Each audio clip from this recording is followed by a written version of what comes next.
Testing, hello.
Hey guys. Oh shit. Yeah, this is probably better, huh? No echo? Yeah, no echo. So, how's everybody doing? Oh, the game is updating. Okay, here we go. Update, start download. 5 gigabytes. Okay, not too bad. Let me show you. There we go. Is that working? Yeah, it's working. All right. So we're gonna get this preview out of the way. My chat client is all messed up. I have no idea what's going on here, but I'm happy to see all of you. It's very, very nice. Starting a new character? We're definitely not starting a new character. No.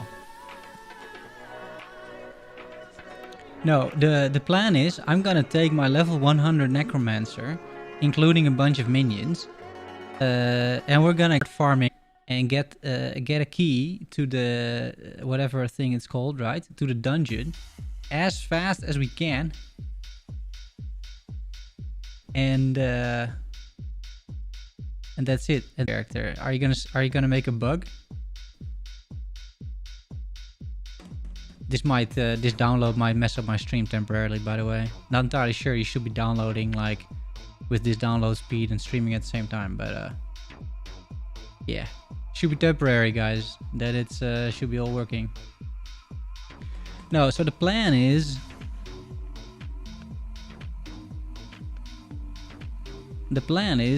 to just start doing endgame.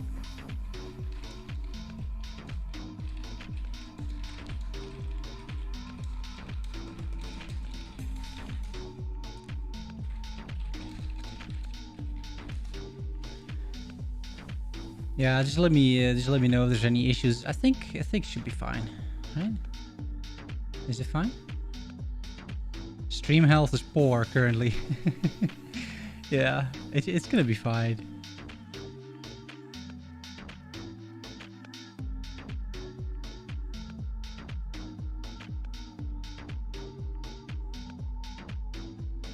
It's dying for you.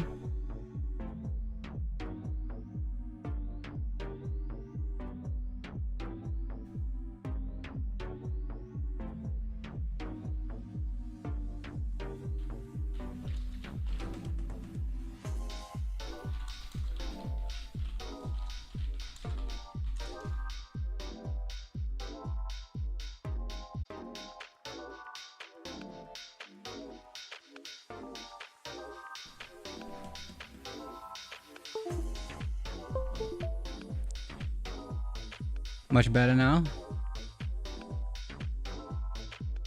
Yeah, let's see. It should be ready to play. Now my camera's gone. Like, I should stream more often. This is totally pointless. What's even going on here? Okay, there we are.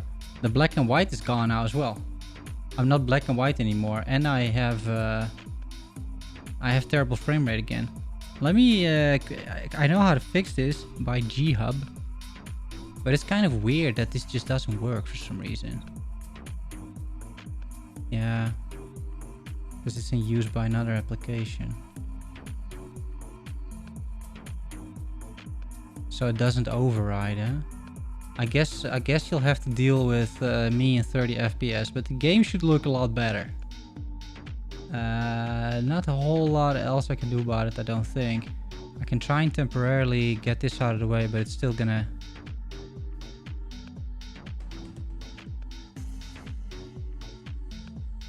Yeah, no, it doesn't work. But it's fine. Right. Let's play the game. That's what we're here to do. Oh, it's gone again. Okay.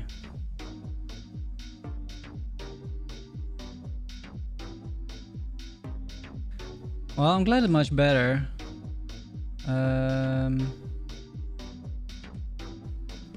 Now you guys are not seeing the same. This is going really well so far.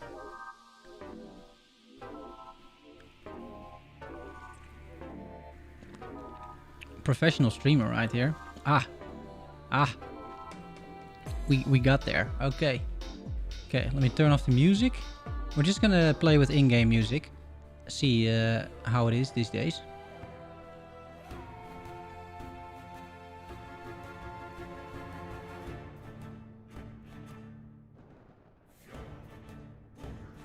Okay, I think that we're mostly set up. Let me Disable the preview in OBS so that doesn't take up additional power.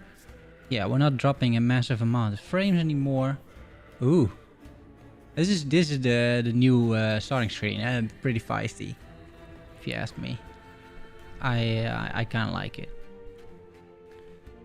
Yeah, so this is the character we're going to be playing, guys. Thy Minions, level 100 Necromancer. It's a pretty tanky character. I am expecting that this guy, as a girl, has no issues or should have no issues clearing the new endgame. But we're about to find out. So this is the plan, right?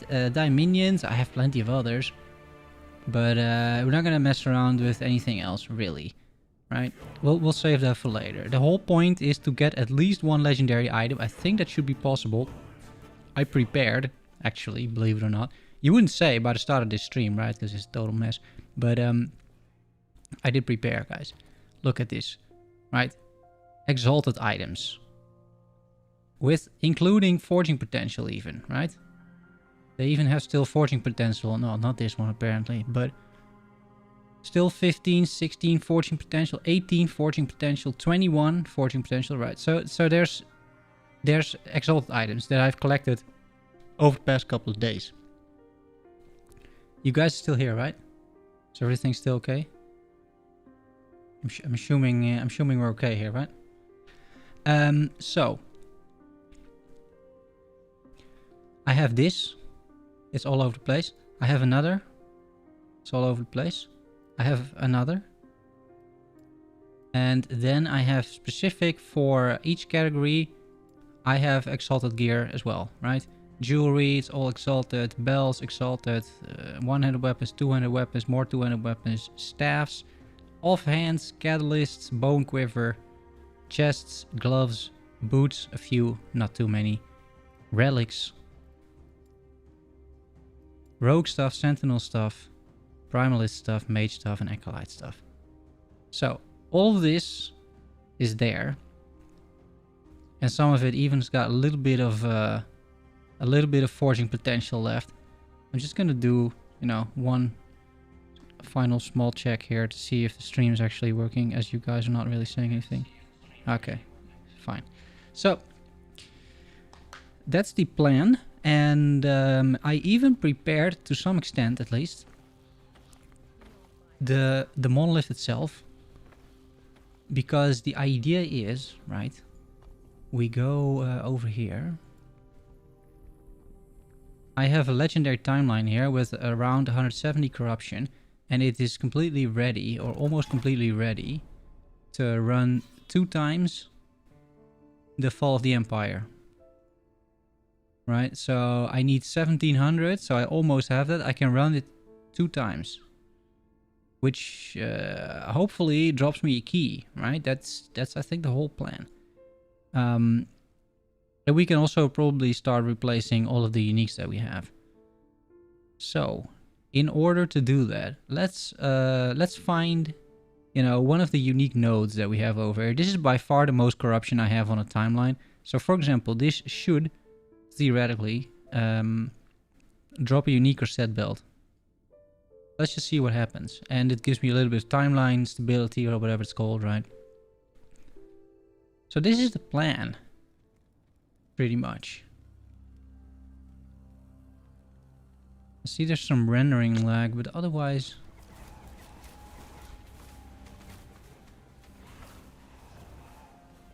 I'll keep an eye on the stream for a little bit. It should be mostly okay. Holy moly, why is this thing so big? That's new. I didn't really read the patch notes in terms of skills, but I don't think skills really changed. Right? But holy moly, this is massive. What happened to that thing? Is there, like, did something change here? No, it's still the same build. I don't think anything changed with this build, as far as I can tell from the patch notes. But I didn't, like, thoroughly read through it, to be perfectly honest. But the damage seems to be pretty... Oh, well, there we are, ladies and gents. Temporal Sanctum Key. There we go. That was pretty fast, actually. Let's finish the map, at the very least. I was expecting to have to do, like, a timeline boss or something, but this is extremely fast. That's good to know. Well, then we can dive right in. I'm assuming the Temporal Sanctum itself doesn't drop these keys. You know, you would think. But let's see what happens here.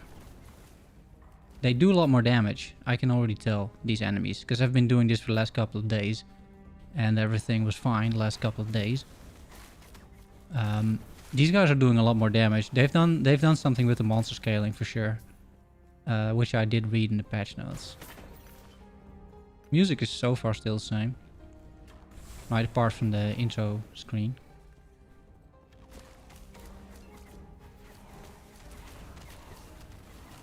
I like the new Dread shade, to be honest. It's pretty clear, right? Holy moly. It's hard to miss this guy. At least you know it's on. Previously, you had to look at this small icon here next to your health bar, right? Ow. Oh, geez, that hurts, dude. This monster damage scaling is no joke. That's gonna be interesting down the line, huh? Holy moly. I didn't lose any stability though. Interesting. Okay, I guess no unique from that part. Here's another one, which we can't get to just yet. I wonder if there's any of the rewards that drop a key for the Sanctum as well. That would be pretty cool too. Let's quickly go over the keys, right? This is a key. Arena key of memory. Arena key. See any other keys here? Arena key.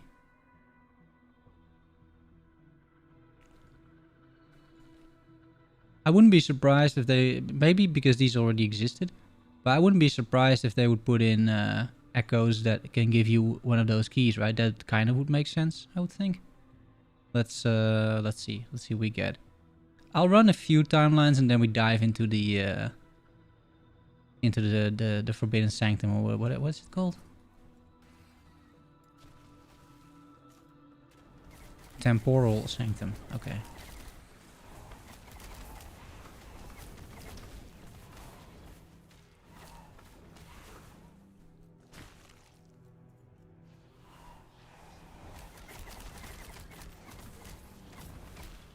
But they also nerfed block and things like that, right? So let me quickly check my... As soon as it's a little safe here, right? Let me quickly check my defenses if nothing like funky happened to this character during the patch. So endurance is fine. Yeah, crit avoidance 130. That's fine, right? That's more than enough. Yeah, and the minions, that like it seems pretty much the same. I don't really see any difference in that sense.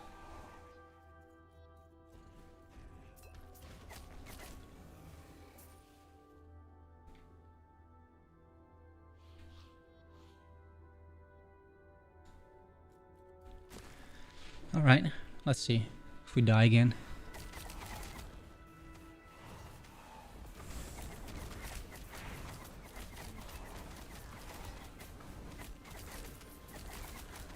Damage is definitely ramping up, so they did adjust a little bit, right, the devs, for these broken new items that we're gonna get.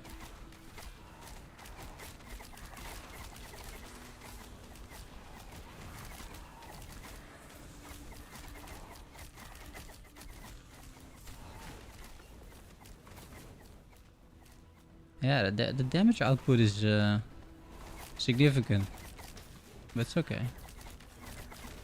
We have to play a little bit more careful.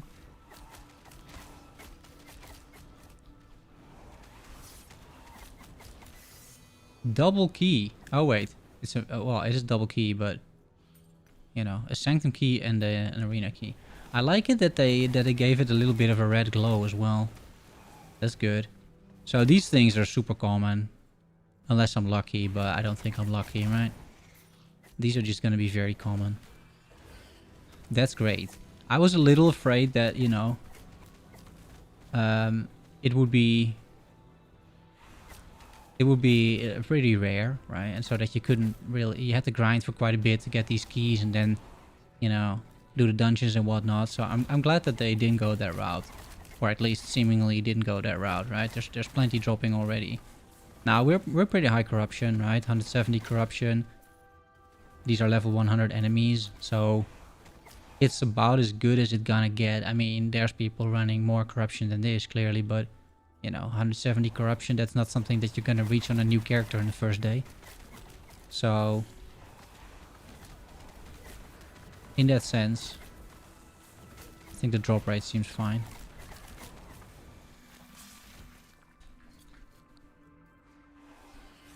So this is definitely not, as I'm sure you noticed by now, this is definitely not the fastest character around. That is completely fine. It's a bit of a more slow but steady, or at least previously to the patch, it was a pretty sturdy character. Now with this new damage output, we might have to adjust a little bit, but...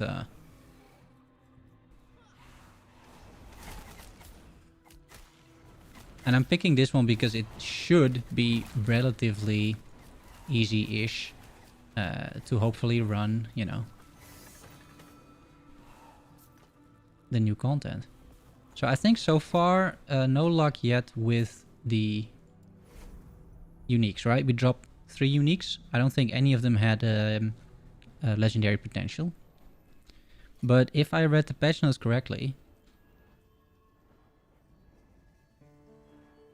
What? My audio is like 1 second ahead of the video? Really? Let me check that. If that's true, I've never had that before. If that's true, I've never had that before. Test, test, test. Yeah, you're right. Holy shit.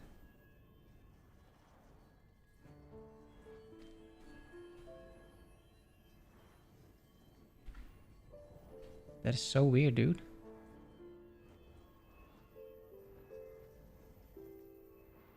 Let me try something here. Because clearly I can't change the audio, right?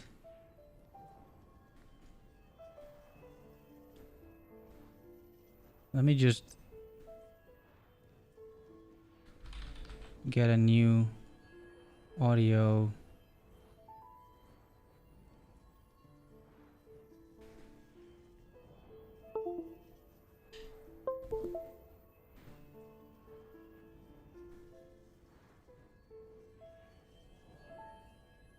How about this? This is better.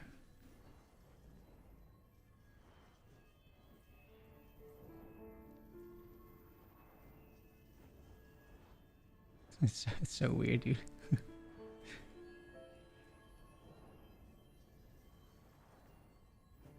Is that better?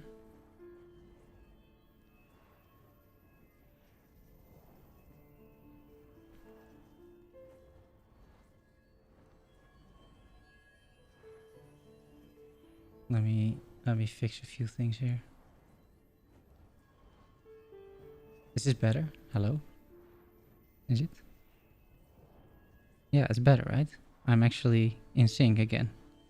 Yeah, it's better, right? Yeah, okay, okay. Hey, first of all, thanks for telling me. Second of all, let's try and...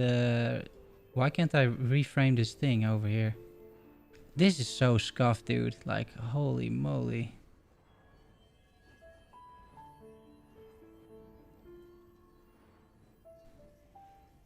For some reason, I can't even reroute, like... Oh, wait, it's locked. Okay. Yeah, and now what I have to do...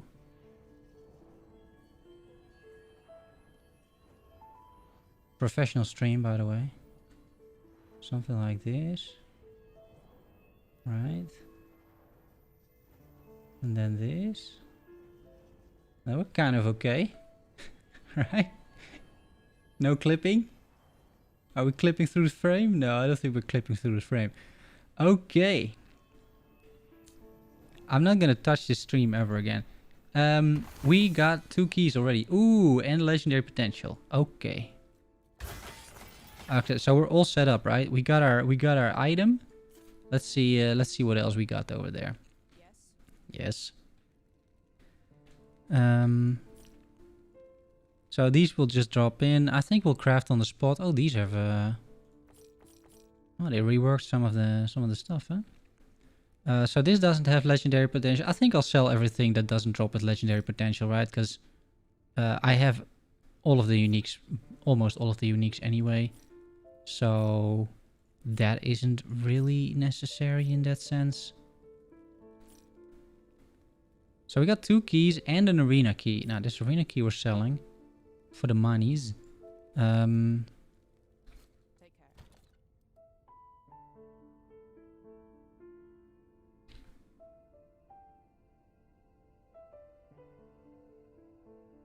Yeah, and apart from that.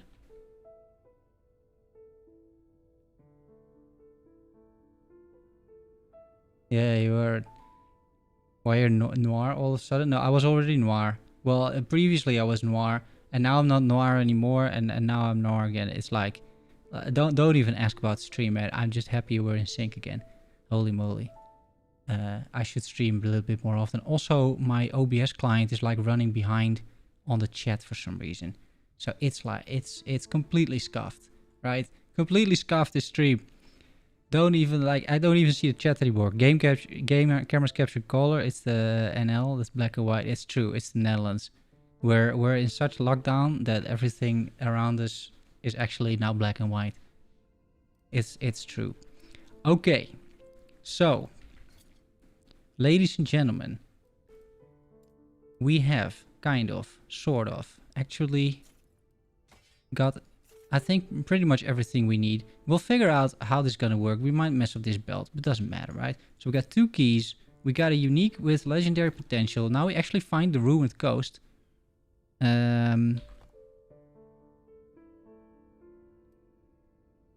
Where is the ruined coast?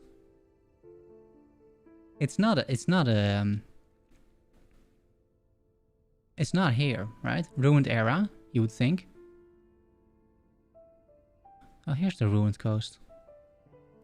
The temporal sanctum. Here's the ruined coast. How do I get there? Waypoint locked. In Estonia, it's pitch black at 3 o'clock. Yeah. Yeah, you're a bit more northern than the Netherlands. But not that by that much. Where do we go? The council chambers? Maybe let's go back to the end of time first, right?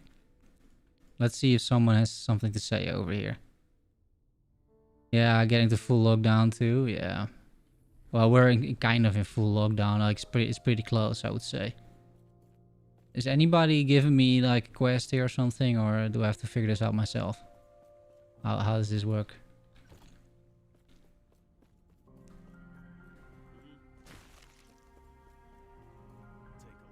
Doesn't seem like it, huh? Maybe the council chambers? In the ruined era? It's not up here, is it?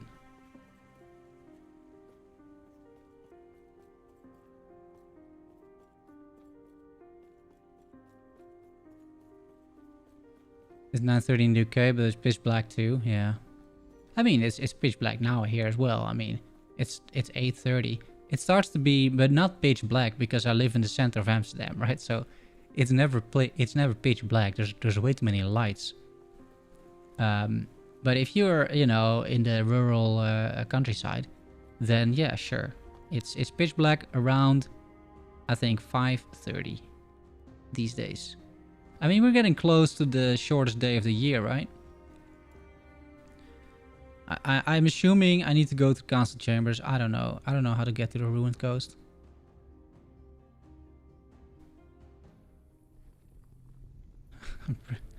Priscilla, don't do that. You dirty bot. Yeah, it's red. There's red lights in my case. I literally live just around the red light district. It's very close. I like my lighting. Where? How do we get to the dungeon, guys? Help! Where are we supposed to go? The ruined coast. Here's the temporal sanctum, right? The sanctum archive. The ruined coast. It's like it's a boat.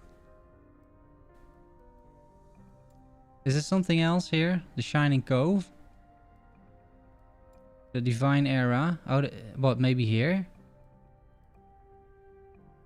From the Radiant Dunes? Do we go down from the Divine Era? Is that the plan? There's nothing here. Let's go over here. Never been in Amsterdam, but I have intention to do so. Yeah, if you go to Amsterdam, let me know. Okay, so potentially it's here. And then I don't think here, right? The Radiant Dunes. It's not here, right? The Dry River. Let's see. No. It's not the Dry River, it's south.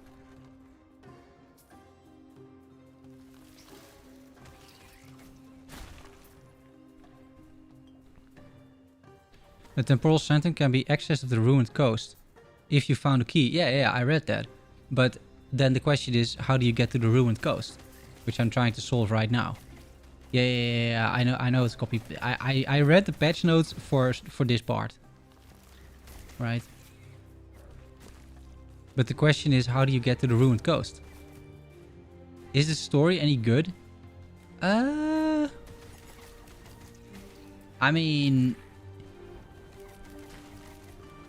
I'm not really maybe the correct person to ask. Wait, should I kill this guy or something? Is this like a gatekeeper? No, it's just a regular enemy. Right? It's just a regular enemy. I'm what, with the waypoint? What waypoint? You have to finish the storyline, which I just added probably? No, there's like this. I don't think so. No, you can even get into the... It says in the patch notes that you can get into the dungeon without doing even a campaign, right? And it teleports you to chapter 9. So it can't be a requirement in that sense. I don't think.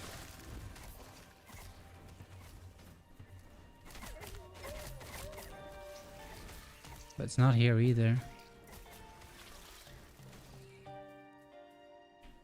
I thought it was here, right? Because here's the Sanctum Archive. And then you have to, you know. Would it be the Ruined Era then? But you can't get there, guys. Waypoint is locked. How do I get there? The Ruined Coast.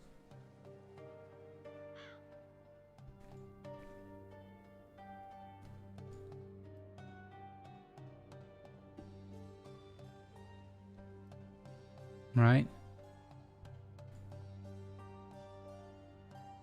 Anyone? No, I don't. There is no story either. There's nothing in the End of Time, I don't think.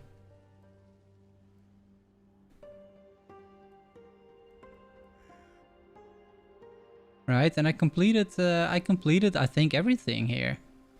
Here, I just have 2 monolith quests active. Maybe you have to use the key somehow. Yeah, that's actually true. How? Wait, opens the door to the temporal dungeon in the Ruined Coast. The Ruined Coast can be reached through the time rift behind... Oh, wait, it's just reading the key, guys. Behind the door in the eastern cliff face in the Shining Cove. The time rift behind the door in the eastern cliff face in the Shining Cove. Wait a minute. The Shining Cove. In the Ruined Era? Or... I don't know all these names, guys. The Shining Cove. Everybody look for the Shining Cove. It's not here. Right? It's not in the End of Time, right? The Shining Cove. I don't think. Nah. It can't be. Imperial Era? Here, oh here, okay. Here's the Shining Cove, Imperial Era.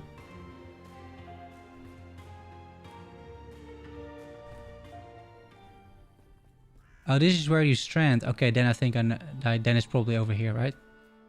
Normally this would bring you to a time rift. Let's try once more. Through the time rift behind the door in the eastern cliff face in Shining Cove. Okay, so this used to go to another area. Previously, right?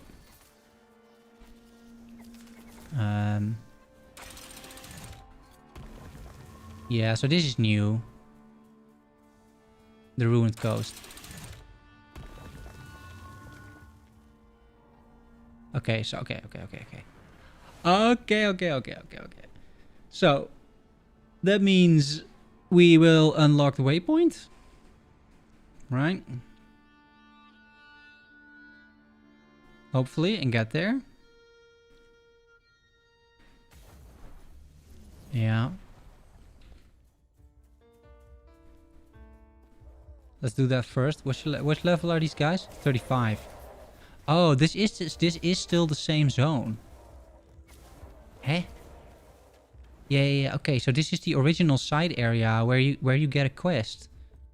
This normally gives you a relic slot, right? If you complete this side quest from the Oracle's abode. That's why you're normally here. Okay.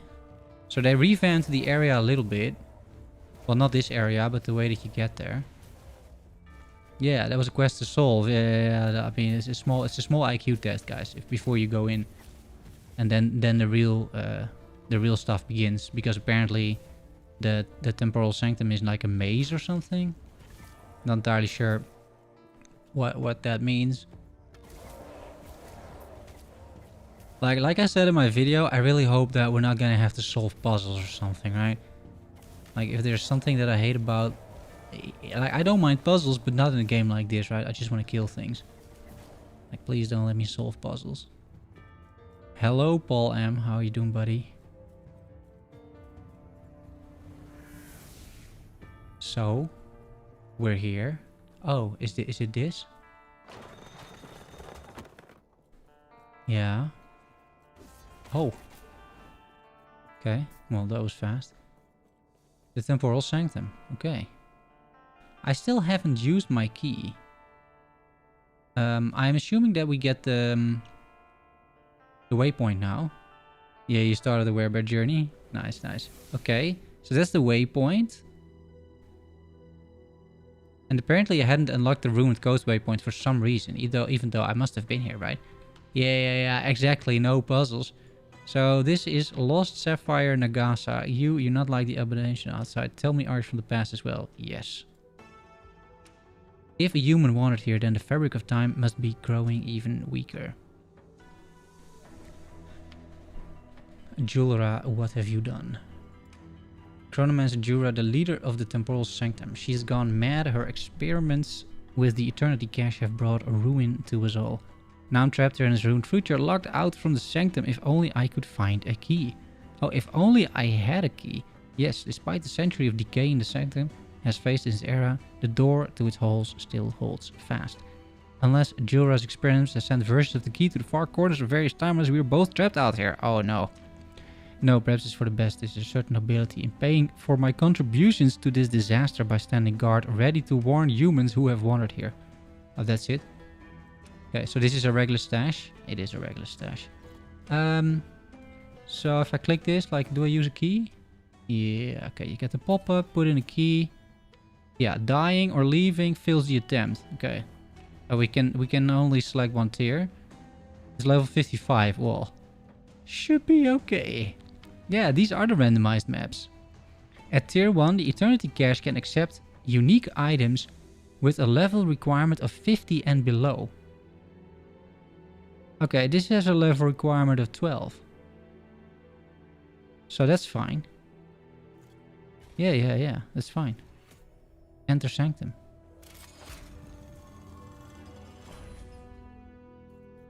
There we go, guys. First run. What's this? Temporal shift.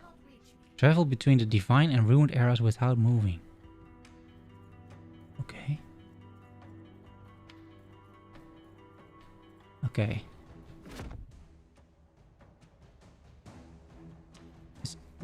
What just happened? So if you press D, see. So it is a bit of a puzzle, guys. Not great.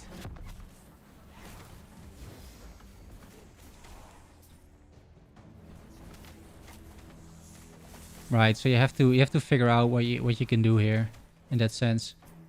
Right, you see these pillars. If I now swap time, it's probably closed. Oh, not in this time then, but in other times it would be closed. So I don't think it matters too much which era you're in, I suppose. As long as you can continue, I guess. You need 4 keys to complete the dungeon? No, I think in total you need 4 keys to complete all tiers. So I'm assuming, and I think this is a safe assumption, that whenever you complete tier 1, you unlock tier 2, right?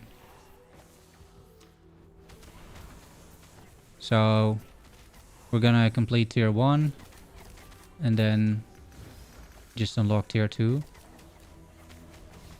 It seems that maybe these guys don't really drop any loot, but I have a pretty strict loot filter, so it's just not really gonna show up. Because I have such a strict loot filter, and these items or these guys are level 55, so they just they're just not really gonna drop anything right now.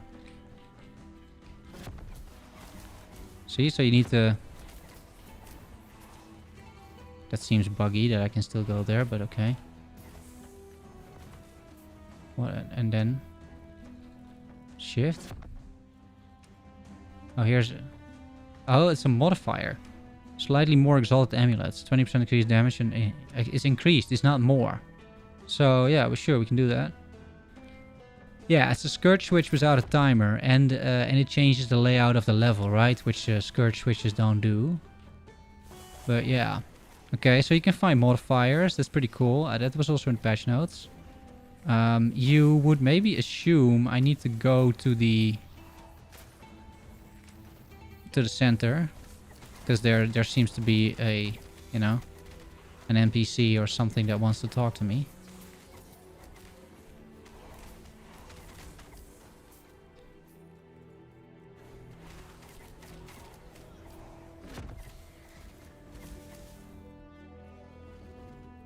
So, loot filter enabled. Oh, it's a journal. It's a little not so loud, but yeah, okay.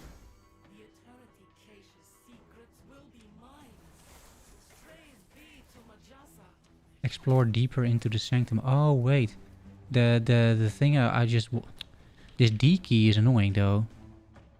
Can we let's see if I can rebind that to my scourge key, because that would make a lot more sense for me. What is that? Change input key. D, use dungeon ability. Yeah. Tilde. Replace. Tilde. Back quote. Fine. Done. Yeah, okay. Hey, it looks cool. What's the point of changing areas?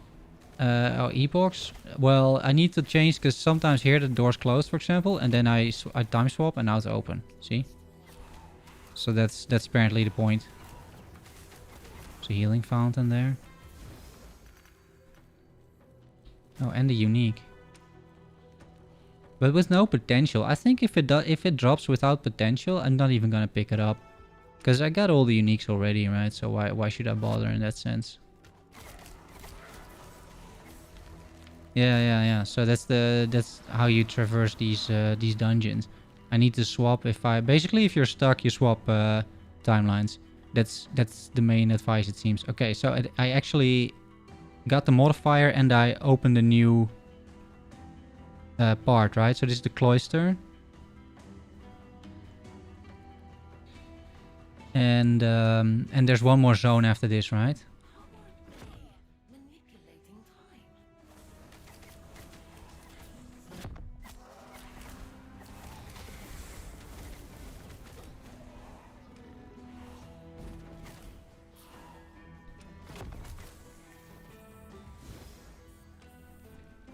Oh, so it's not always the same, right?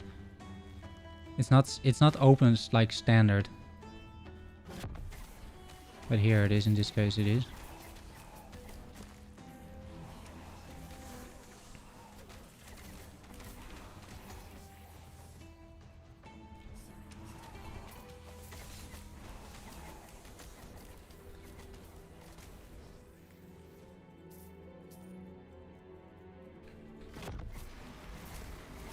So sometimes in both areas you can't get through there. It seems. So you have to find your way around it somehow. See, here's same thing over here. Okay. Yeah, the patch is cool. It seems like it is. I'm actually stuck on this side, that is.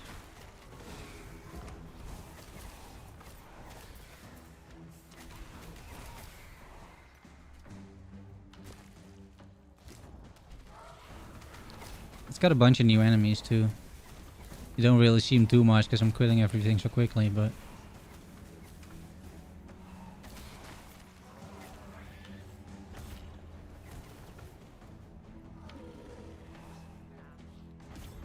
So there's two outcomes over here, it seems. Yeah, because if you open up the map, right, you see one more thing, right? So it's the starting area, the cloister, and the archive. I think that's how you're gonna run through this.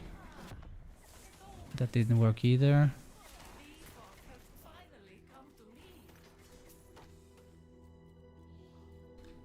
Gonna continue my Void Knight to change the orbs. Yeah, the devouring orbs, huh? I read about that, yeah.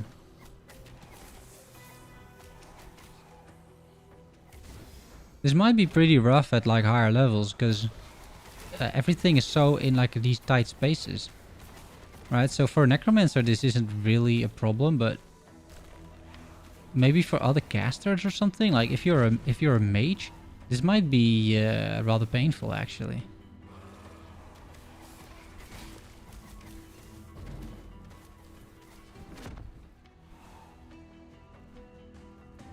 Oh, huh? Wait. There's nothing here? Do I need to go to the other side first?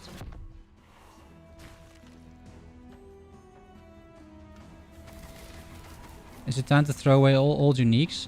I mean, I wouldn't throw them all away necessarily. I'm gonna just replace them over time. That's what I'm gonna do. Because you know, I mean, you might still want to use them even if they don't have legendary potential, right?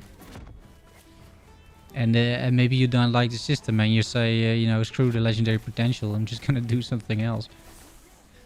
That's a viable strategy, I would say. You know, so I wouldn't throw it away just yet. Go to level my raider. Yeah, sure, buddy. So is this it then? Okay. I guess there's no choice, right? You have to do it. I feel. But maybe I'm wrong. We'll run this a few more times and try and figure out what's the deal. Okay, here's the boss. What's this? Holy shit, dude. That's a lot of damage. Which... Okay, but she's dead. But holy hell, that was a lot of damage. I couldn't really see how to avoid that. Yeah. It didn't kill any of my minions. Okay, so here's the forge. Or the eternity cache. Yeah, 55 level area, true. It seems dungeons need more than the promised 10 minutes to go through. Yeah, it's about I don't know, 15 minutes or something maybe. Yeah, it wasn't very long, huh? Ancient. Return to in the divine era to harness its power. So I need to swap. Right. Okay. So a few things. I'm pretty sure that they said that the boss would drop a guaranteed unique with legendary potential. Isn't that what they said? So that didn't happen, right? Because I looted everything that the boss dropped. So I'm glad that I brought something with me at least. So it's a unique leather belt, right? So if I go for belt, I suppose. So here's one. I still need to craft on these things, right? Yeah, they said so, right? Yeah. I don't think that, or I missed it, or it didn't show up on my filter, but that can't be happening, right? It shows everything on my filter. So that definitely didn't happen. Okay, so belts, right? I have a bunch of belts over here. And some of these should have maybe 4 affixes, right? Maybe. For example, this one. So all of this is decent, you could say. It even has 3 forging potential left. But this is just for a small experiment, right? Because, you know, what is this kind of thing? It's bleed on hit. Now, like, what would you really... I've never used this item. What would you realistically use this for? +1 to physical skills. 25 chance to bleed on hit. Movement speed, throwing attack speed. And damage reflect is horrible, right? And chance to bleed on hit is like... It's only 25, so that's not even... That's not even that big.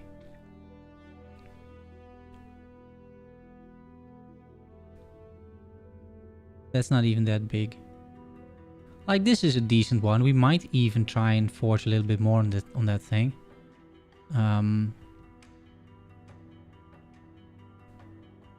The others need a lot more work, right? And it doesn't have a whole lot of forging potential, so I don't think you can do too much with them. I can go through the other ones and see if there's anything going on with belt, but wouldn't get my hopes up. Here's another belt. Dodge rating, poison res, ward gain on poison, which is bad, and then minion damage, which is also bad, right? Yeah, Druid's got some bleed synergies, yeah, but does Druid throw stuff? It's probably for a rogue, I would say. Because it's got throwing attack speed, 6%. Which is, you know... It has a very low roll as well. But okay, it's just a test anyway, right? So let's try and do the forging potential. Let's not shatter this thing. Oh. Well, it's triple tier 5 and a tier 6. So the forging potential doesn't matter. Well, unless I can... oh, but it even rolled pretty well. It rolled very well, actually. Can't think of this. Yeah, Druid minions can cause bleed. But even this, right? Like, none of this is bad. If you go Druid, all of these things are completely fine.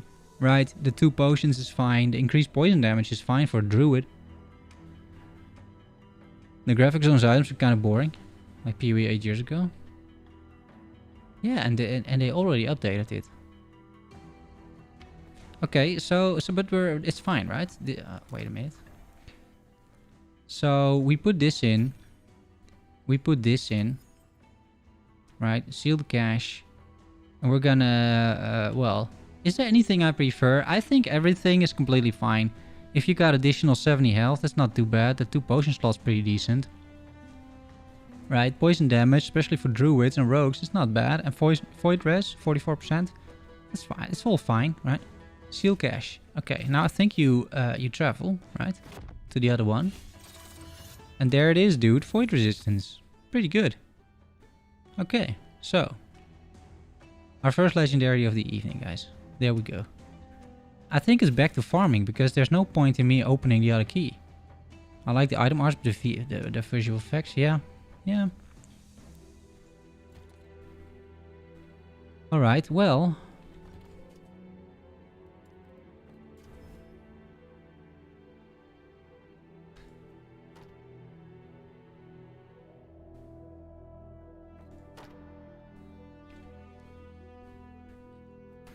I think most of these can be gone.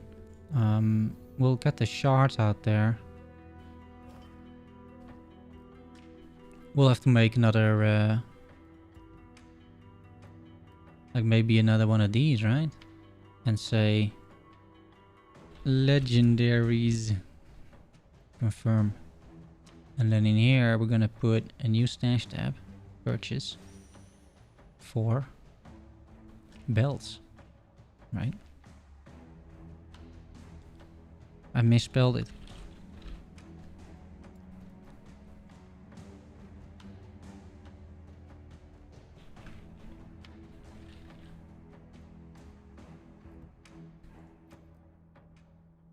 Okay. I mean, it's fine.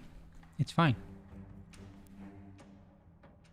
I can buy more stash tabs, but I, you know, if I don't need more stash tabs, I don't really do it. Okay, so now what? So we go back to the other zone again, right? And then is this just the exit? The Radiant Dunes? Is that it?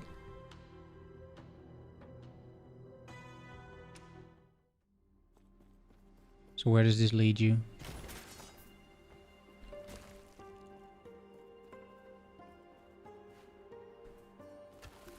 Yeah, okay, so I'm here. I thought this was the place, right? But okay. Yeah, I see. I guess that's it. Yeah, I guess that's it. It's okay. We can keep farming. So I think what you'll do, or what I will do at least, is farm for maybe 30 minutes to an hour in the high monoliths, because that seems to be a bit more sensible in terms of you know, efficiency. And then while we're hopefully getting a few items that we really like, we can run a few more. We'll get some keys in the process. We'll get some uniques in the process, hopefully. So we can just target farm these nodes, right? This is going to guarantee a unique. Hopefully it has some decent legendary potential. But hey, my oldest son played a game with dwarfs. The grass is 30 square with symbols in them. He loved it. Said you could do so much in the game. And there's chests. Yeah, it's all true. It's all true.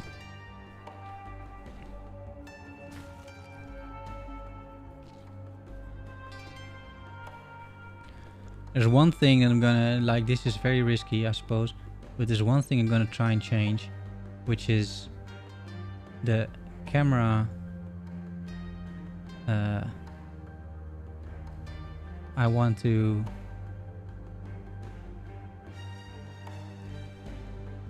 swap it, right? Flip horizontally. There we go. Now I'm looking, and I'm actually looking at the screen, it seems. Okay. Small details, guys. After the patch, the most difficult part of the game is to choose which items to pimp to fuse. Yeah.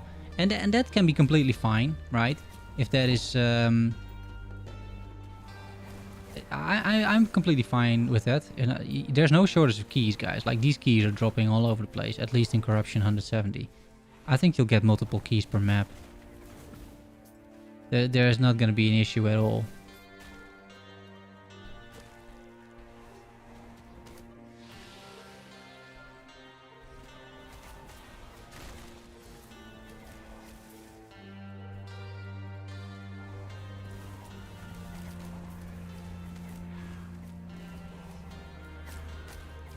What? Recar XD? What does that mean? Wow, did you see that's like 36-year-old reaction speed with my potions there? I took like half a second to even respond to my health being low. Holy hell, I'm getting old.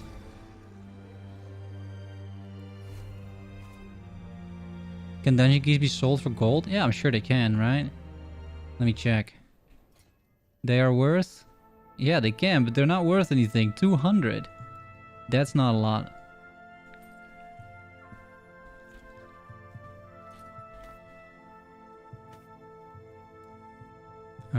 All these new icons. Oh, we have to find some of these new things too, right? 111 mean health, gold res, Ellie res. No.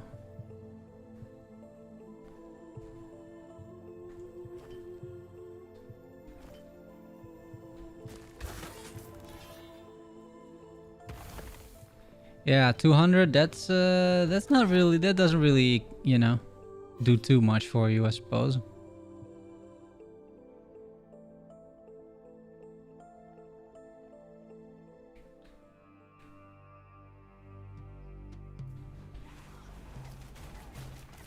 At least so addictive, gonna play now too. Yeah, sure, buddy.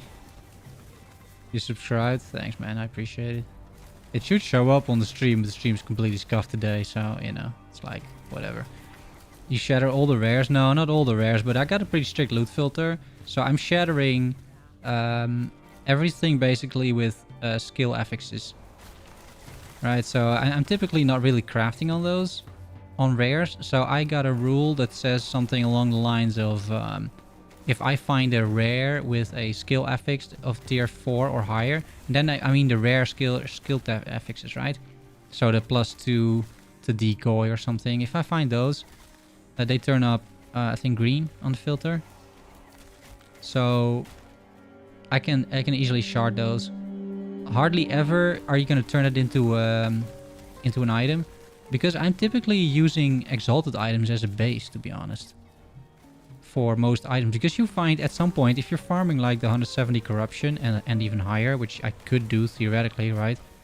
I mean, I'm not in no real danger of dying mostly here. Probably knock on wood, but you get the idea.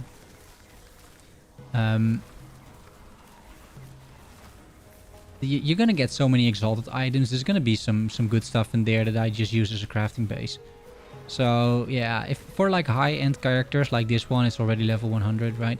I typically don't really use rares to craft anymore. I got a few, but not too many. Yeah.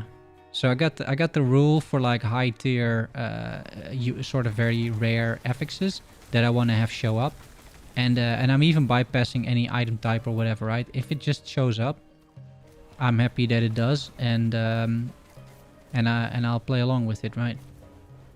And you won't see those things very often either. That's the other thing, right? It's like they're pretty rare. So this is one, right? See, so it's got +2 to drain life. So you could use this as a base, but it's got only 18 forging potential. It gives me an opportunity to look at this forging potential, by the way.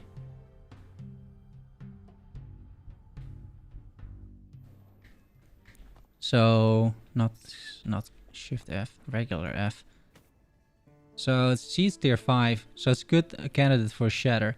But let's say I do want to craft on it, right? And I'm not gonna really do this, but let's say I take something cheap, right? Let's say I want some armor. It costs 1 to 20 forging potential. Holy moly. Okay, but here are the new ones. The Glyph of Order modifies the outcome of a craft when upgrading an affix. Prevents the roll of an affix within its range changing when it is upgraded. What? In the model screen, where can I see how much stability is needed for the boss? At the top. At the top and the left. I can show you in a little bit. The Glyph of Chaos randomly changes the upgraded affix to a different one. Yeah, so that's the Chaos Orb, but then for one affix. And of Hope, modify the outcomes of craft, granting it a 25% chance to have no forging potential cost. So it's like double RNG, right? I got 25% chance to get this for free, and I also have a 1 in 20 chance, I'm assuming, that it costs just 1. Still, 18 forging potential is not an awful lot, is it? Let's see what happens. It did cost 1, actually. Maybe because it's tier 1. Okay, so let's put elemental resistance on this, right? Same thing. So now it was free. Yeah. It says in the bottom. Oh, you guys can't maybe see it. Wait, let me get my camera out of the way.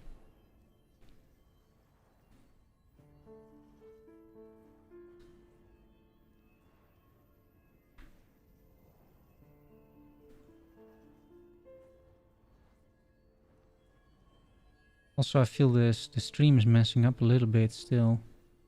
It's not entirely doing what I want it to do, but that's also partly last Epoch, to be honest. Like, this game is not very stable at all. So it's definitely messed up a little bit, but hey. So it prevented, so it worked, right? It gave me the 25% chance. So upgrade again, now it went to 15. -2. And this only costs 1 to 10. That's kind of weird logic, right? Okay, I got it. And now it's 1 to 12. -4 it got. Now it's got -5. Now it's got -6 and I'm done, right? So I can't improve it anymore. I think you'll have to do quite a bit of this to really get a good grasp on, you know, how this really works.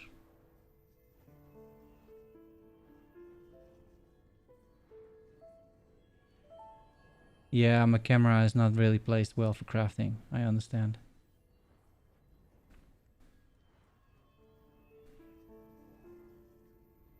Yeah, it should be, my camera should actually be part of this. Now I can control it with the button on the Stream Deck. Which it used to be like this. Yeah, I'll fix it for next. It's gonna be fine for next time, I think. The color coding drives me insane. Is it possible to make the filter with PoE color codings? Yeah, sure, right? Okay, but it's fine. We shatter it, and it's okay.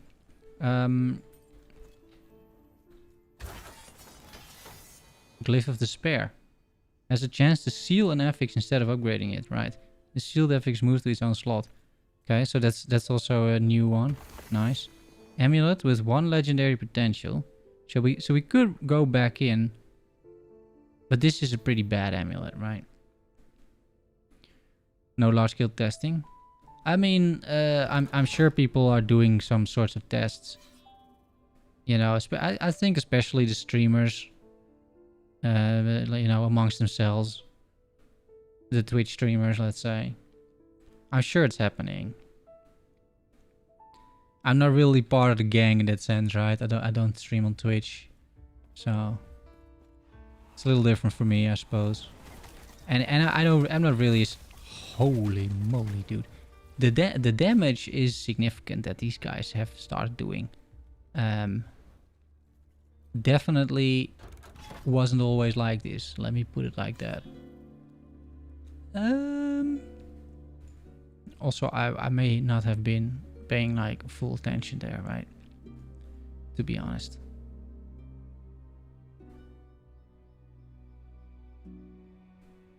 Yeah, so I think, you know, the guys like Lizard and whatever. You're a streamer anyways. Yeah, kind of maybe, but not really, right? I chose to focus on the movies instead of the streams. And what you typically see is that, you know, if you, but maybe not typically. No, kind of typically, honestly. If you see like your average movie from a streamer on YouTube, right? It's usually just a face cam. Like, it's basically them streaming with no audience, right?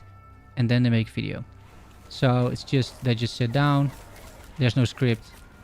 They just talk.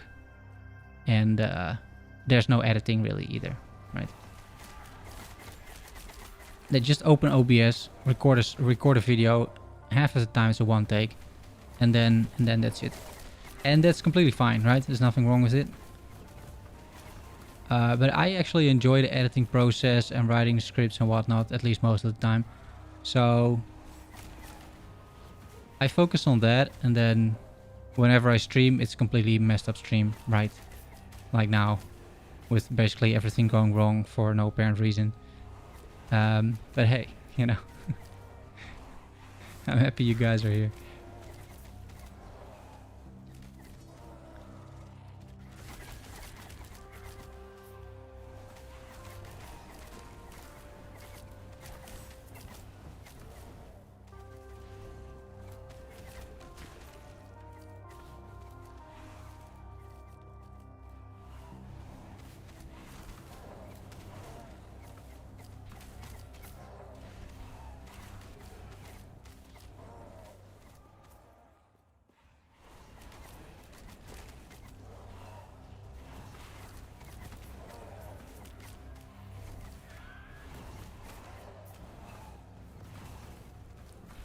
You're never boring. Oh, thank you.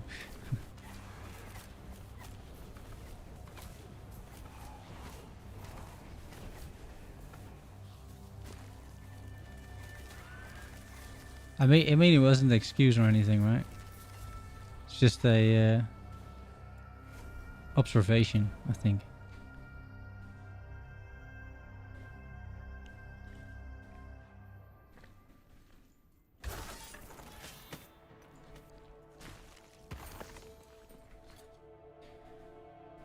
Yeah, this is a double one, right? But it should be a double, or at least one tier 4. That's the rule, right? So if it has one tier 4, let me, oh, the camera's still off.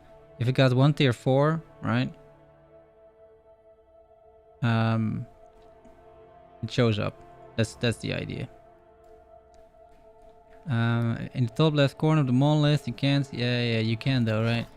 I mean, here you see corruption, but that's irrelevant. Here you see on the top the stability timeline, right? And it says over here how much you need for each, or it used to say how much you need for. Okay, it's over here. See, at the top left. Is my camera in the way? Potentially. See, so it disunlocks at 500 stability, this unlocks at 850 stability. And the Void Scarred Necropolis also unlocked at some point, but as soon as you unlock it, it doesn't show anymore. Yeah, but there's no number. There should be a number. I mean, you're looking at my screen right now, right? It's on the left, exactly. Here's stability. Yeah, okay. Yeah, I'm not sure why they don't put it in the timeline when you hover over. That would be a good change. But it's on the left for some reason. Yeah, it's a little confusing. I agree. Yeah, sure. Sure.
Don't play anything besides PoE, and now most likely last Epoch also. I mean, it's a great game, you know, especially for if you're like a big PoE fan like me, for example. I really enjoy whenever there's some downtime in PoE. I just really enjoy playing last Epoch because I don't think there's enough content, at least not for me. There's not enough content to keep me occupied for, you know, per season, let's say, considering this is, yeah, it's not really a season, per patch, let's say, right? I play typically maybe 50 hours or something these days, right?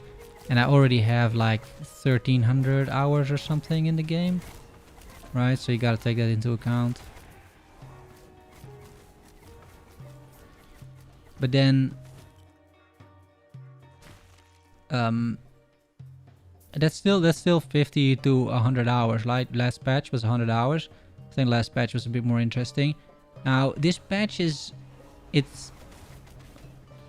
I'll still have to make up my mind, but I expected somehow the sanctum to be a little bit bigger, right? So maybe the tiers or something will be bigger. Could be. The higher tiers might have more rooms, but I don't think so. I think it's just scaling and difficulty, but I don't think it's, you know, gonna take much longer in that sense. Outer Worlds? Oh yeah. Outer Worlds is great. I love the Outer Worlds. It's amazing. So with that in mind, the games that were most memorable for me this year are Trails in the Sky games. I don't know those games, I don't think. Oh, nice. Oh, be unique, but no legendary potential. That's a shame. That is a shame. Here's another one that we can go towards. What is a JRPG? A Japanese RPG.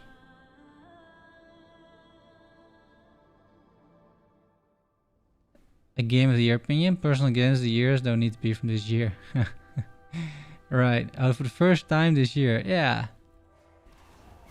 I hadn't really thought it's about that time again, right? When you, it's easy videos, right? Making a video about your favorite games of the year. I mean, I covered a ton of games, and I also played a ton of games actually for like the roundup and whatnot. I'm not sure if I got like a top 5 in the top of my head, to be honest. Yeah, JRPG, like, you know, Final Fantasy or something.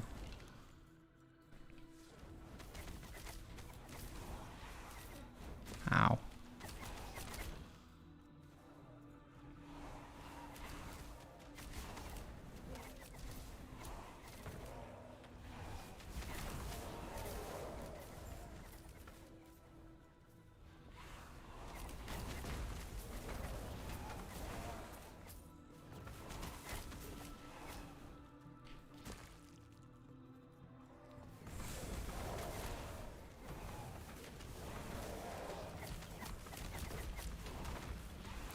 I'm playing lately. I've already made the roundup for tomorrow. It's already rendered and ready pretty much to go. Uploaded everything. So I know I can play Last Epoch all day and not feel bad about not having a roundup, right? So I made it this morning. And next to the video about Last Epoch. And until I was waiting, and I was sort of grinding a little bit today as well. But I was also waiting for the patch to drop, of course. And the last couple of days I've been playing some Lens Island.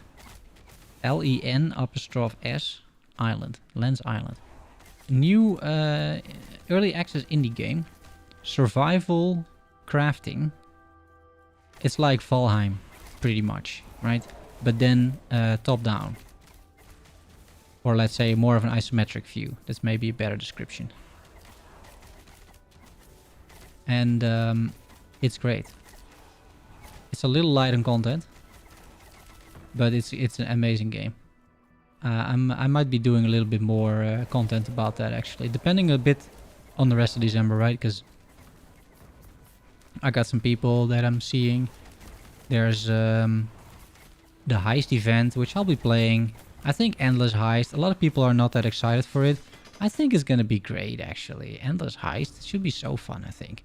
But I don't mind heist, so there's that. But then in the meantime, I might make some additional videos about some other games as well. Maybe a few guides or tutorials or something interesting, hopefully. Minion fire damage and necrotic res. It's not bad, but it could have rolled a lot better. Got my hands on PS5. Oh, really? Ha! Yeah. That's special in itself. Like, that's like a gift in itself, getting your hands on one of those things. Yeah, I can't wait till that game comes to the PC, which will happen for sure, right? Sony is porting a lot of games in that sense. Waiting for Stalker 2, yeah. Stalker 2 looks amazing. I agree. Stalker 2 is great. Yeah, and Endwalker, yeah, it gotta be good as well.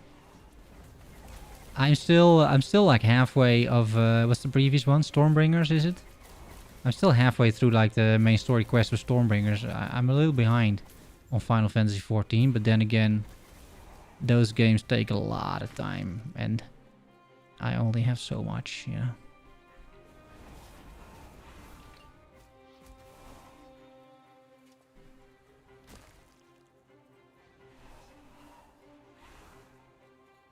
My daughter is a real Japanophile, speaking the language, drawing manga, really. And learned Muay Thai kickboxing. But that's not Japanese though, right?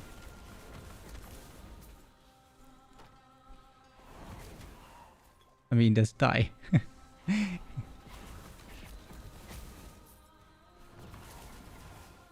Speaking of hardware, how is it to find 3080? Oh, god damn it, dude. I have no idea, actually. Was that a unique thing that I just screwed up? Might have been, right? Yep. Okay. No idea. I'm not really looking at hardware at all. Oh, Shadowbringers. Oh, what did it say? Stormbringers? Right, Shadowbringers. Yeah. So I'm halfway down to Shadowbringers. And, what is it with Storm done? Endwalker, Shadowbringer. There's something with Storm, right?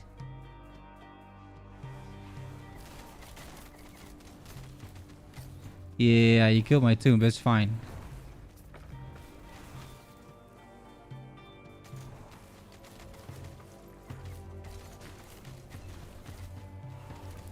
I'm not mad, right? I'm just disappointed.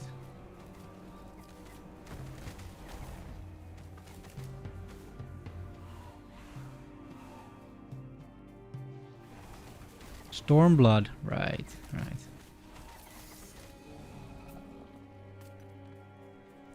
Yeah, Stormblood. A Realm Reborn, Stormblood, Shadowbringers, and Endwalker. Yeah.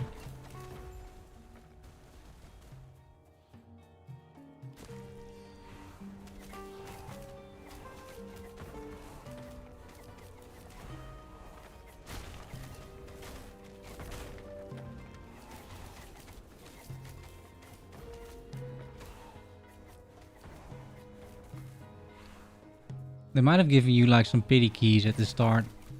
Now I'm not getting any keys anymore.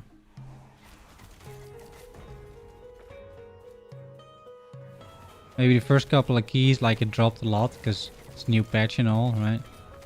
Ow. I'm out of potions. It's kind of tricky.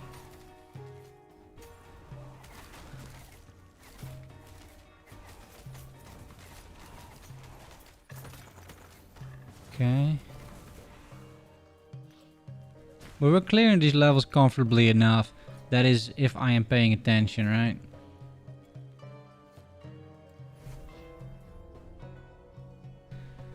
Yeah, they buffed incoming damage by a ton. Yeah, it's percentage-wise. So I think they get, per level, they get 1% more damage and 2% more health. So these mobs deal basically twice as much damage as they did this afternoon, if I'm correct. Final Fantasy 14 is only I've got into because it's it's so story heavy. True. I mean, back in the day I was really into World of Warcraft, but you don't. I mean, at least I don't get into that game because of the storylines, right? I got into the game because of raiding.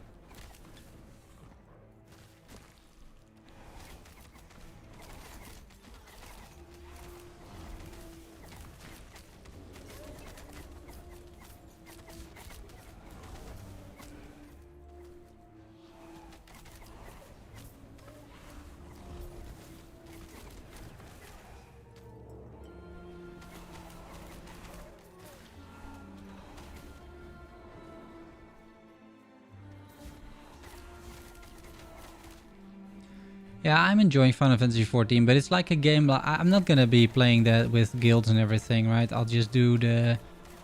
I have a tank, so whenever I do play, I can play all the. Holy shit, dude! I can play all the dungeons that I like. I keep dying at the things that are gonna give me uniques, which is kind of unfortunate, to be honest. I could theoretically drop down to 100 corruption somewhere else. And just, you know, not do too many corruption things anymore, but yeah. Feels like it's unnecessary somehow. Also, you would expect to drop a significant number of uniques. So I think we'll just grind for a little bit and see what happens, right? Because if you drop low-level uniques, which will happen eventually, they're gonna have much more of that legendary potential on them, on average, right? Also, I'll be able to run it, so yeah. But Final Fantasy 14 is more something that I play in like the, you know, the sort of the off, well, let's say a gaming drought or something, if that makes any sense. So there's usually, if there's like a new PoE league, I'm almost always playing it. I mean, you know. And Whenever there's a new patch for last Epoch, I'm actually always playing it. Um,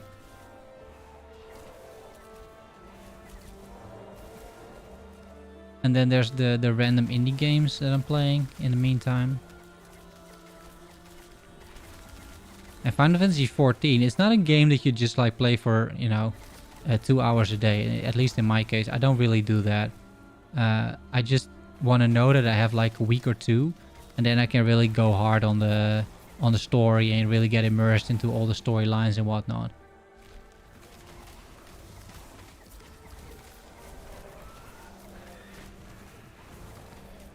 Which I think is a big selling point indeed for the game, right?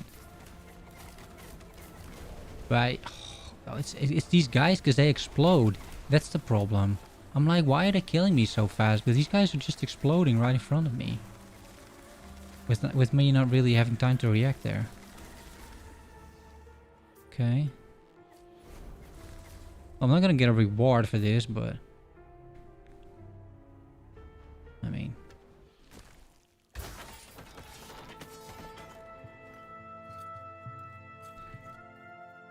We're getting plenty of exalted items. That's at least something that's not a problem at all. Okay. So I might have to clean up a little bit here. And I'm gonna need to start changing these uniques, right? Slowly but surely swapping them out. You know, whenever I'm trading for some reason, the stream doesn't like this at all. Like, for some reason, this is more taxing on the stream than just playing the game. Which is kind of weird. You get more foraging potential as well.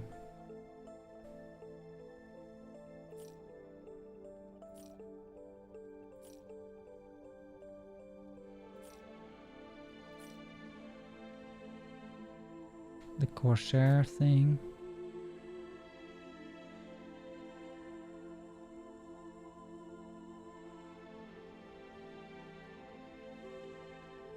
That's a lot of mean health.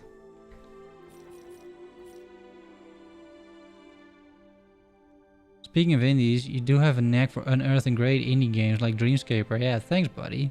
I appreciate it. Yeah, I'm doing an effort in that sense. And I think it's cool that, you know, I just read all sorts of stuff and I scour the internet pretty much. And have a lot of other sources that I'm just trying to follow to order, you know. Just to get you guys some interesting games to play. It provides a bit of value, right? I think that's sort of the point.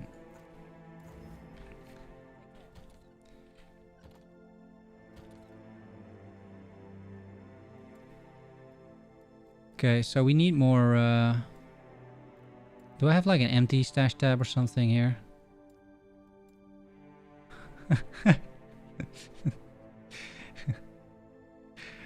This is why I keep this around, right? I keep old stuff around just to see what happens to it. Look at this one. Not bad. Yeah, we can sell that as well. I'll buy another tab over here too. I don't know, we'll just call it 31. Doesn't matter. Put it all the way over here. For more of these. I'll figure that out after stream, right? Can do a bit of crafting. I'll remove my camera, which should now work actually. So typically, so I think you want the Glyph of Hope typically, right? And then just say, we're just gonna try a little bit. So I got 28 forging potential. You do the Glyph of Hope because it is 25% chance it's free. So 1 in 4 is gonna be free. And then the question is, I suppose, how much on average do these things cost, right? So from 3 to 4, let's upgrade, it's -2. That's not bad. So maybe the health gain on block, you do the same thing. Now it's -3. And this, I think you want to use a chaos glyph. Because you don't want increased healing effectiveness, right? You want block chance, for example. So you do upgrade and reroll. And it rerolled throwing damage, which isn't bad. -4 forging potential, though. I still got 19 left. And now you do a regular one again, right? Okay, that costs 9, actually. Oh, it costs 11. Holy shit. Yeah, but, you know. Upgrade. This one costs 3.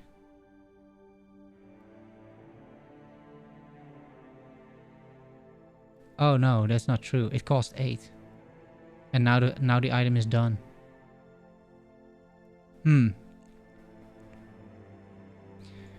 We'll have to reevaluate a little bit like the strategies in this sense.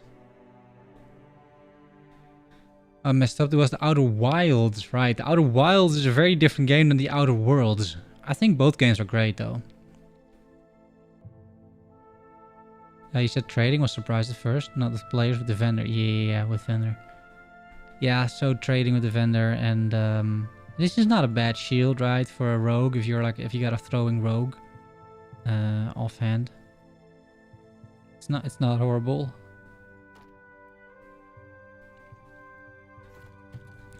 But I won't bore you too much with these things, right? Let's keep grinding. So. Here, a unique ring. Let's not die. Yeah, we'll figure it all out. I'm gonna spend, I think, most of the weekend on this. Of course, when I'm not streaming, it's gonna be a lot easier to figure those kind of things out, right? Which is another reason why I don't really stream that often. As in, like, I just want to sometimes do it, and then, you know, I can sort of focus on the actual stream. But otherwise, you know, with a game like this, I'm really looking forward to, like, make a decent video about the whole thing. Or maybe even more specific videos about, for example, a small guide to crafting a legendary. Or maybe a small crafting guide now that most of this stuff is new. I think that could be really cool, but then, you know, I need good footage. I need to think about a script and everything, and it's just a lot easier if I'm not streaming, right? So I think it's cool that we sort of like do the exploration of the new patch together and see what it's all about. If you guys are playing as well, you know, we can just compare a little bit, see what people come up with. I think that could be very interesting. And then afterwards,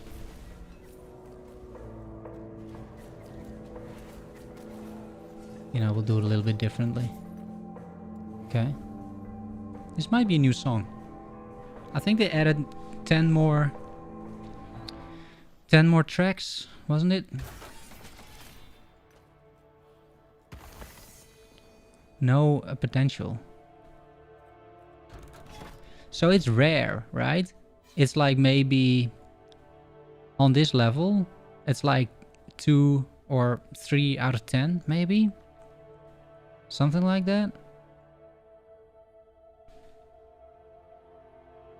Because I'm dropping plenty of uniques, typically speaking.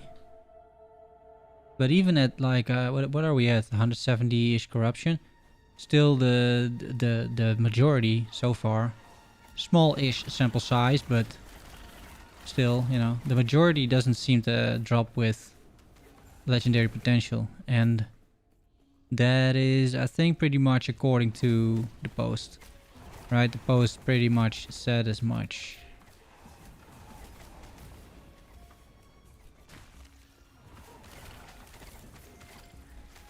Destroying all my items now. Yeah, saved them because they gave us more shards. That's, I mean, do the what are these things called? The runes of shattering. Do they also give you guaranteed stats out of everything? You know, so if I destroy a tier 6 with a rune of shattering, does it give me 6 shards? Because I think that only works with the rune of removal, doesn't it? Or does it work with both?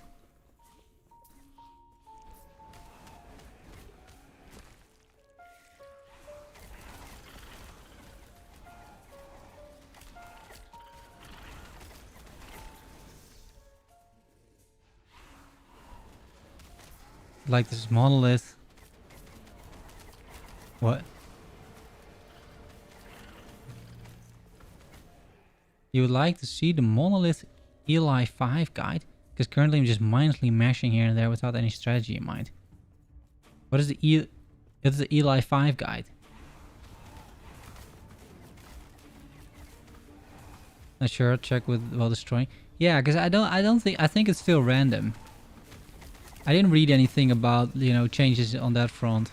So I think that is still random, but the runes of removal actually give you all of them, right? All of the shards from the affix that you remove. Explain it to me like I'm 5. Yeah, okay. I mean, is it... I'm not sure there is that much of a strategy. Or, well, maybe I should say, I'm not sure there's a strategy that really matters in that sense, right? Because the only thing that I try to do, especially if I have a less strong character, is that once you start running the quest echoes, I haven't dropped a key, by the way, in ages now. Once you start dropping the quest echoes, you gotta make sure that you don't have a whole bunch of modifiers still left. Because if you still got, I don't know how many modifiers left, it's gonna be quite difficult, right? Some stash tabs full of items saved without a reason. Yeah. Yeah. It's the same, isn't it? Yeah, it's still random. Yeah, shame, buddy. I mean, if you could have used the runes of removal on it, but that would be a pretty costly endeavor, right? So if you got like really good, but then the question is, why would you shard them? But if you got really good items, you would get a lot of shards. Is that did it have it? Ooh, 1 legendary potential. Okay, great. On an actual end game base, right? These boots are end game base, I'm pretty sure.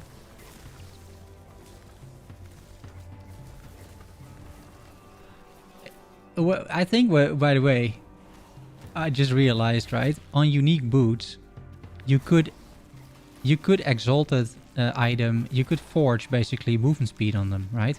And almost all unique boots already have movement speed. So that's double movement speed right there. That's pretty interesting. Right?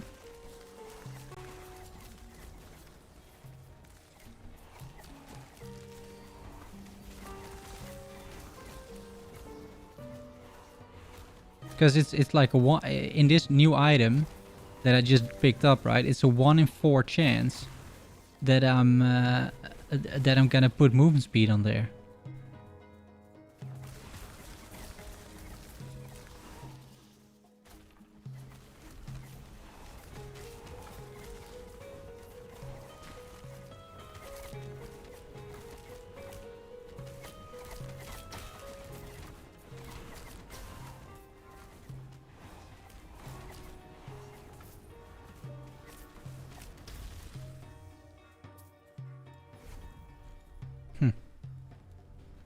Yeah, that's what I said in the video, right? If you, it's not like if you have a and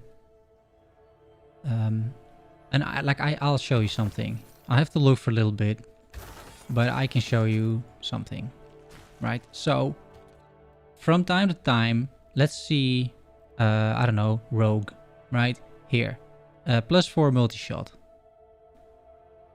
Right.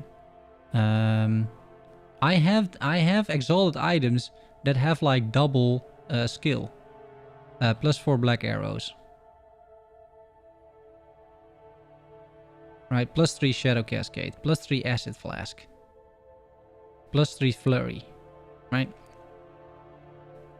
There's a 1 in 4 that you put this on a unique item that could already have plus. Like, it's not extremely unlikely or completely improbable that you're gonna end up with, you know, a +6, a 2 times +3, right? That is really an option. If you granted that you found, you know, the double +3 exalted item, which is rare, you know, it's rare for sure, but it's, you know, it's possible. Here, +2 assemble abomination, but even like +2/+2 is very manageable, right? Especially with the new system. Like +2/+2 you can get all of the time.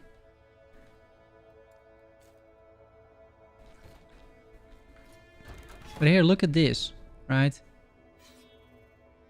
It's got 1 legendary potential. I can slam on movement speed here. Surely.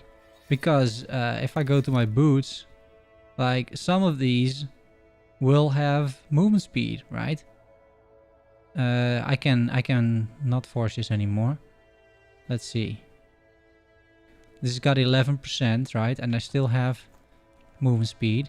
So that's the one you want to be doing, right?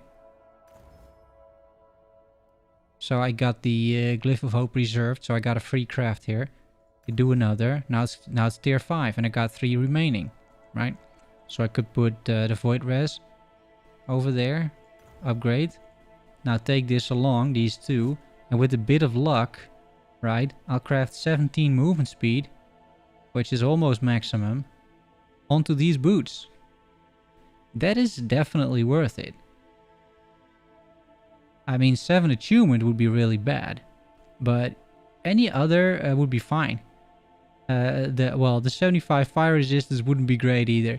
Maybe this is not this isn't the boot. Maybe this boot is a lot better, right? I mean, 4 strength not great, but the 85 crit avoidance or 7, like it's a 1 in 2 chance that you hit something good over here, right? I mean, I do like the proposition here, to be honest. So it's level 67 as well. I may not be enough level, high enough level in tier 2 of the Solarum, the Temporal Sanctum, right? So where is it? Ruined Era. We're gonna do another run, guys. Here, Temporal Sanctum. Let's see. So you need 4. So you need 4 pair of boots to get max movement speed statistically. Well, yeah, it's like you know. Let's hope it's not plus strength. Yeah, let's hope that it doesn't slam on the 4 strength. Yeah, that would be a little bit sad. I agree with that.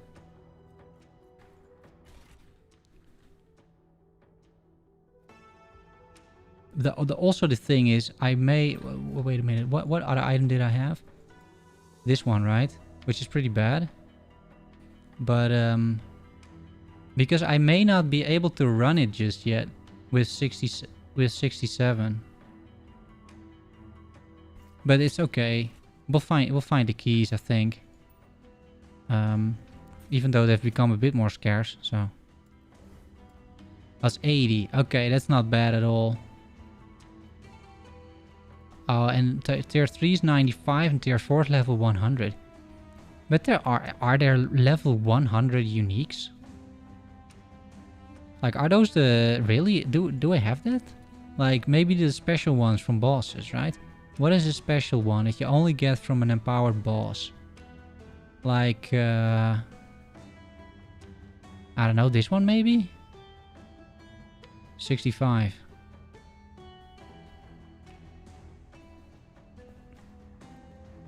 Let's see, is there something that you only get from a empowered timeline boss? Like these bows, for example, it's 70, right? 64. Do they exist? Really? Level 100 uniques. This one, 74. These things, 62. But that's a random drop. 65, 70, 36. I don't think I have a single unique item that requires like even above level 80. This one, level 80, the Twisted Heart of Ukairos.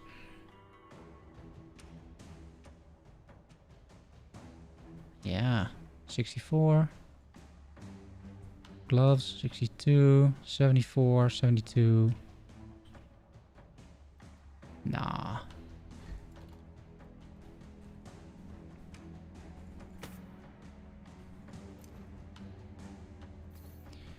But yeah, tier 2 for now should be completely fine.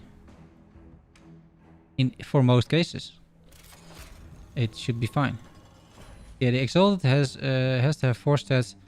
The chance is 25. Well, yeah, but you start all over again each time, right? So each time it is a 25% chance. But that doesn't mean that after 4 times you hit it, right? That's not how statistics work. So on average, yes, on average you will hit it. But yeah, not guaranteed, of course, right?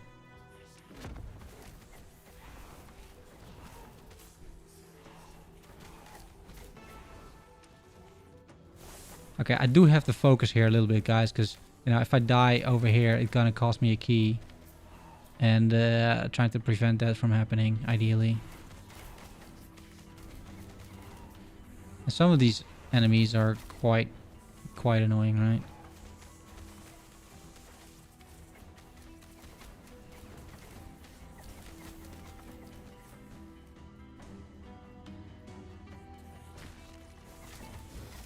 Experience gains, yeah, that's very useful. I'm level 100 here.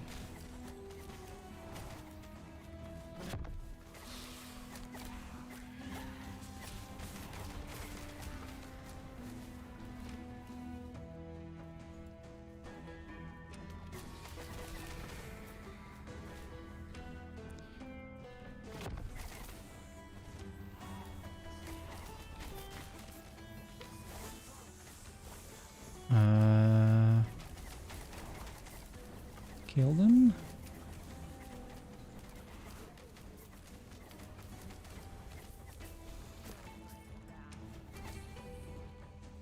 I mean, minions are good though, right? You can just send them in. They'll kill everything for you. So this is also a door, but for some reason I can't get in. Oh, here you can get in. Slightly more exalted relics. So the modifier, so you can choose. I guess the difference is in the modifiers, but does it really matter? I don't think it really matters, right? The question is, it worth to shatter items with plus X on a skill stat? Yeah, so I think it's worth it, but I wouldn't shatter any of them. So I personally only shatter tier 4 of those and higher, because then at least you get a few shards. And you're not going to be able to... Like, if you set your loot filter lower than that, there's going to be so many items dropping, you know? And most of the time, if you shatter a tier 2 of, I don't know, plus decoy skill, you know, it's not gonna really lead to anything. Most of the time, you don't get a shard. So I'm putting it personally at tier 4 and higher. And then I'm showing any item that has tier 4 of the skill affixes, because they are very rare, right? You're not going to be able to see too many of them just from the ground, because they're so rare. So that's my strategy, right? Yeah. Okay. She's saying stuff as well, by the way, the boss. Also, if I don't manage to avoid that attack from the boss this time, I am most likely going to die.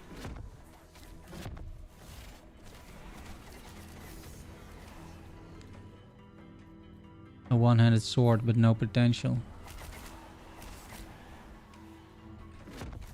Oh, crap.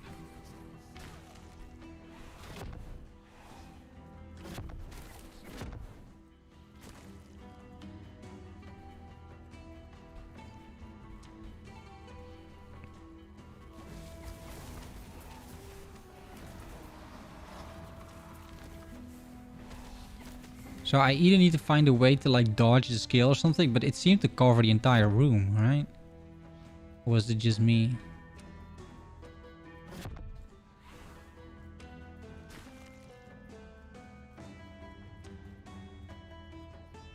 So do you always have to be in this area for it?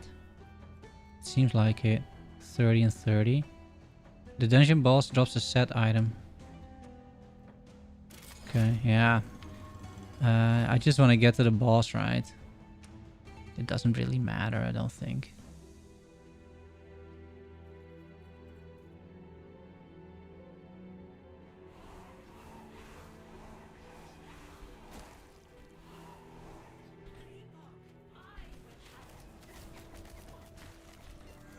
It's like, it's so much damage, dude. What is going on there?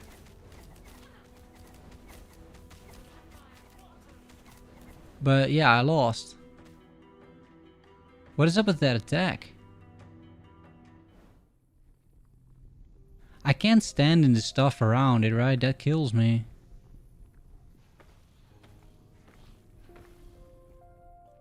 Yeah, those are costly mistakes though. Because you don't have that many keys. We're gonna try again.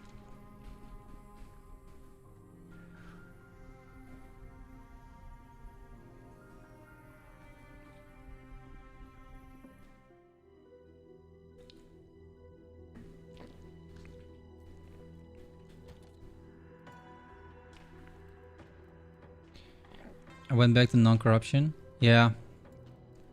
I mean, it's no point trying to do corruption if you if you can't run the content, right? I think that's important to understand. Yeah, we can try and craft on this, but it doesn't really matter, right? So I'll have to figure out my loot filter somewhat. But this is something you will typically shard. So this is typically something I shard, right? Level 5 Earthquake. 5 Endurance is like a bonus. But I only have 12 of these. So I'm sharding it. And I get +3. Right, it's pretty good. Because otherwise I would be crafting on that entire item. That's gonna take a while, right? In order to do that. So you're not gonna do it.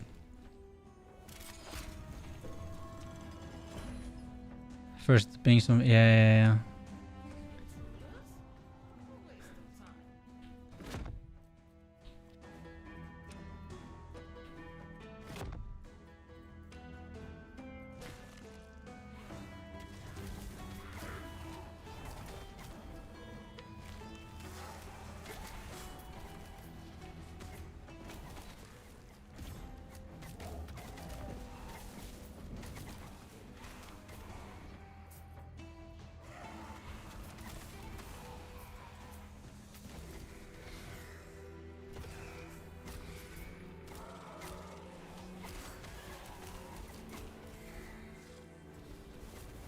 Okay, so I got my health potions back. It does seem that the spots to continue, right? They're always at the same space. They're always at the same place, I mean. So the middle of the... Oh no, it's not true. Okay, so they randomized that as well. I mean, it's roughly true, but not entirely.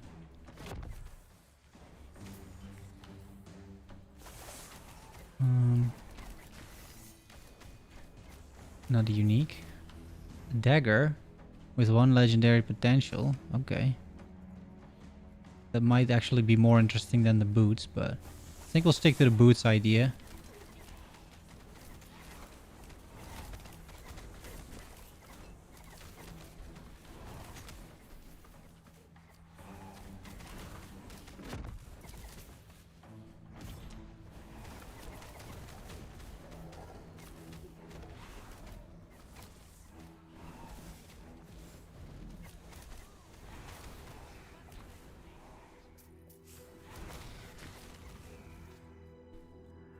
Oh, wait. Yeah, I mean, there's no way to see which does what, right? You'd have to go both ways. Slightly more runes, 20% accuracy enemy health. Okay, so that's easier. Because I'm not giving them damage. I can handle health. Ideally, I want to not give him a whole ton of damage, I suppose. But I'm not sure you can always avoid that. Loading times here are significantly longer. It might be generating the level during the loading time. Wouldn't be surprised to see that happen.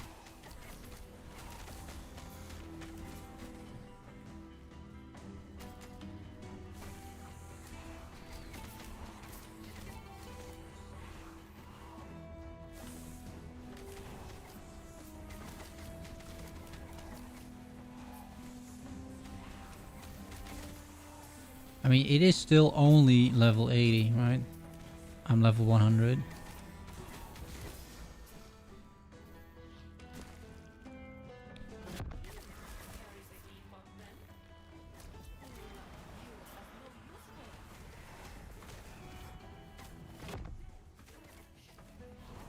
I think typically if you just move towards basically the north, you're probably gonna be fine. Right, you just want to move up. Oh.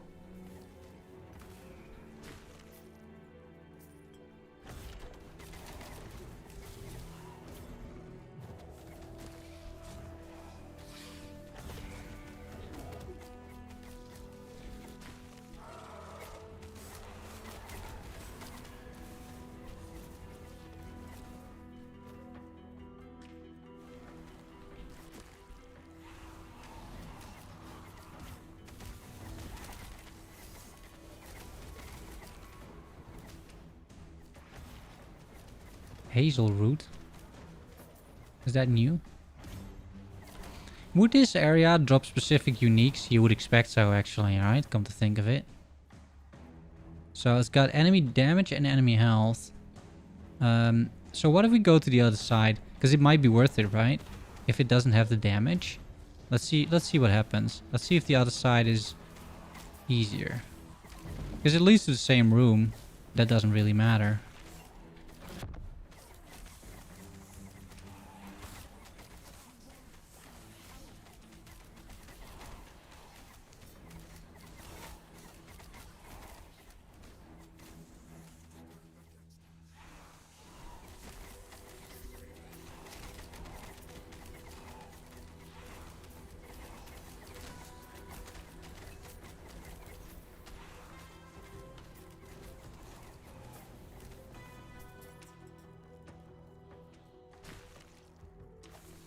It's quite a walk though. And I'm a very slow build. So there's that, I suppose.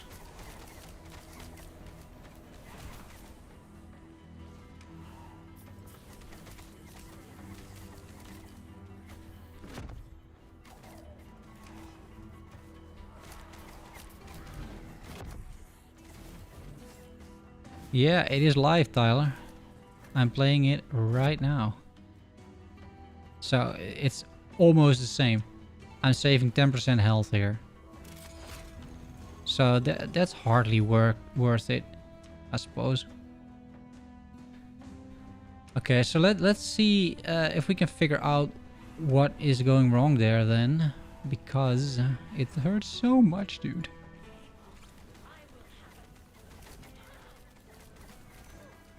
Oh, here's a... Wait.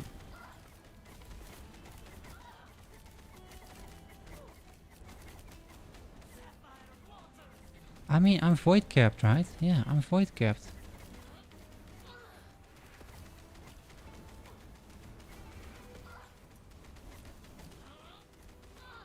How do you avoid that?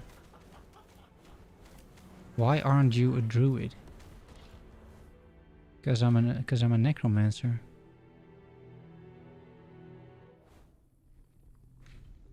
Well, a little bit problematic.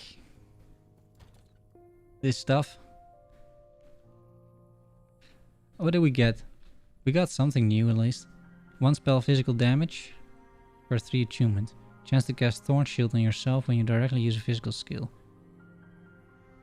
Okay, so this is a druid item, I suppose. It's got minion damage too. It's a druid leveling scepter.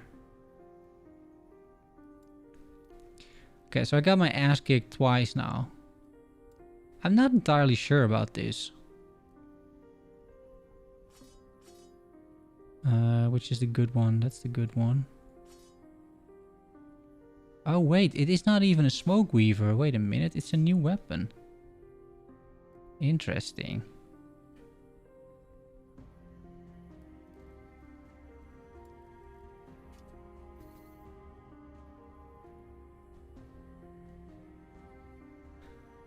Huh. Let's put these in here until we find some more keys, I suppose.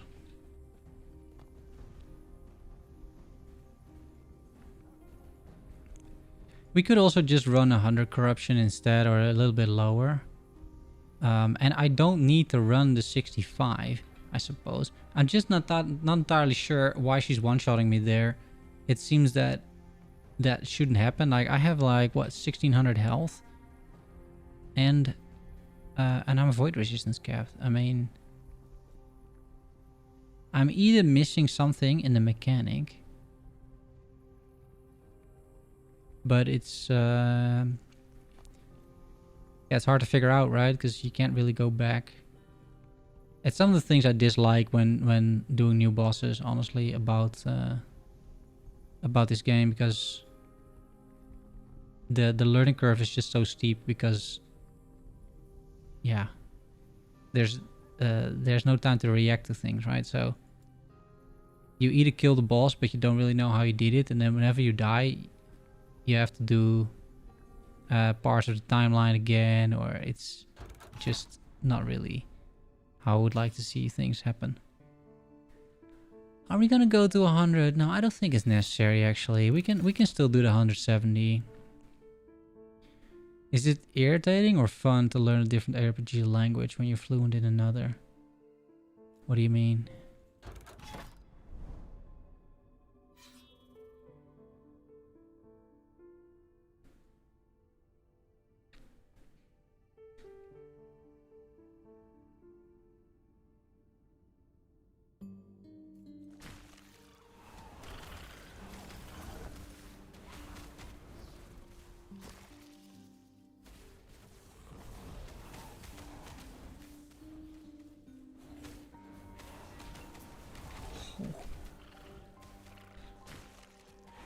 I think this is a new zone as well. This is the dungeon from the side area, right? Of the hub. Like in Act 1. This is where you normally find the big skeleton.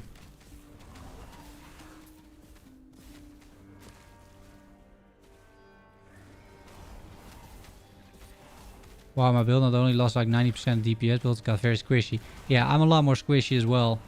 So it seems they made the game significantly harder to sort of balance out the legendaries that people were getting. But it also means that, you know, before you get those legendaries, it's all of a sudden it's become a lot harder. Oh, my army is gone. Wait a minute. Let's get my army back here.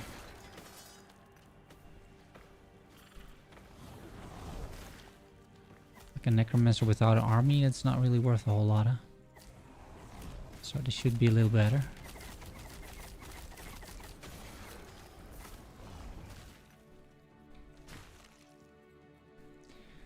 Like, it's close to PoE, but not the same. What, the language, you mean?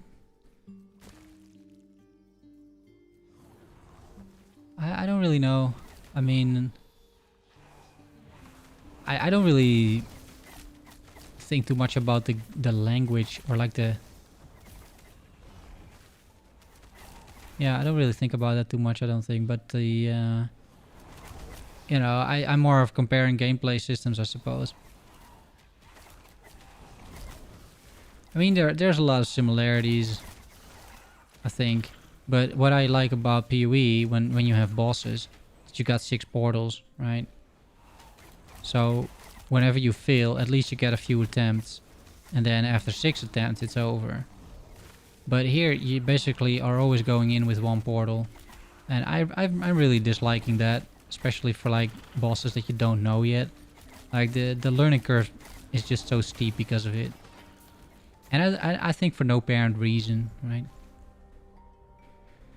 Oh, lore interactions, right? Yeah, I mean, I don't play these games for the lore either, right? So I don't really know either what's going on in either PoE or in this game.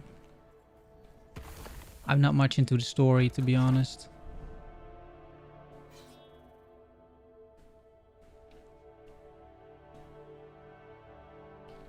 all the blood, all the bloody items and gems.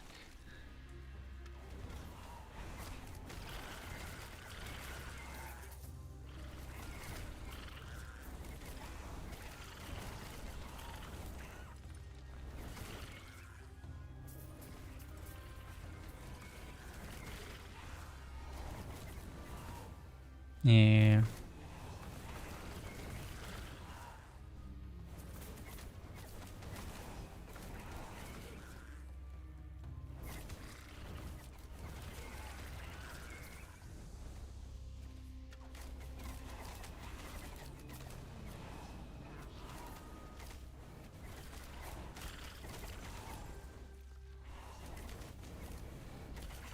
These arenas are extremely comfortable with a bunch of minions.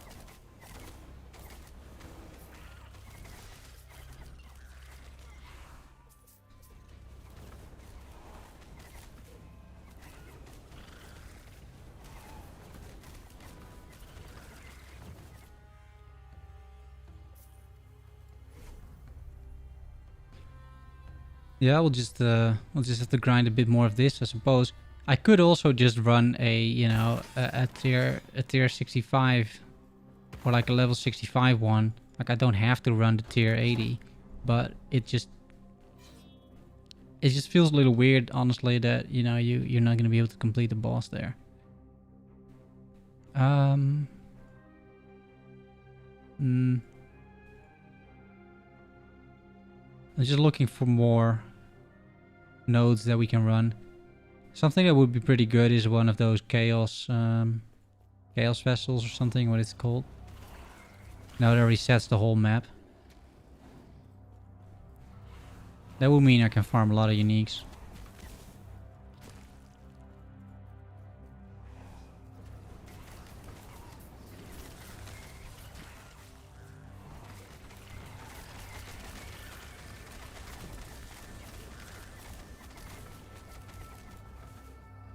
That was pretty close, actually.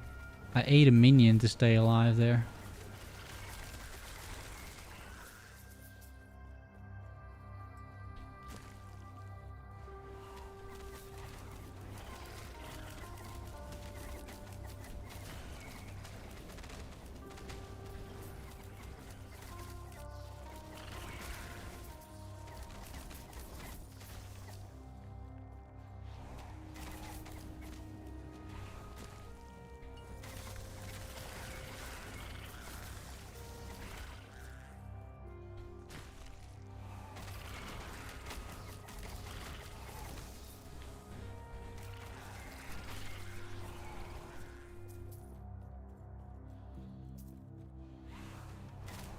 Yeah, I'll be honest, so far I'm not that impressed with the dungeon. It's I'm not entirely sure what I expected. Well, I guess I expected something like Torghast, right? Like I said in the video. But it's nothing like that. Like the randomization part is there, I suppose, but it's a maze, right? So yeah, I don't know.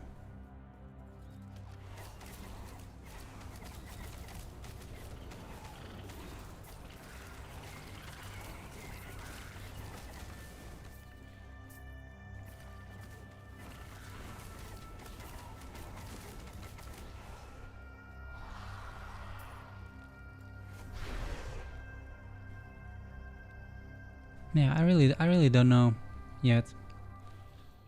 I'll think about it some more, I suppose. We're also running out of RNG, it seems, right? For the keys and whatnot.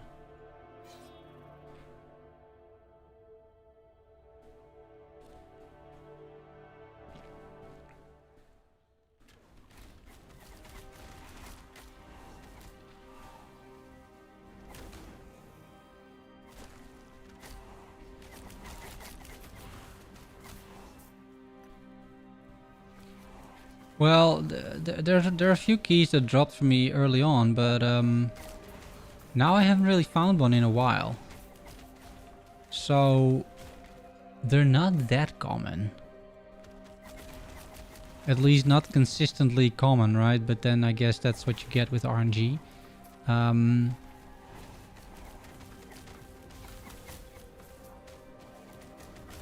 But like these type of enemies tend to drop them a little bit more. The rare enemies. But yeah, not now. They do show up on the minimap, right? So you can walk past by, and if your minions kill something in the background, it's still gonna be fine. You're gonna see like this purplish glow or something on the minimap if you drop one of them. So it's not like you'll miss them, but I found 3 so far. Yeah, I found 3 so far.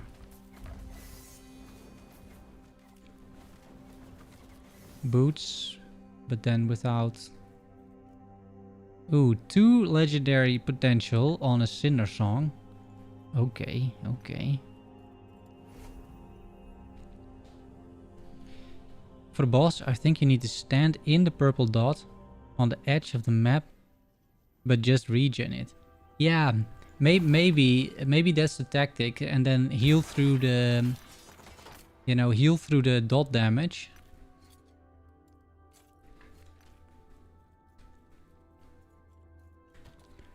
Yeah, that might be the tactic. We'll try that next time. I actually tried it this time, but I was taking so much damage that I got a little scared there.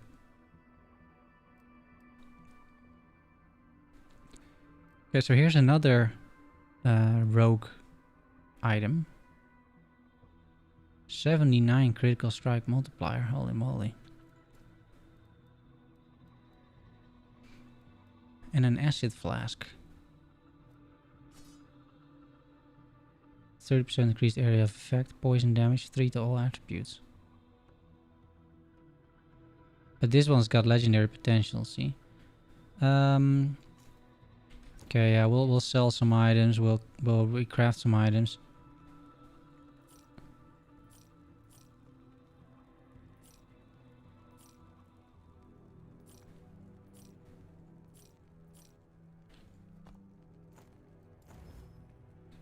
And then this Cinder Song over here.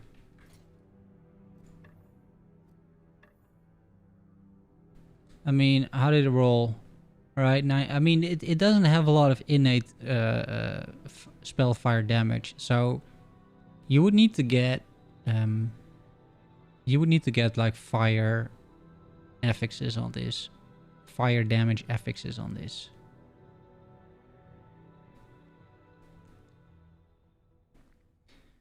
But if you do, you know, it could be pretty good.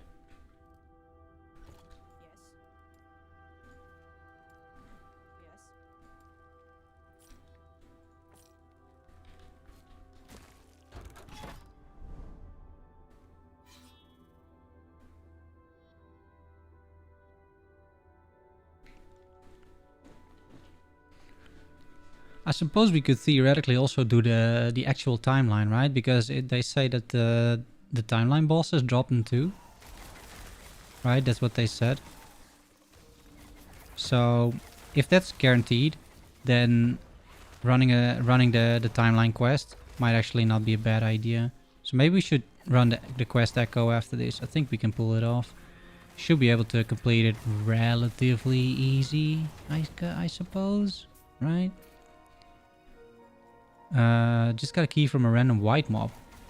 Yeah, I at the start for me it was also pretty common. I think they have a common thing at the start whenever you play the patch, and then as soon as you play more, it drops down or something. I don't know. That's what happened to me at least. I found a bunch of keys at the start, and now I struggle a little bit with the keys. I mean, that's RNG for you, right? I'm sure it'll pick back up. But I'm gonna be running the timeline. I mean, that was in the patch notes as well, right? The timeline bosses. They drop a key, and you know, we're playing an empowered timeline. We might get a cool unique, potentially even with crafting potential on it, so who knows.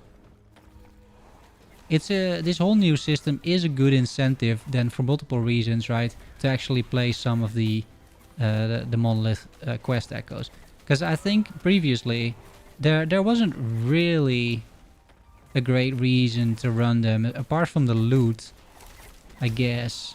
But that loot is so rare that you're like, yeah, screw this, man. Whereas now, holy moly, dude. The damage of these guys, it's like... It's insane, really. I'm not entirely sure about my modifiers. Maybe I've completely messed up my modifiers, but I don't think so. I mean, deadly if they haven't been damaged.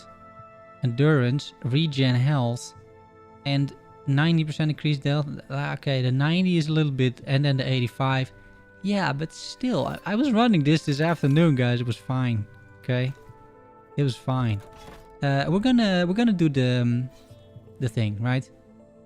The quest timelines. Let's see if this is any better. And I have enough stability for 2 of these things.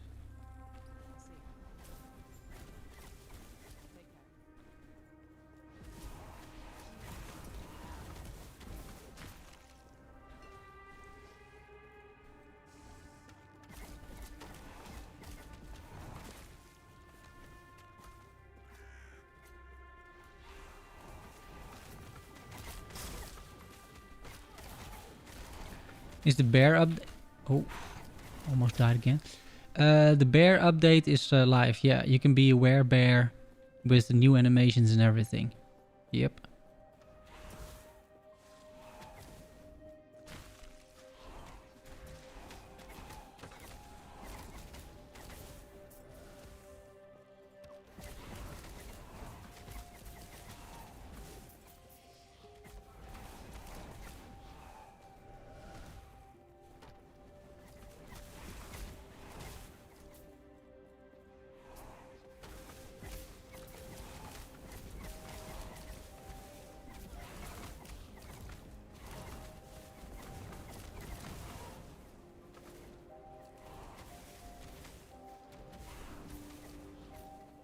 Oh wait, a key. I think, right? It's the purple. Yeah. So on the map it shows up relatively well. That's good. Hey, Reaper, how you doing, buddy? Yeah, we're just well, we're just trying to craft legendary items. And so far, the boss at level 80 is kicking my ass. So not that much crafting going on. We can easily defeat the level 65 boss. Well, that wasn't even too easy, to be honest. But the level 81 is absolutely destroying me so far. So yeah, I'm currently farming a few keys to get in, and then we'll try some more. I crafted 1 legendary item so far.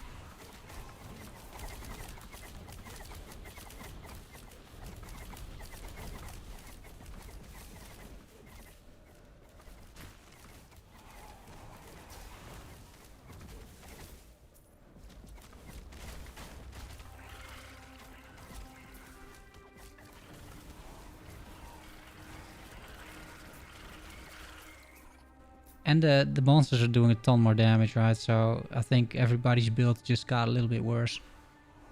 You need to pay a lot more attention in order to actually pull it off. Because holy moly, I almost died again there.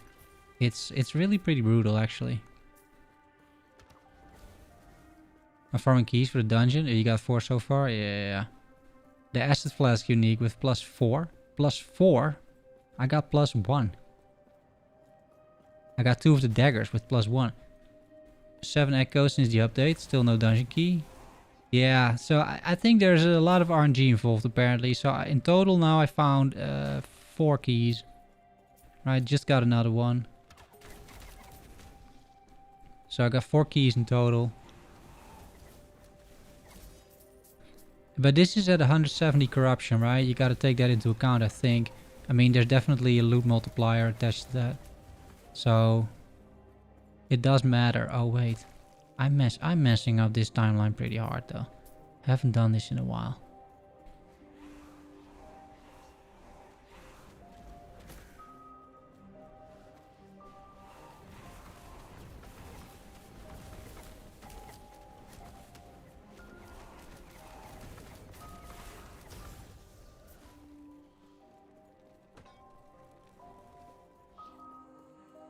Yeah, that could explain. Yeah, so I'm finding a bit more maybe than you, but then apparently Reaper, I'm not sure what corruption he's farming, but he apparently also found 4 keys already, so that's like the same as I did.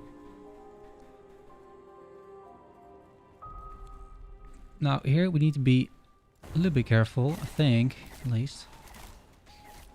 Oh, no, actually. that we did a lot of damage there.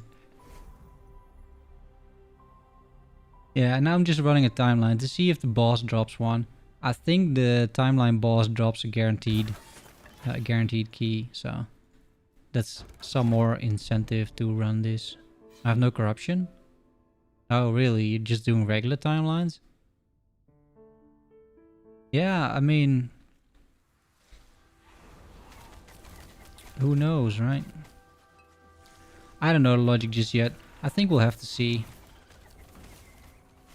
But, you know, just keep me updated. We can use it for some anecdotal evidence in the videos that we're about to make. So, I'd appreciate the input.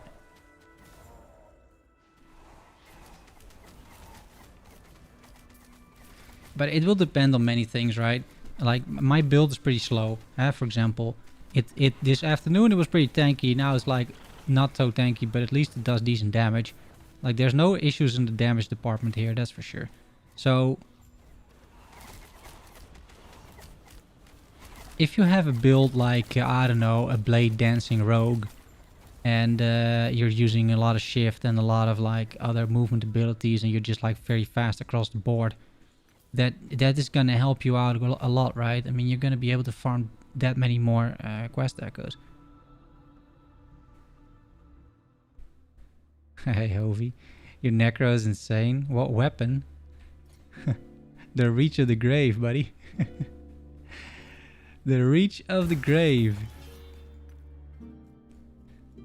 The one and only. Alright, time for Hearten. Let's see.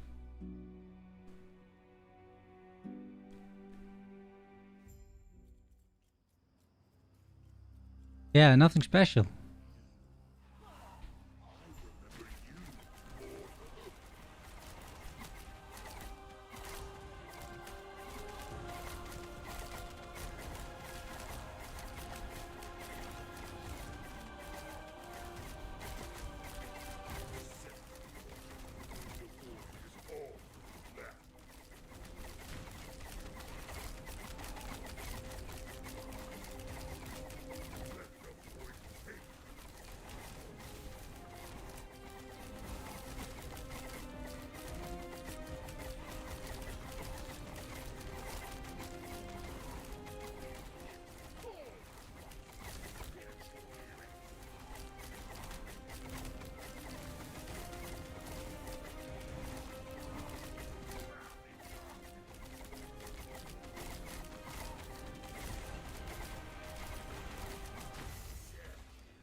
Okay.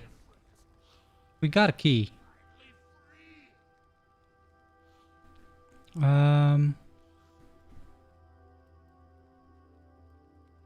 Yeah, you got a perfect shard drop rate. Instead of 18, we go for 20. Yeah, sure. This is a bad timeline for this sort of stuff, huh? Which is unfortunate, I suppose, but yeah, we'll replace it. Confirm selection.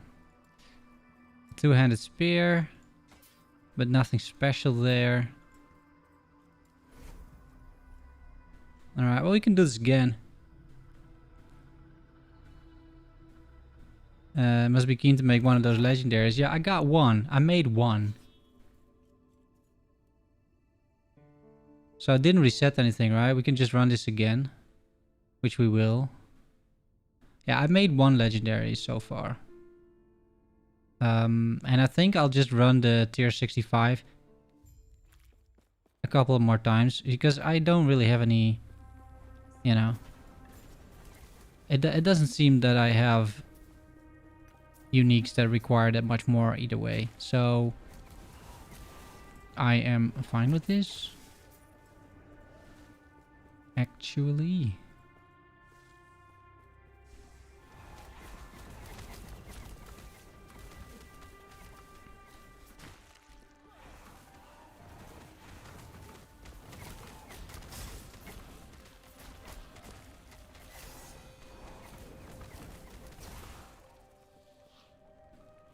a two-handed staff, but it's got no potential on it. One of the best builds. It's a decent build, right? I think it could be a little better, but it's a decent build.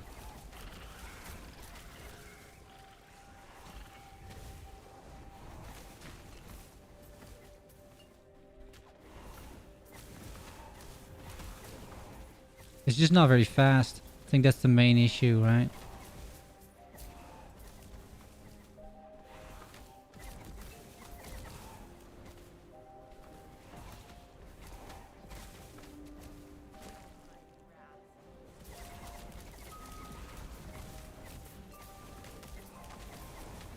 And not extremely tanky, not at these levels anymore at least. But they nerfed multiple things, right? So they buffed the monsters. I think 1% more damage per level and 2% more health per level. So, you know, I think the monsters deal twice the amount of damage. If I read the notes correctly. I might be wrong. Next to that, they nerfed block, right? Which I'm using. So I'm using block as one of my main defensive mechanics. But that doesn't really work that well anymore because they nerfed block. So you have a lot less block chance. So I'm taking a lot more hits. And they may have nerfed one or two other things that I haven't really noticed. So yeah, you know, it's become a little bit more difficult. But it's still okay. I mean, I find it still relatively smooth. You just gotta, you know, adjust a little bit, I think, to the... Yeah, you gotta be a little bit more wary of the enemies and the abilities that they're using. And there's nothing wrong with that, honestly. It was just this morning when I farmed some legendaries. It was a little bit easier, right? And by a little bit, I actually mean a lot easier. So I think if you have a bit of a worse build than this, it might not be great currently playing the same content that you did yesterday, right? That might be actually a little painful.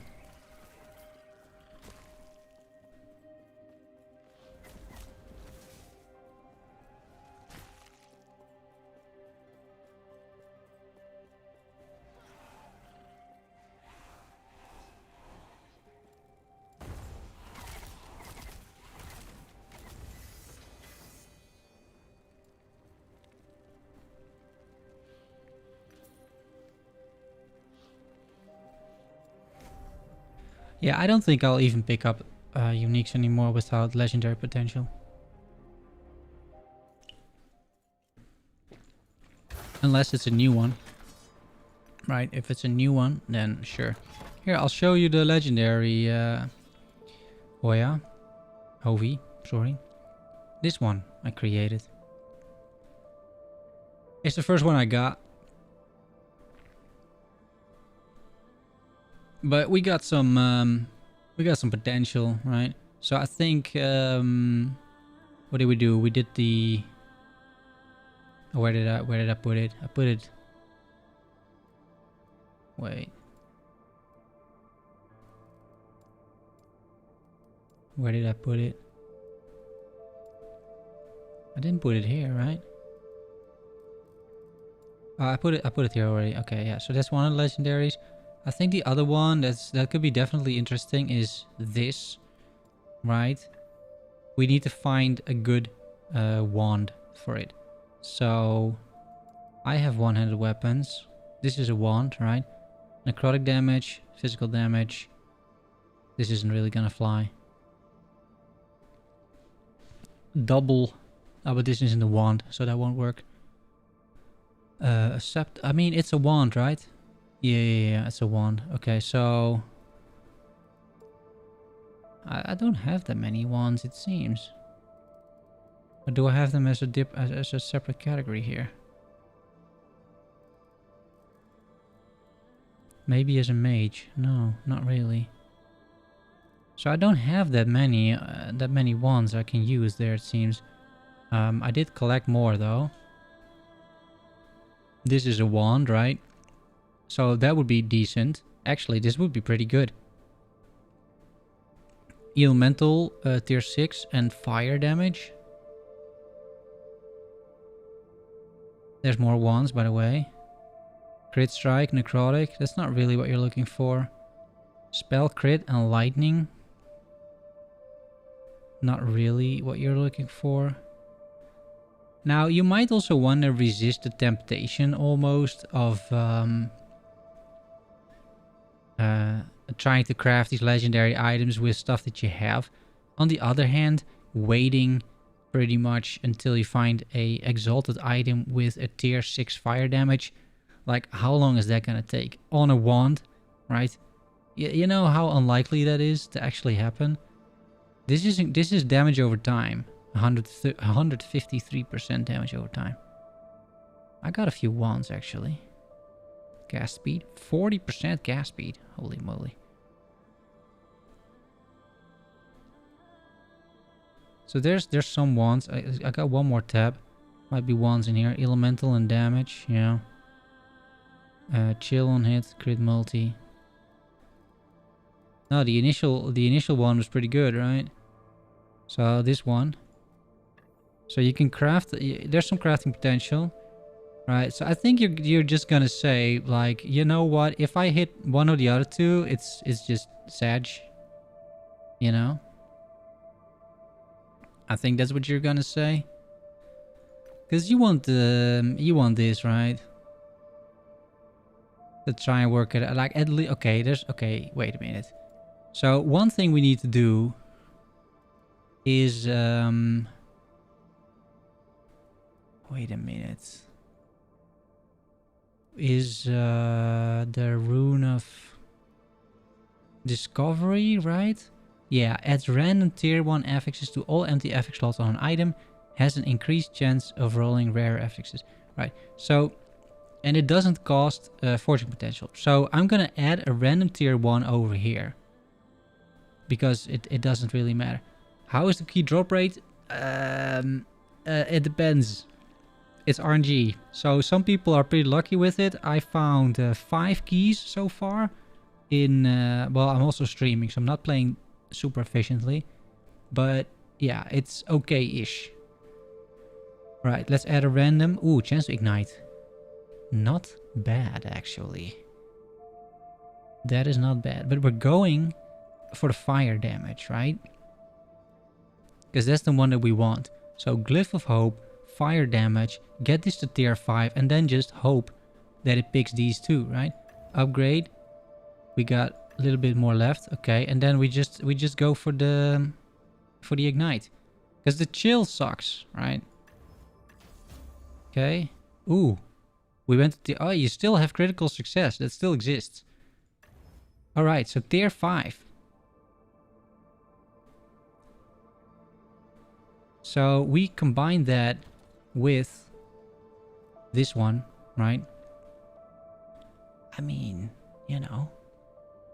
If you hit those two, it's pretty exciting, guys. Pretty exciting. Yeah. Unique staves. No, it's not staves. It's two-handed. I already got 2 of those. Did it roll better? No, not really. Got the Exalted over here. Let's shop.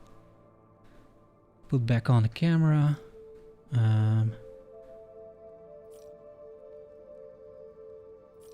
Main health, ward, crit, health on block, void res. Yeah, I don't care too much about these things, to be honest. We'll always take these. We'll grind a bit more, right? We'll complete the double thingy. The double quest echo. Also, there's no modifiers on the map anymore, I don't think, so it should be a lot easier. I mean, there's still the corruption, but that's it, I think.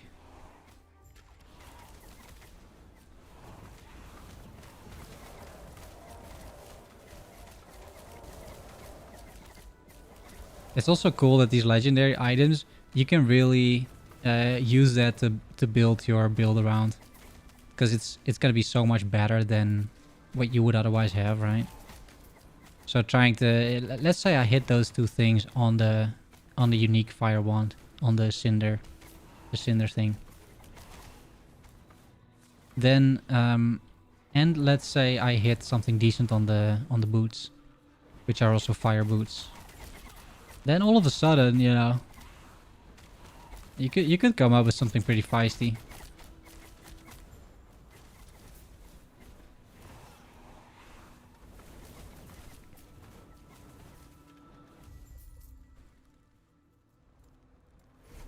Okay, it's time for Hearten once more.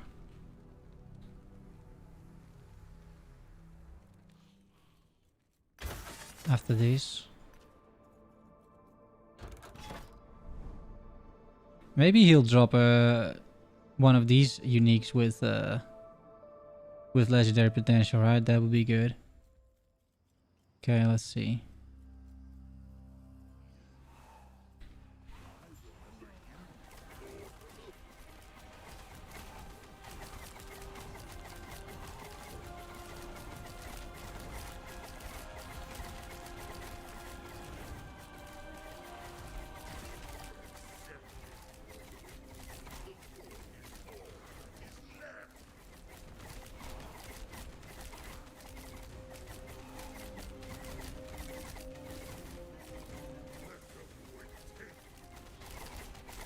Yeah, he's dying a lot faster than last time.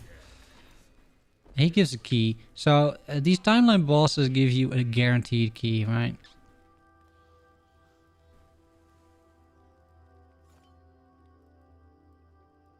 So we go from 20 to 22. What's the high roll here? 25. He drops a shield, but no potential on it. So now I got 3 keys, right? We got 3 keys. 12 echoes, still no key here. We're running level 80 mono without corruption, yeah. Just notice the pre-patch items have automatically added forge potential. Good stuff. Yeah. So unless they were fractured, then they have 0. But otherwise they got something, right? It depends a bit on how much. It's hard to say, I suppose.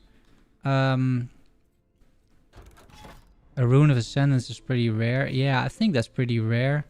If I do... so I found 1 Glyph of Despair, which seals an FX, right? Which this gives you 5 FXs. But I'm gonna save these things. And I got the Glyph of Order. Prevents the roll of an FX within its range changing when it's upgraded. Yeah, so I think... what this does is that if you have like a highly rolled tier 3 and you make it a tier 4, it stays a highly rolled tier 4 or something. But I am not entirely sure. And then do I have the... I still don't have the new runes here. So I only got 5 types so far. So your rune... yeah, it keeps the percentage, right? Yeah. Yeah, okay, that's an interesting... it's an interesting craft, actually. Exactly, right. You have 99 tier 2, and you use that one, it goes to 99 tier 3. I mean, yeah, it could be useful. I can see how that's useful, for sure. Yeah, I think we're gonna continue in this timeline. Yeah, exactly, yeah. Yeah, well, makes sense. There's still some room over here for potential good items, right? Or nodes, I suppose. So let's go over here. And otherwise we could do a what's it called? An Orobis, right? We could do an Orobis and increase the corruption if you want. I'm not exactly sure how good of an idea that is, but yeah, might as well. I don't mind having like one timeline with a pretty dumb and insane corruption. Oh, another key. Here's another key. Nice. They do show up on the mini-map, which is really appreciated.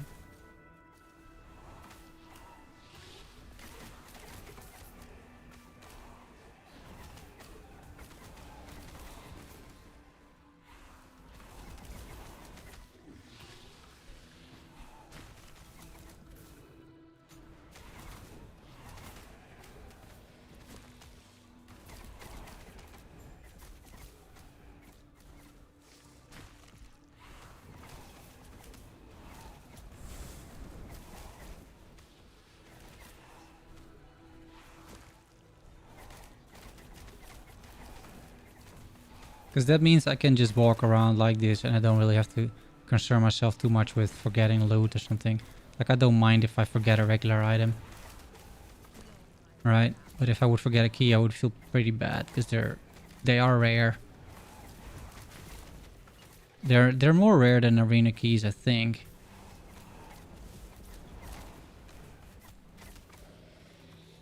And more sought after, right? I mean, people are more excited about this than about arena, at least for now. Wait, I need some potions.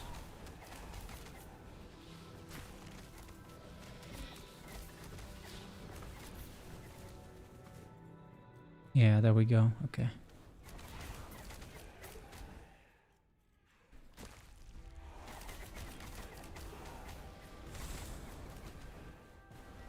Bees. They added a bee shrine. 12 bees. Holy moly, that's actually significant. And I got minion stats, right? So assuming these bees inherit the minion stats, which they might do, I guess. I don't know. You would think. That's actually pretty good.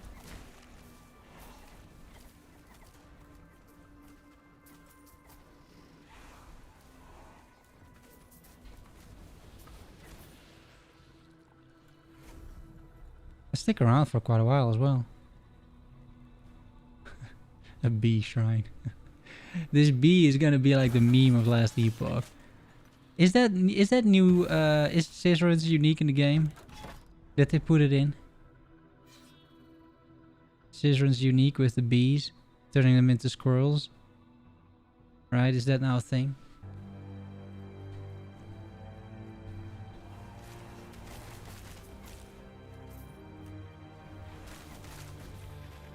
Should be, yeah, it should be in the game. uh.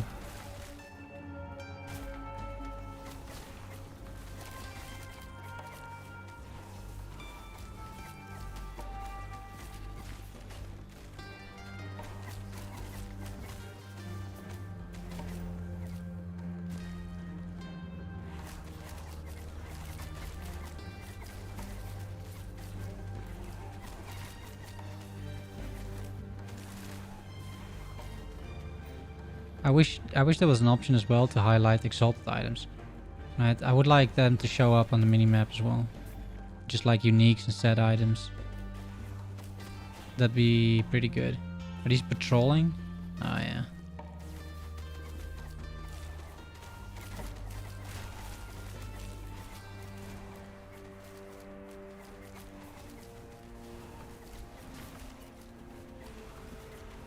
Ow.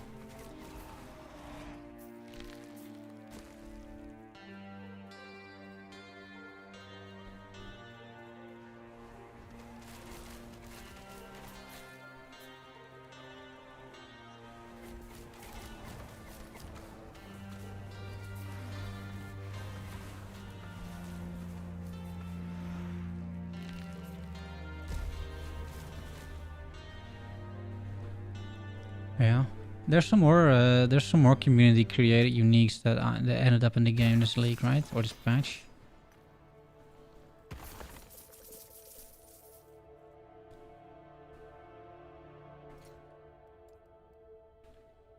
These bots though, it's quite something, isn't it?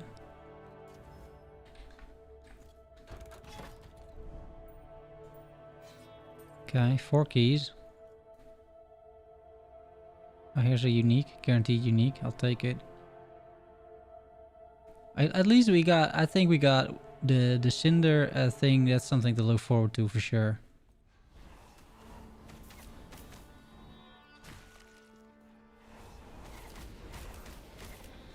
That could be pretty good. Now you're missing adaptive spell damage, right? I think that's potentially very painful. I'm not sure if adaptive spell damage scales with Ignite. Does it?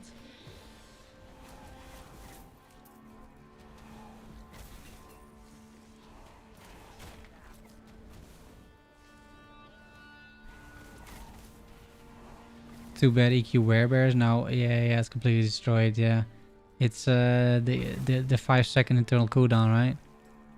That's the issue currently.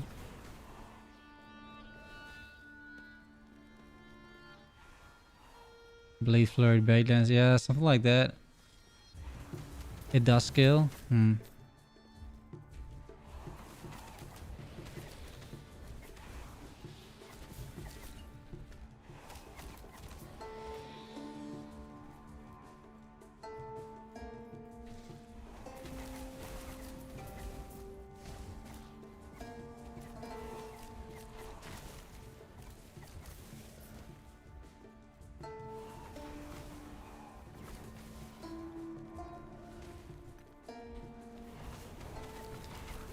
Mana could be handled.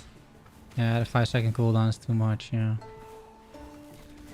I mean, it was a pretty dumb build, right? Like, it was pretty broken. It stayed alive for a long time, though, to be honest. I mean, I think Boardman made a guide about it, like, what, 3-4 months ago? If not, like 2 patches ago, right? Wait. Open up. Yeah, thank you.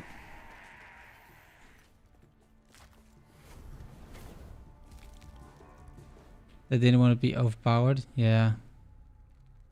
I haven't actually looked at the new werebear at all. I'll play it at some point. Just like the bug. Oh, a glyph of despair. Nice. Yeah, it's like the bug, right? At some point I'll play the bug, it's fine. But right now I'm just kind of trying to figure out that that whole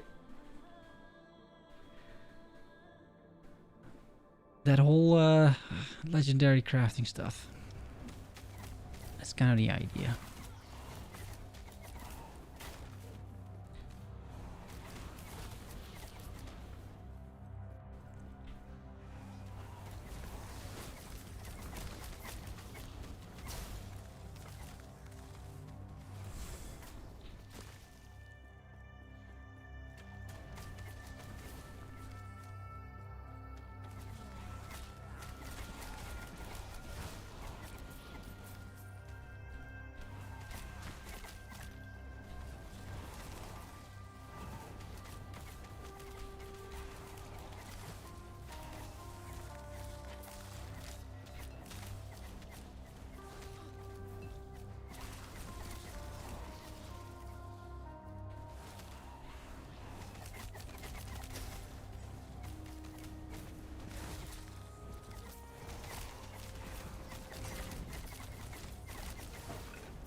These guys have become pretty tough, but I'm not really looking at the modifiers anymore, to be honest.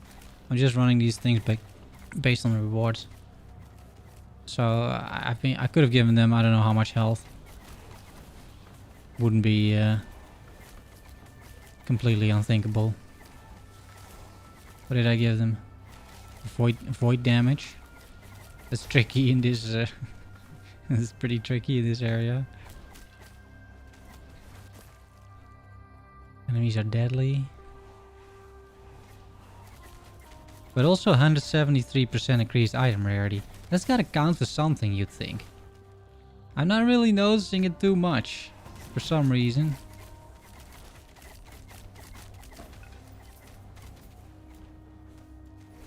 Maybe we should complain a bit more.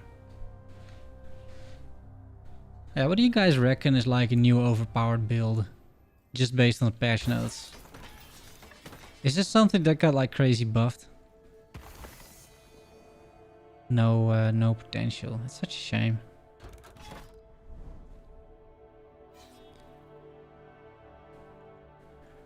I could try and do basically reset the timeline. Because this doesn't seem to go anywhere. Maybe this goes somewhere, actually. Let's try that again. Will bleed poison. Flurry was already OP and not nerfed. Bleed flurry. With a bow or with melee?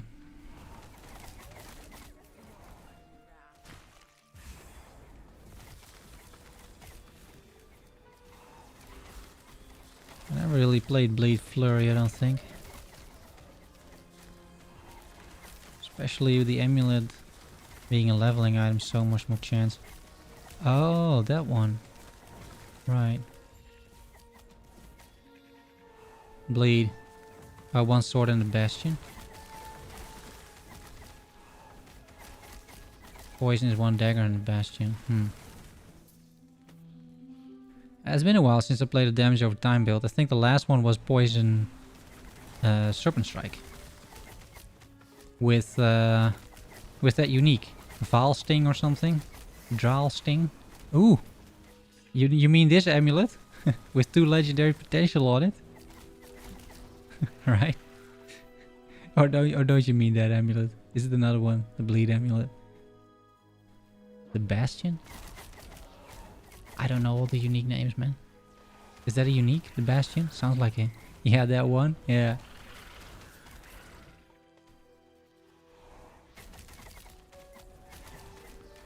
I mean, we should figure out a nice amulet to put on that thing, right? The Bastion of Hope. The Bastion of Hope. What, that's a shield? I probably have it in my stash. Oh, the 100 block chance. Yeah. I see.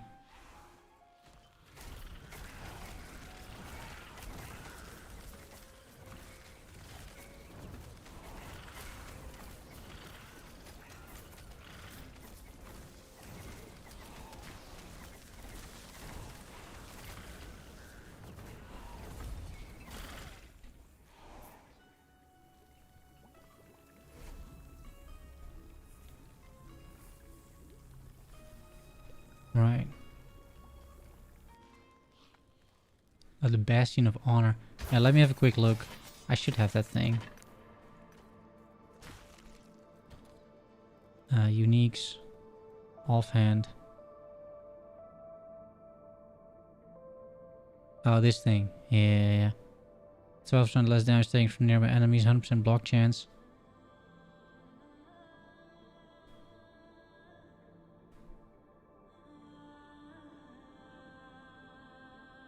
Right. It's pretty good. It's really rare, yeah? Huh, yeah, I got one.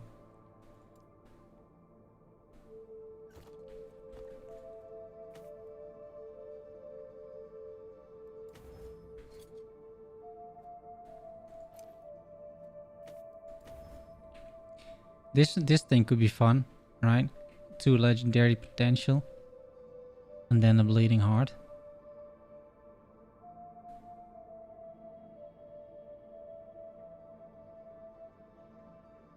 What would you put on there, though? Like, what kind of stats would make this really, really OP?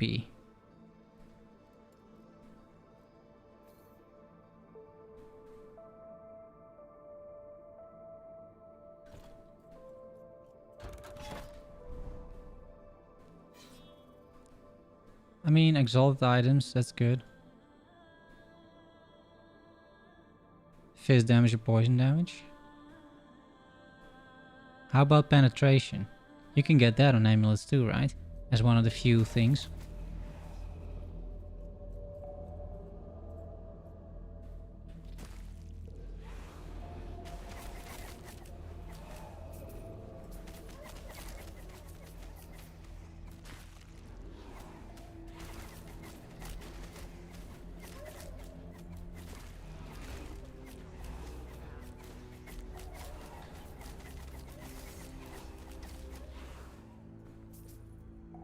Ooh, another 2 legendary potential.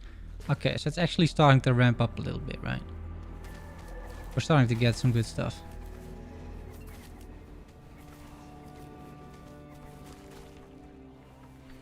Let's tackle this dude.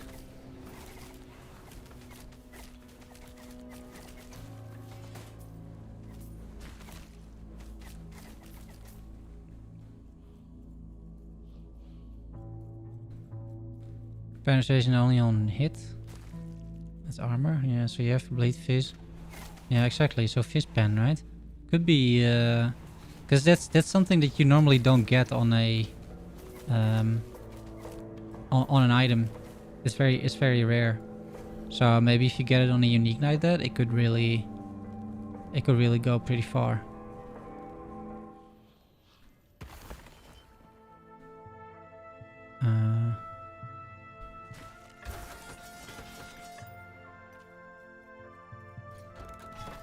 Yeah, we can have a look. So I need like a fun ring for... What's this? Poison spells. Poison spells. What is that, Lich?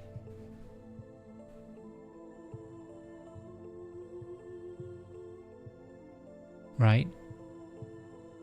Or Shaman, maybe? Acid Flask? But is Acid Flask a spell? Isn't that an attack?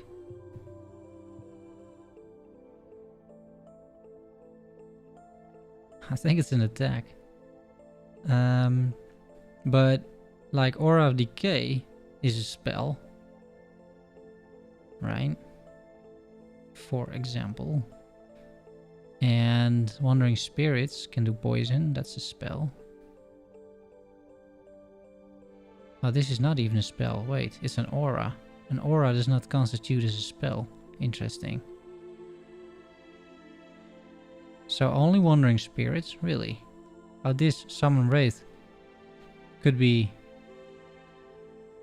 poison. But then you would need minions.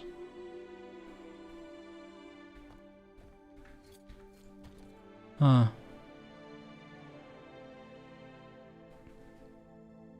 This is a pretty bad ring to begin with. Let's be honest. Although chance to poison on spell hit. But I mean... It's a pretty bad ring, you know. But if you can get like, I don't know, crit avoid... Like if you can get some defensive stuff over here, then it's a pure bonus, right? If you can get, you know, crit avoidance or... What else do you typically have on a ring? What do I have on rings? Yeah, I got minion stuff. But yeah, crit avoidance and block chance apparently. This ring's pretty bad. I can still craft on this thing. Wait a minute. Cold res and necrotic. Oh, but I don't need to craft on this thing, do I? Cold res and necrotic res. Lol, the boss from level 55 doesn't just one-shot me. Yeah. Yeah. Tell me about it, dude. Tell me about it. Okay, I can improve this. I'm going for damage instead of health, because these guys hardly ever die. Oh, it preserved it. Nice. Okay, so that's just an upgrade. This still has stuff too. I should have checked this a little bit earlier. Block chance for sure, right? Okay.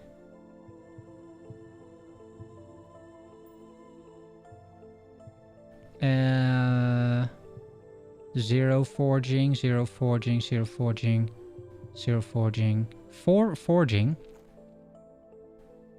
Did just mess up my... Oh yeah, here, Ellie res.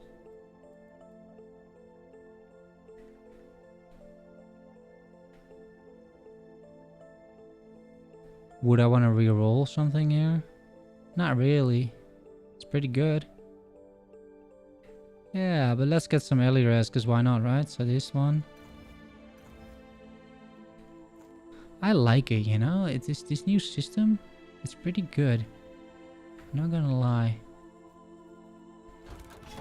I am definitely a fan of the crafting. Like, the crafting is excellent. No doubt about it.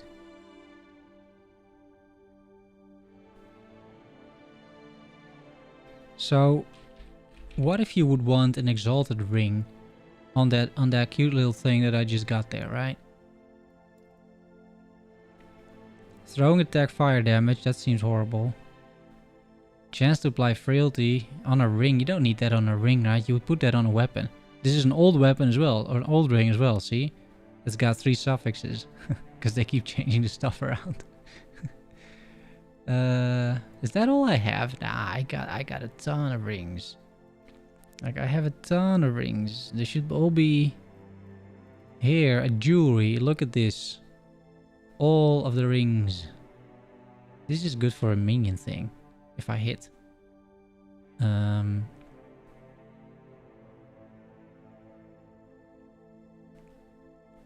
60 physical resistance and crit avoidance.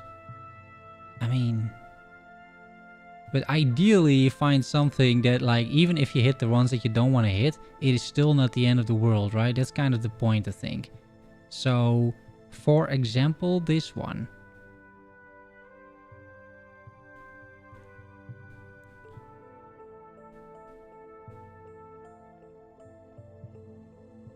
But you want something with damage over time, right? Or poison or something. That's kind of the idea, I would say. Or just stuff that is good, generically good.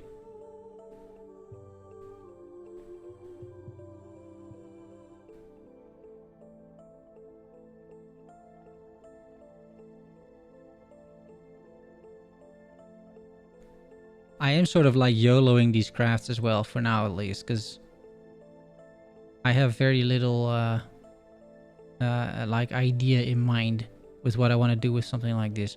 So for example, 16 attunement and some damage over time on that leveling unique. I mean, 16 attunement for a druid. Right, I think you're gonna go druid with that thing, right? I mean, it's even got a druid name, doesn't it? So you're gonna go for a druid, like you know, like what's that thing called? A spriggan, right? You're gonna take a spriggan with that thing, and then thinking about a spriggan, you take something like this, and you craft up the increased damage over time, right? So let's assume you're just gonna fill this up with something random, I think, because it doesn't matter. So you're gonna, how did you do that? With a discovery, right? Yeah. So because this is free, so you're gonna do a discovery. Block chance is not even bad. Got to go? Yeah, sure, buddy. Thanks. Have a good evening. And then you do this with Glyphs of Hope. I think you only do Glyphs of Hope, right? I mean, you don't do Chaos, because I like this craft.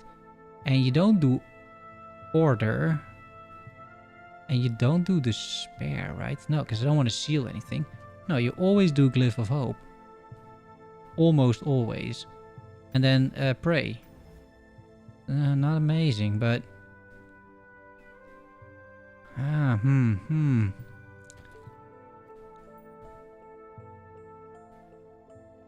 I feel you can do better.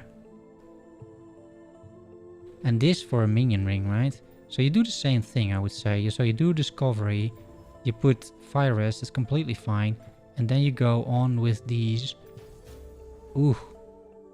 Critical success, right? Nice. So you have a chance for mean health, mean damage. And then you just spam, you just YOLO this. Holy moly, got 16 left. Oh wait, we got one more. Okay, so. And then you check this, I suppose, but it already rolled pretty well. Right? So what are you really gonna do here?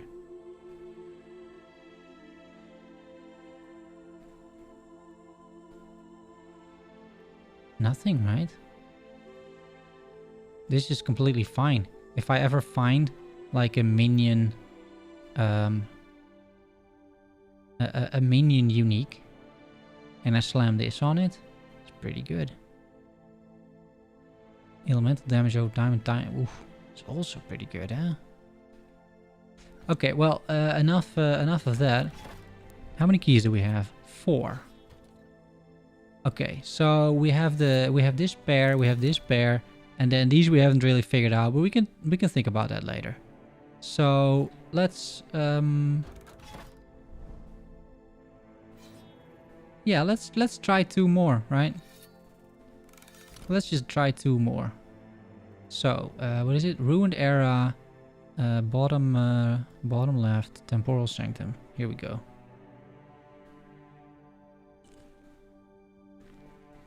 Block effectiveness is how much damage you block. So how effective your block really is. So we're gonna do tier 1, right? 55. Wait a minute. A small check. I can't craft this one, but I can craft this one because it's 40, right? So I'm gonna do the easy one, because holy hell, this AD is extremely tough. Enter Sanctum. Because for the Cinder Song, this is completely fine.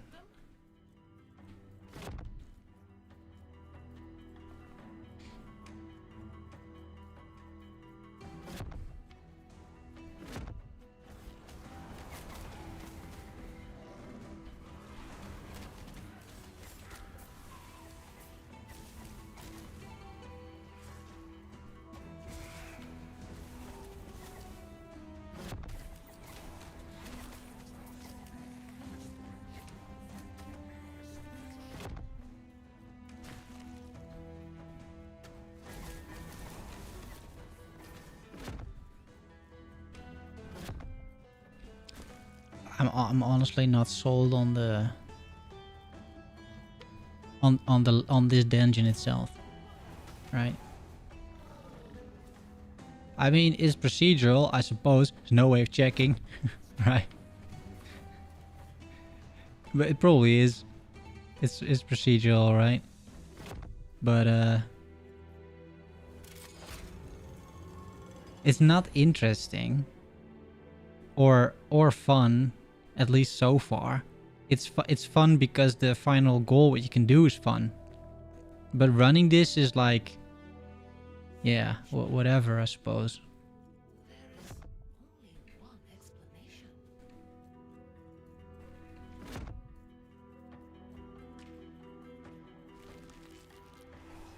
I don't know. I'm curious what others feel about this.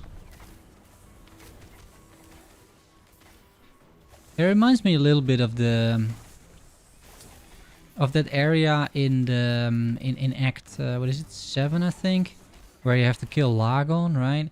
And then before you, oh wait, unique. And then before you do, no legendary potential. Before you do, you have this zone in the temple, right, where you have to also go via like a small maze or something in order to find the entrance. Now that is not randomized, so if you've done it a few times, you know exactly where to go. But it feels a little bit like that area where, you know, it's like that. It's the only option, really? Take so much damage. Yeah, I got 75 auras and 1623 HP. So let's try this again, because she almost one-shot me at level 55, right? Like, holy shit, dude. Because this one, right?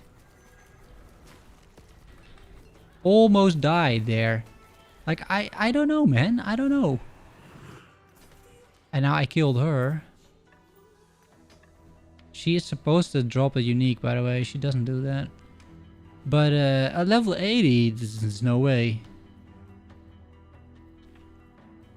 I don't know. It seems crazy. Like, how does he do that much damage? Different era.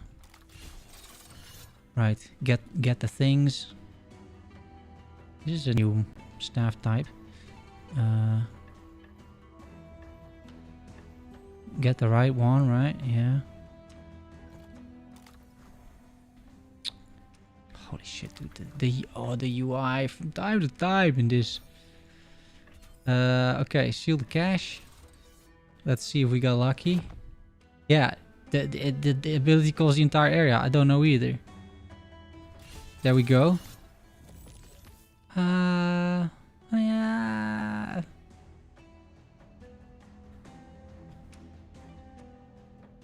I don't know. Not the best outcome. Let's put it like that. Not the best outcome, but maybe. Yeah, I mean, it might be a defense layers check, but how many defensive layers do you have that can handle such a blow, right? So you're already res capped. You can't improve. I'm not sure you're gonna be able to block that, to be honest. I think I'll run it one more time, right? If I find something to put on this bleeding heart. So I think we said physical damage and fizz pen or something like that, right? So let me try and figure that out. So we got this one that we created, and so I want let me get this out of the way. We're gonna look at jewelry, but then this is poison pen potentially, or shred armor. Let's see. Oh, we need exalted, of course. Necrotic damage, no. Crit multi, that's a lot of crit multi, but no. Frailty, no. Healing, no. 109 fizz. Holy moly. I mean, look at this. But no, it's great, but not for this item.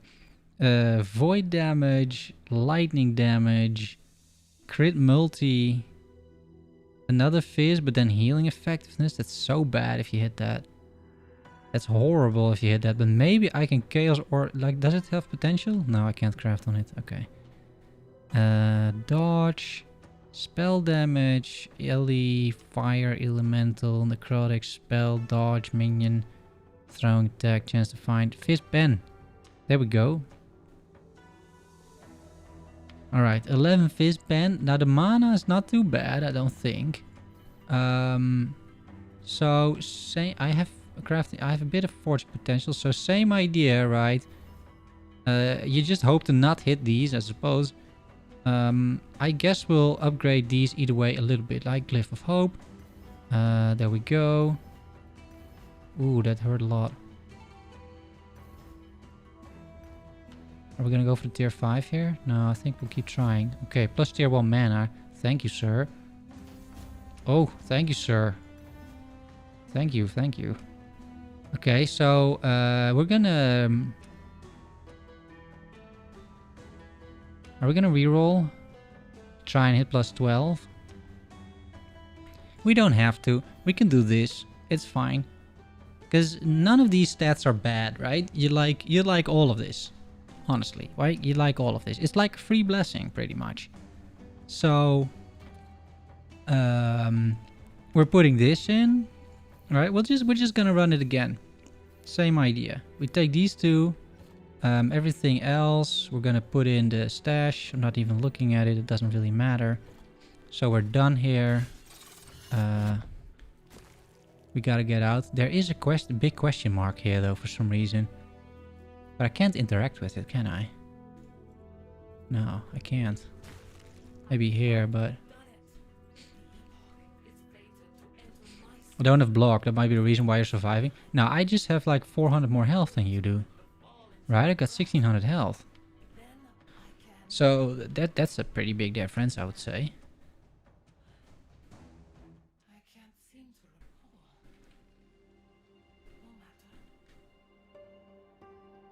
If the unique has more than one potential, does it mean you can combine it just once? No, you can combine it. It's always combined once, and the potential determines how many affixes I am getting from the exalted items. So this has 2 legendary potential. That means I'm gonna get at random 2 of these modifiers. Right. So with a bit of luck, like 50%, I get the fizz pen and any of the other 3. With a bit of bad luck, I get a bunch of resistances or something on this amulet, which is still, you know, it's still fine. Right? Let's be honest. It's still fine. It's either way a bonus, but yeah. So ideally, the most ideal situation, right? You're going to get yourself a 4 legendary potential unique, and then slam a quadruple tier 7 exalted on it, right? Perfectly rolled. That's the ideal scenario. Tier 1, because this is level 4 exactly.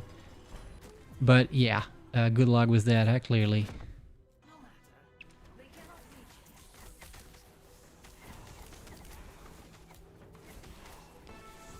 Oh, I see. You just can do this once.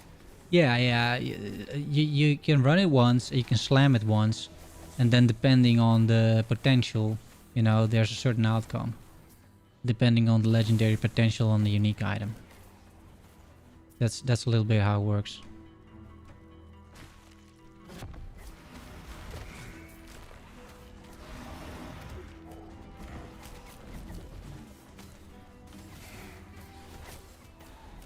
Yeah, so you might require dodge and block, you know. Might be a requirement, but still it's not gonna prevent you from dying per se, because they're both separately calculated chances, right? So you either block or you dodge or you get hit. And if you can survive a single hit, which apparently you can't. I can survive, I think, a single hit, but I don't think I can survive a single hit on level 80. Then, you know. So here's you might want to look at the modifiers, because you have a choice, right? So I can show you quickly. So this is 20% increased enemy damage and enemy health. If I go over here and it's close, so I can do it. Hopefully, yeah, I can. This is only health. So that helps a little bit, right? I just avoided 20% increased damage.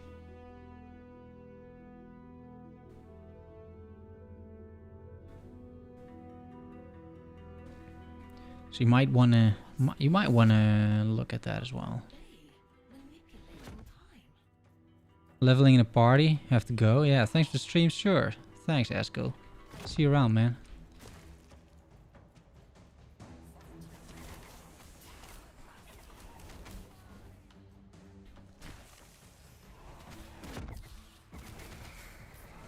The mechanic of this switching, it works pretty well. It's really smooth. It's like Scourge smooth, you know?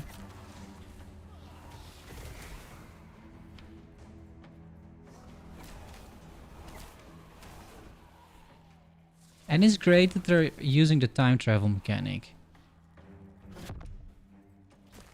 Which they haven't really done too much up until now, right?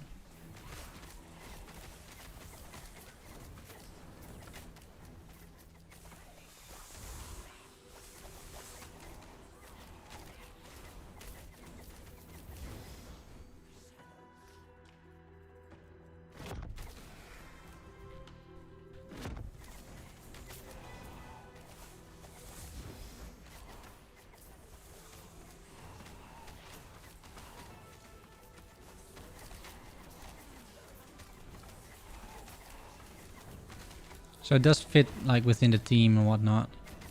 The team, I mean the theme. So 30-30. I think you can go to 30-20 as well.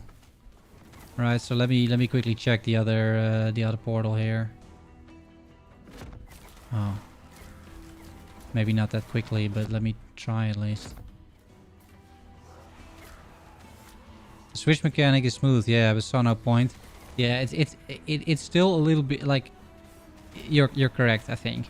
So you only use it to get through the doors, I agree.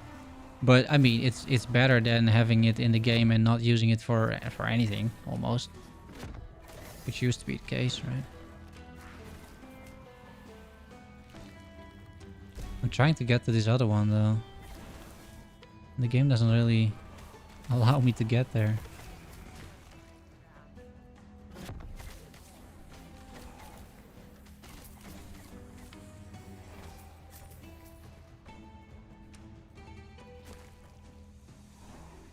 So the other was 30-30 and this is 20-30, right? So it's a small change. I think this is consistent so far with what I've found. So it seems the first room has either 20-20 or 20 health only. And the second room, I'm not gonna stand in the dots on the side. I'm just gonna stand in the middle, see what happens, right?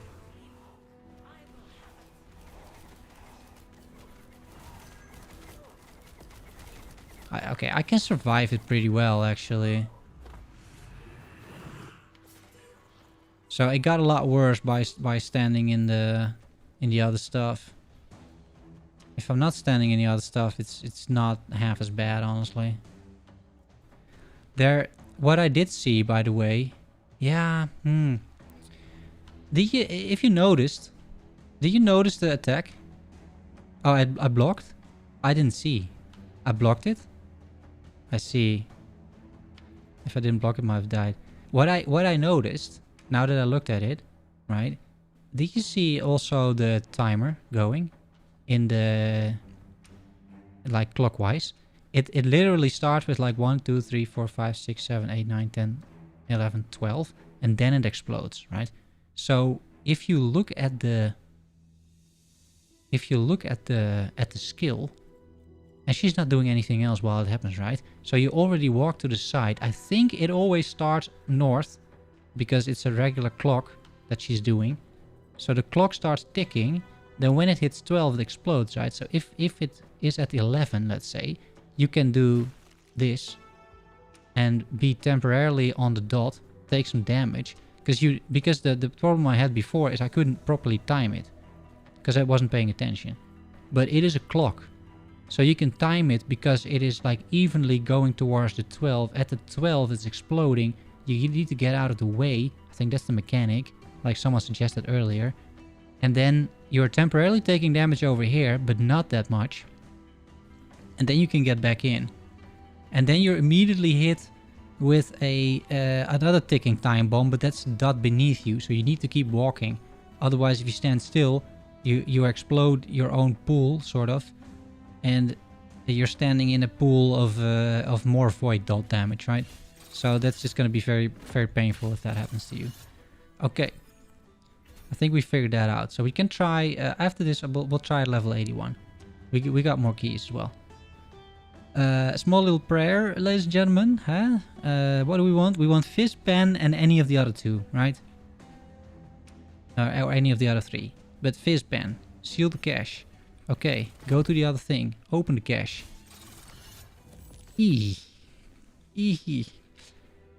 Still double resist. I mean, it's not too bad. Copium.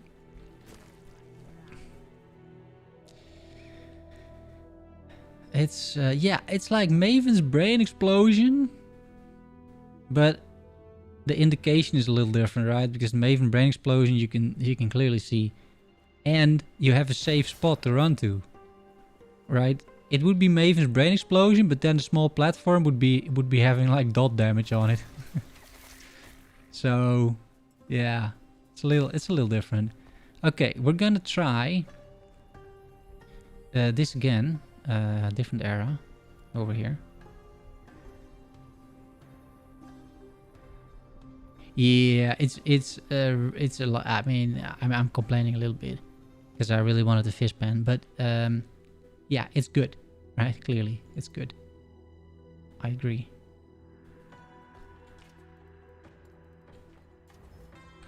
All right, another one. Tier 2, because now we're gonna go for the boots, which are level 67. So I need to do tier 2, right?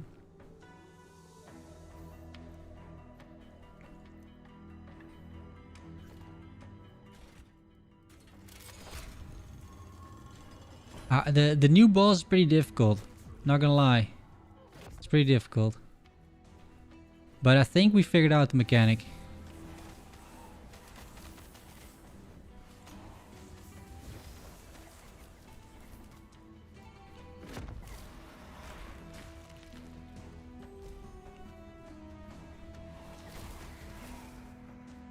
We'll see if we figured out the mechanic. But I think we may have figured out the mechanic there. Jeez. Is there somewhere I can go, please? Yeah, her health is pretty low.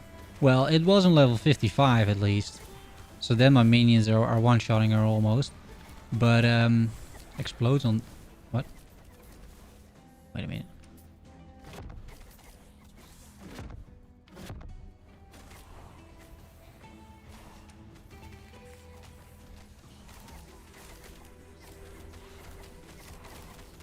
Yeah, she doesn't have a ton of health, it's true. So you just need to get through it like once or twice, maybe, through the ability. But I think we got it. Doesn't mean I'm not gonna die, by the way. I mean, I still might die, but I think at least on paper, you know, we got it.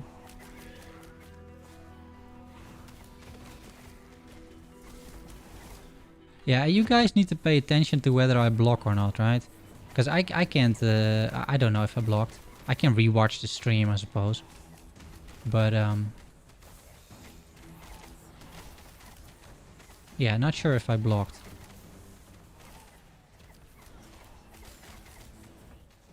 Okay, so you take... this is only damage? I don't think you want that. And this is... both. Yeah, okay, so it's... So far the options I got was either 20% health or 20% damage. Or both, right? It said blocked, okay. Block effectiveness is... I'll tell you after this loading screen.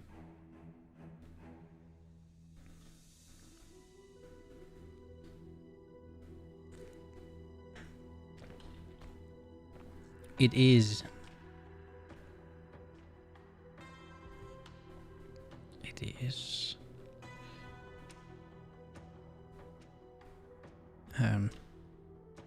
doesn't say. Right? Other? Where is it?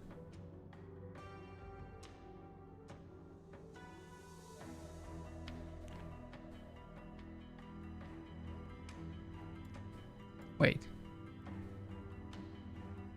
It's... It...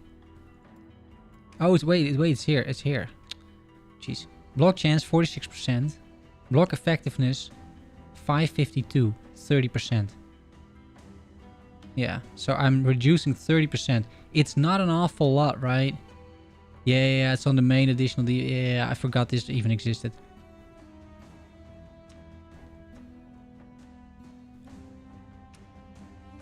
I should work on my armor a little bit, though. As well, right? I can definitely improve the defenses on this character, to be honest. I haven't really looked at the gear since, you know, I started playing it again because the monolith was so smooth. But maybe for a boss like this, because, you know, my gear may not be, you know, that great. For example, this ring sucks pretty much, right? But yeah, okay, fine. Yeah, I got 116 necrotic grass. Yeah, it's enough, though, right? At least I'm kept. Yeah, I could improve on the gear a bit, you know. I'm not gonna do that on stream though. I might do it off stream and see. Like, I'm sure if I go through my stashes, right, that I that I can be able to find some upgrades there, because I got so much stuff. So yeah, you would think that is an option.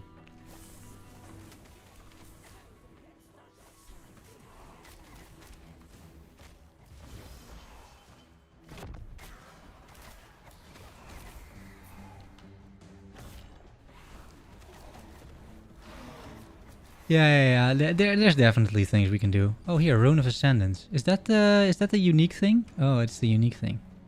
Yeah, we can do some gambling sessions at some point. I'm gonna save those up until I got like 100 or something, and then, you know, find 100 belts, and then, you know, ancient orb them into a headhunter. Pretty much. That's what we're gonna do.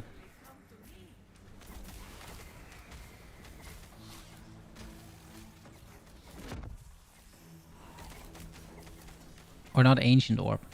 like Tainted Mythic orb them into a headhunter, right?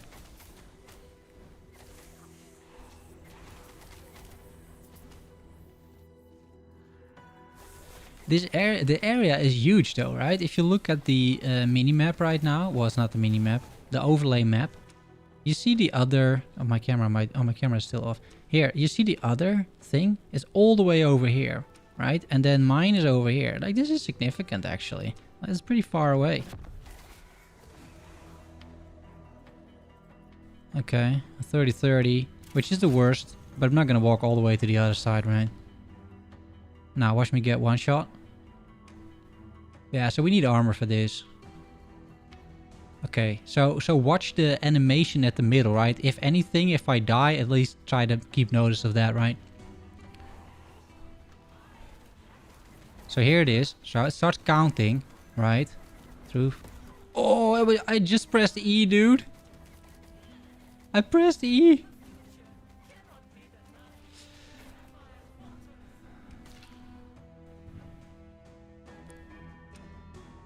It's a bit hard to see, to be honest. Like, we got the idea for sure, right? I mean, we got the right idea there, but it's hard to see when it starts to hit.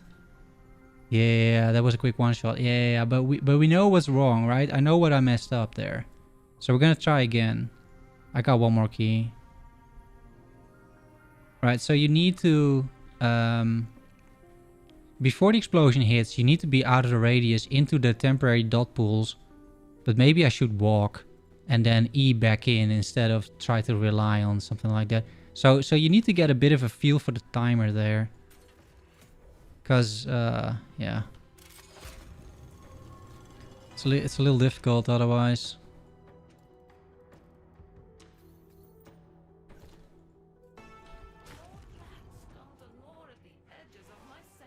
Yeah, imagine giving her cast speed. I mean, I don't think cast speed is a role.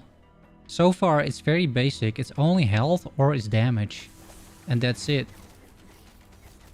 And honestly, how much damage you give her doesn't matter, because she's gonna one-shot you with that ability anyway. And I think it is designed to do that, right? It doesn't look like, unless you're lucky or you got a shit ton of armor, I suppose. If you got a shit ton of armor, maybe you can reliably block it, but I kind of wouldn't count on it. It's almost seems to be designed in this way. That, you know, if you don't get out, you're just screwed, pretty much. Which I don't mind, I guess. You know.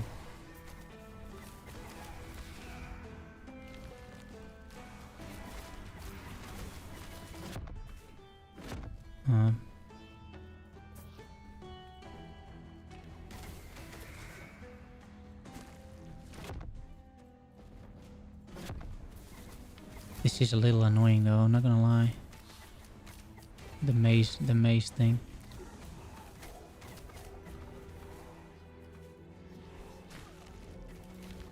Especially if these doors keep getting locked for some reason.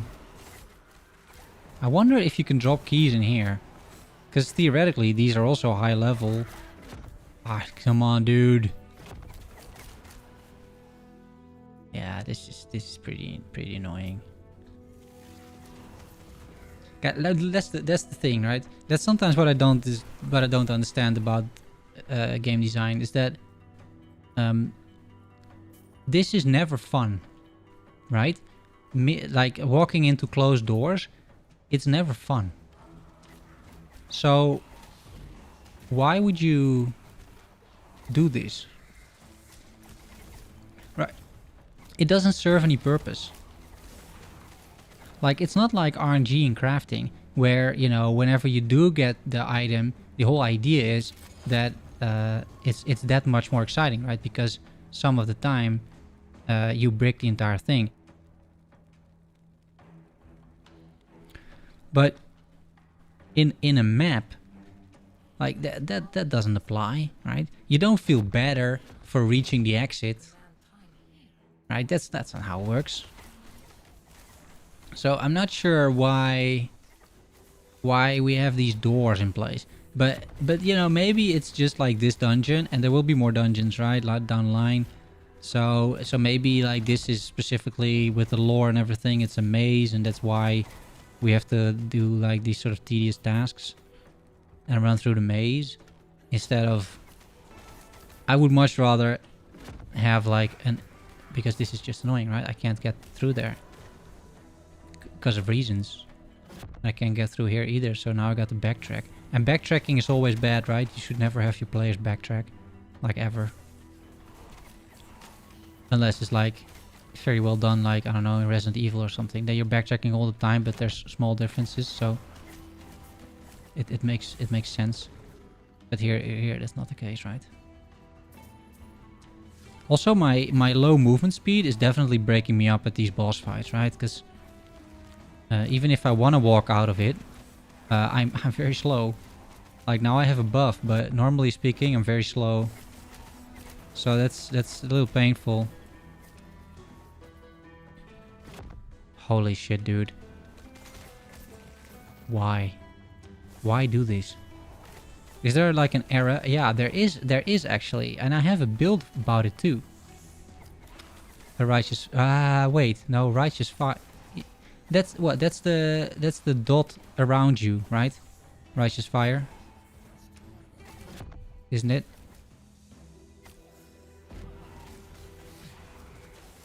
The fire dot around you. Yeah, it's fire aura, exactly. So I have a fire aura character that does this, but it needs gear, right? So it by just walking around, I get like up to 15 stacks or something of fire aura, which is not bad, and it does decent damage too. But it wouldn't be suitable for something like this. It wouldn't really work. There's not enough damage. No, it doesn't degen you, true, but it's very hard to scale. So you need very, very specific gear for it. Alright. Full attention. Full concentration. We're gonna try once more. This last time. As in, you know, I'm out of keys. Okay, let's summon my minions first.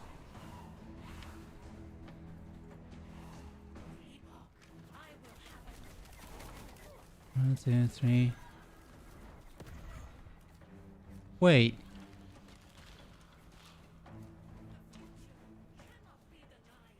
I'm clearly outside of the range, right?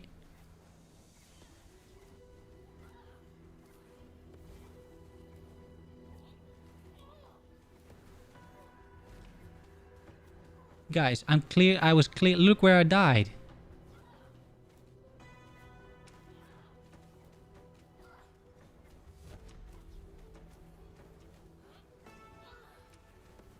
Also, look how far these beams go.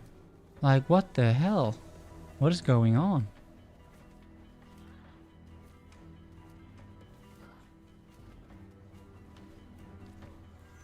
Yeah, there it is. There it is. But you need to go all the way back, really. They want you to go all the way back.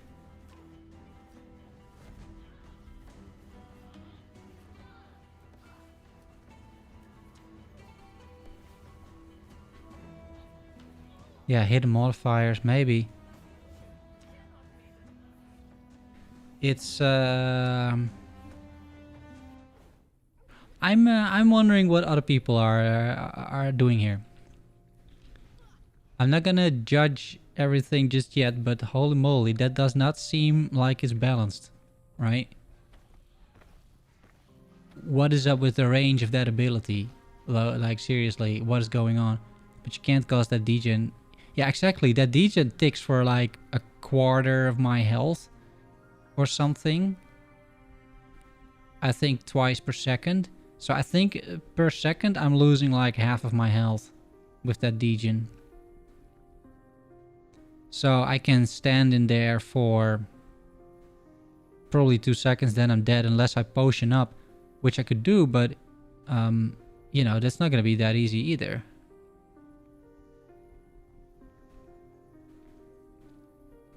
But you can't rely on block, right? It's impossible. So you would need to... You would need to rely on armor or something. But that's going to be tough as well with a build like this. I mean, you typically don't have an awful lot of armor. I can't scale armor either, right? Like, is there armor in this tree? Here's armor. This is minion armor. Okay, here's flat armor for me. And for my minions, if I want it. I could take away 8 intelligence and get 160 armor. Which still wouldn't scale, right?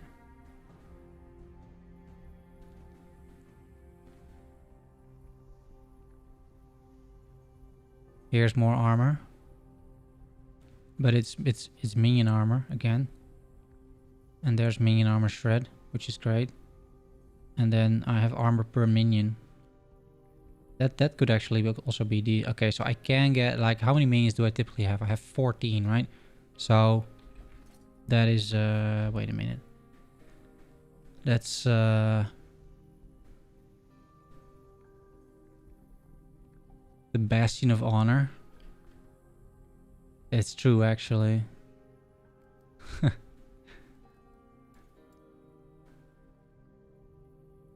It's a 100% block chance. And less damage taken. Is there anything that's gonna be messing up? 13 all res? I'm not capped on physical res anymore. But... Well, okay, but this is something to think about for sure. I first need to farm again, because, you know, I'm out of keys.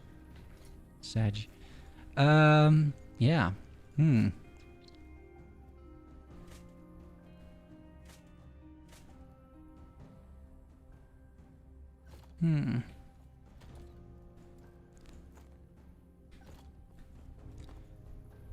Yeah, we'll go back in here, I think. Yeah, the Bastion of Honor. But if that's what it takes, right? Then how is anybody gonna... Because there's 2 more tiers, huh? By the way. This is only the 2nd tier. I mean... You know... It's only the 2nd tier. This boss is level 80, by the way. Level 80. And it's apparently insanely rare. Yeah, I mean, I played, what is it, like 1300 hours or something? So, and most of that is in Monolith, because I don't play Arena, right? So, yeah, I have a decent number of uniques because of it.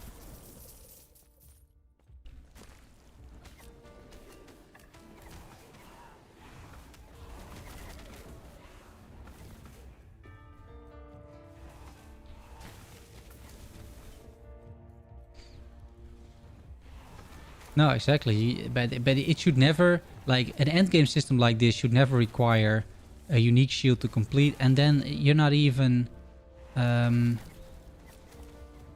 you know, there's 2 more tiers. So what the hell's gonna happen at those? Because here the boss already does I think she did 70% more damage, or no, not more, increased damage, and you know, that is significant.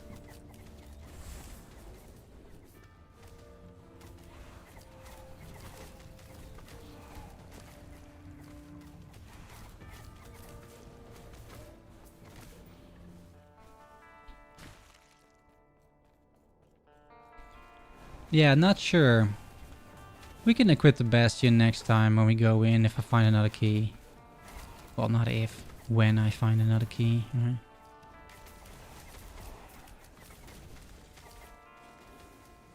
Armor doesn't really scale well, yeah. Yeah, exactly, right. So, but, I mean, it may not scale well, but going from a relatively low number to, let's say, you know, 800 or 1000, that should help significantly, because at first it scales well, right? It's not linear scaling, so the first couple of points you get in armor is really significant. And I can definitely lose a little bit of damage. I mean, I am doing plenty of damage, right? So let's think about it a little bit. If we got 14 minions, right?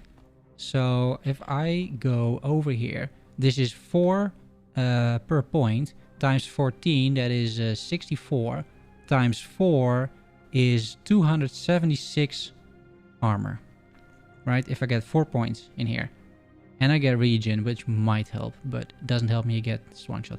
So 276 armor plus potentially armor. This doesn't help. Plus potentially another 160. So 276, 160 is 436 armor. On top of what I have, right? And I have. So 476, so it's like a little over 800. I would have a little bit over 800 armor. And how much effectiveness is that? Or how much reduced damage taken is that? Because it's a non-physical hit as well, so it's reduced again by 30%. Right? It's not gonna... 826 is 21, right? And then still minus 30%. So 30% is minus 6, that's only 15%. Instead of the 9. Yeah, you know. Is that really...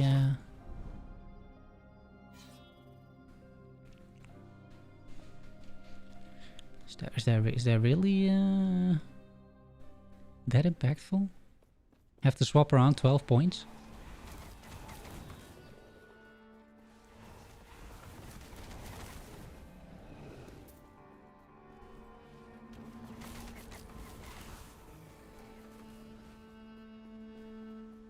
I expected a bit more.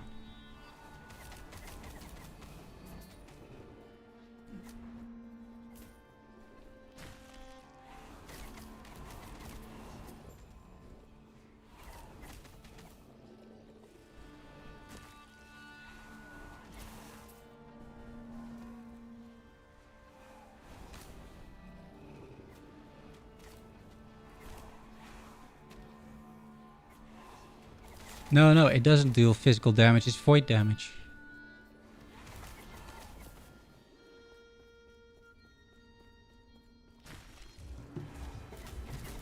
Wait, isn't there a unique that turns void damage to fire damage? Like the amulet? The Orion's Eye or something?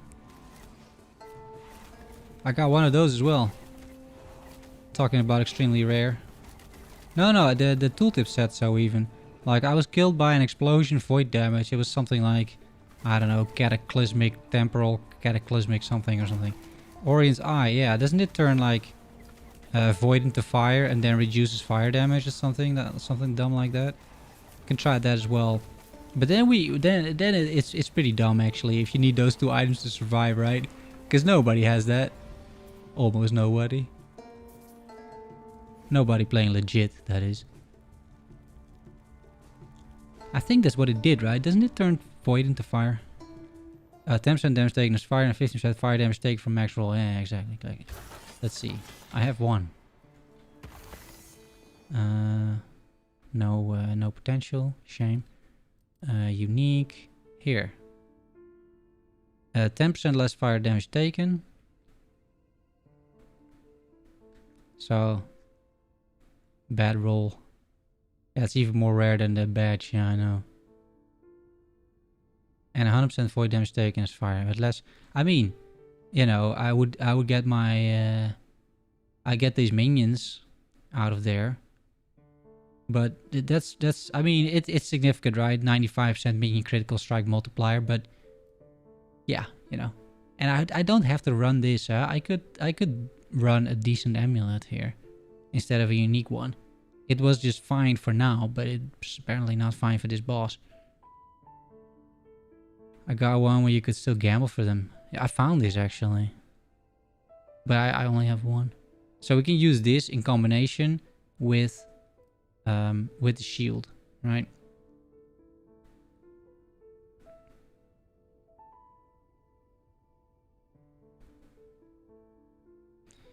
And I think that maybe you can get like, you know, maybe a bit of a better belt or something. But I'm not gonna look into that too much right now. It's a little boring, I feel, for on stream. I wish there was a search function in these things. You know? We can keep going, I suppose. Chance to dodge. Crit. We can give him crit, because we're crit immune, right? And my minions aren't really dying. That's, I guess, one of the good things.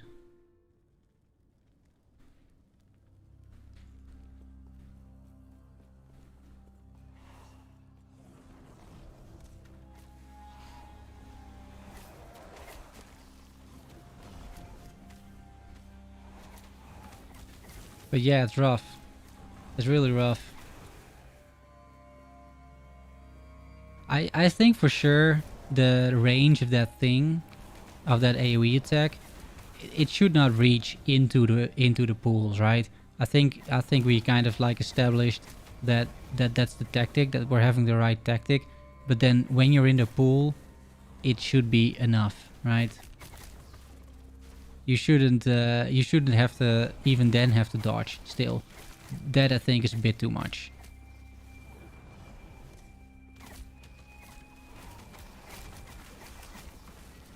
But I mean, we can't be the only one struggling here, right? I can't imagine that I'm the only person here that somehow, with including the helpers from viewers, hasn't figured out what I'm supposed to do here. I think everybody running this at a semi-higher level is going to be absolutely slaughtered, right?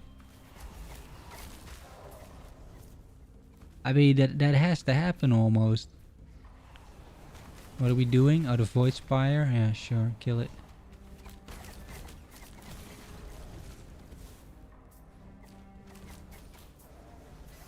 Because something like an endurance threshold, that doesn't really matter either, right? That doesn't really do much either. Have they ever played it? Yeah.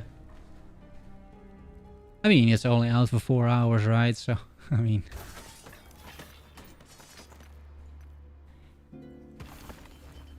maybe there's not a tactic. It could be.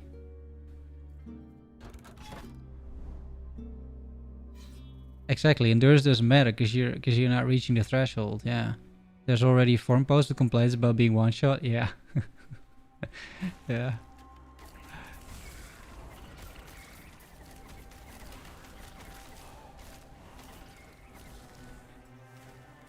Yeah, it's pretty ridiculous, right? Evening Vertigo, how you doing, buddy? Nice to see you. Yeah, it's pretty ridiculous. Maybe they'll do like a hot fix in a day or two to tone down the damage a little bit of that ability. And I would imagine the range, right? Because we were definitely out of range, or at least what I would expect would count as being out of range. You know, if we get another key, we're gonna give it another go. We'll do some testing. I don't mind.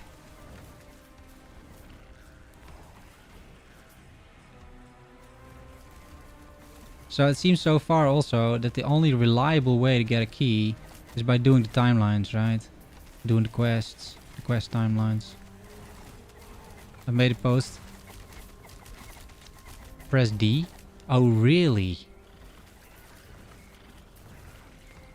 Is that the mechanic? Can you avoid it by swapping timelines? Huh. Interesting. That would actually make sense, yeah. It never occurred to me that you would do that at the boss fight, but yeah, sure. Can you imagine? Yeah, we're gonna try it out if someone drops a key for me. But then I'm sure in the other timeline, she does something that one-shots you as well, right? You would imagine. Otherwise, why would you ever swap? So it's probably in both timelines there's something there. That was the answer? Interesting. Interesting.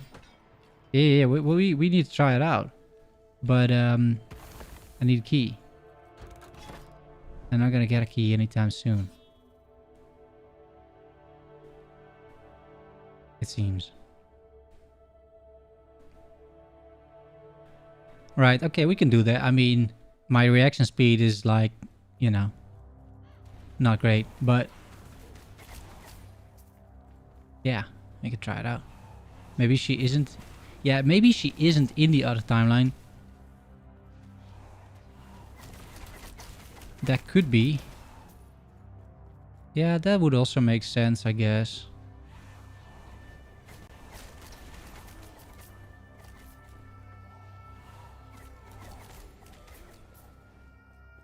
Yeah, it wouldn't. I mean, but she is a chronomancer, isn't she? Chronomancer genre. So I guess lore-wise, it would make sense if she could also go to another timeline. This layout is always confusing. Is this somewhat of the right approach or not?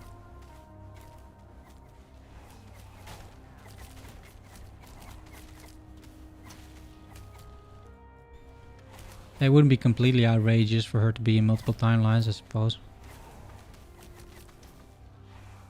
Yeah, it's worth it. Exactly. No, they're not that rare. But, you know, they're not that common either. That's not for me, you know. It's like still we're doing 170-ish corruption right now.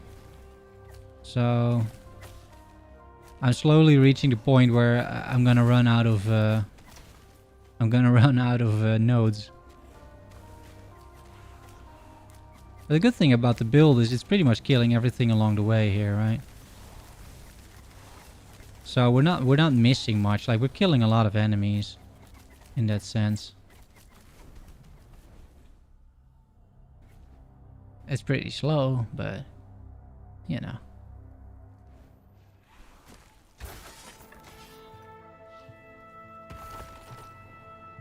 That's what you like to see though, with this patch.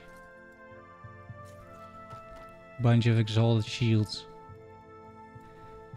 Let's see.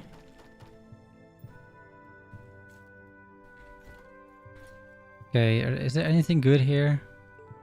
Summon Skelly, we'll shard that one. Minion dodge. Hybrid health. A lot of forging potential, look at that. Holy shit, 32. That's a lot of forging potential right there.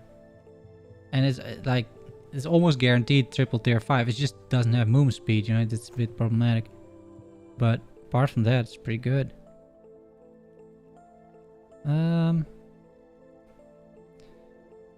Yeah, I suppose it's like, it's fine, we can get rid of it. Da, da, da, da.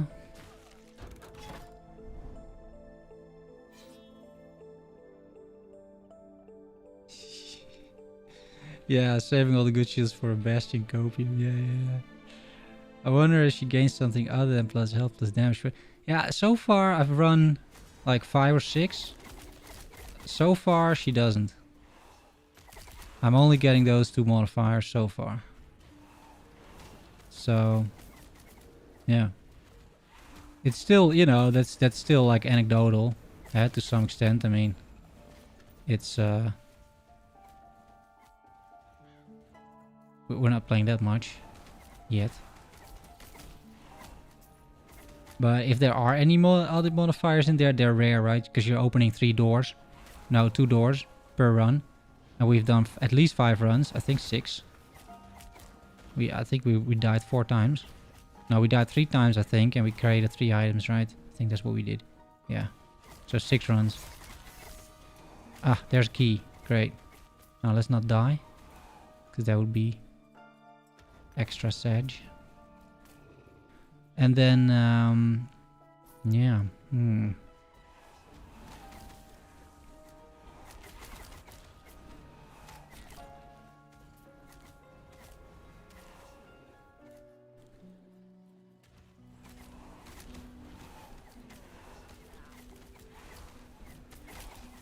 Yeah, but we're just immediately gonna go back in.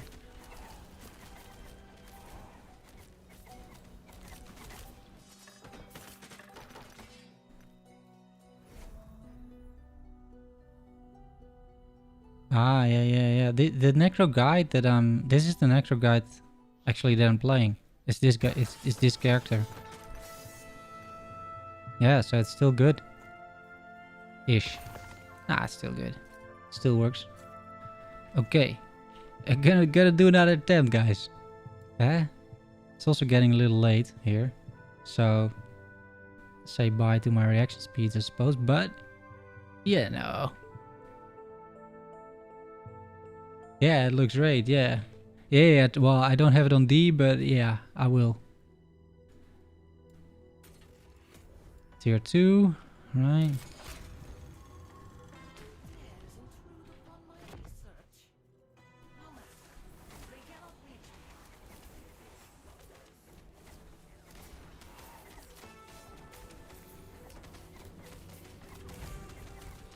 I'm also trying to figure out a little bit what a sort of good strategy is for this maze.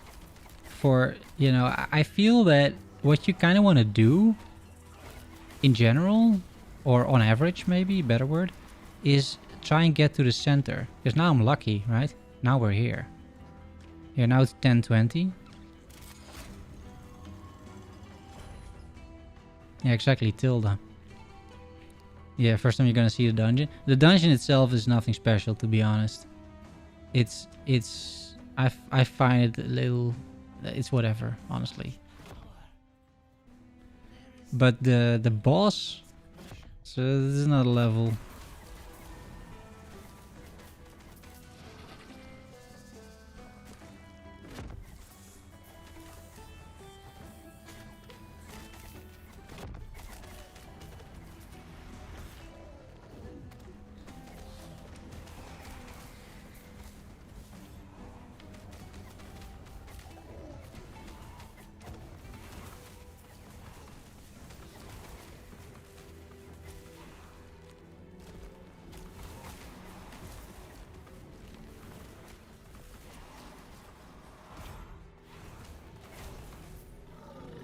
I'm also not entirely sure at what point the things show up on the map, right? If it's like certain number of monsters killed, or if it's something else,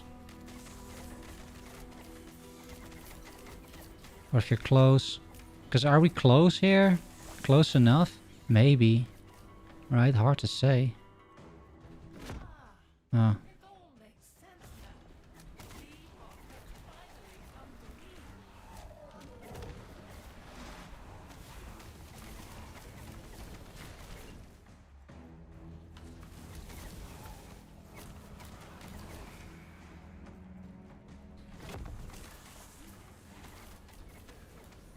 Yeah, so you can time travel between two zones. That's why this is working, and why some of the doors are open in one zone or in one era, one timeline, and not in another timeline, right? So it's interesting in that sense. I think the execution is just not that great of this dungeon. It's whatever. It's not bad, but it's not good either, right? Okay, 2020. So you do get in at yeah, I think it's a foundation. So what if I do this? Is she there? She's not there. Oh, is she there? No, she's not there. Okay. Well, let's see. Still, one of the other abilities might kill me, but at least we get one step further, right? Okay, summon some minions. And let's go.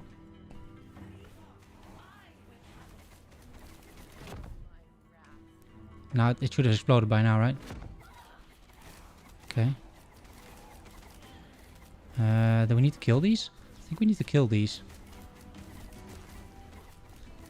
Oh, there's a... Oh, it's like a Maven thing. See this?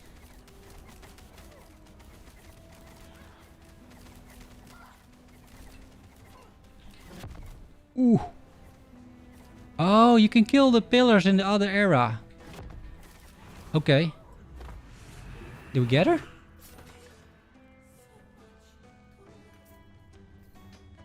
Okay. It's Maven's Beams. Yeah, well, the boss is easier, but I wouldn't underestimate it. It might look easier almost than it is to play, because you need to keep track of a lot of things there. Actually, like the Maven Beams. I'm not sure what happens if I get hit, but I didn't, because I saw what was going on. And then the pillars, which you can actually destroy if you travel to the other timeline. Then you need to dodge the whole beam, right? Or the whole explodey thing. Otherwise, you're in deep trouble. So this is where you start, right? Yeah. Yeah. Okay, but it's cool. I like it. Takes some getting used to, but yeah, sure. Great design. Okay. What? It must have 65 or below. What do you mean? I'm doing the level 80 timeline. What are you talking about? Sir. The item must have requirements 65 below. Really? Did I misread the thing? What the... Wait a minute. I'm doing level 80. Scammed. Yeah. Dude. Not like this. Not like this.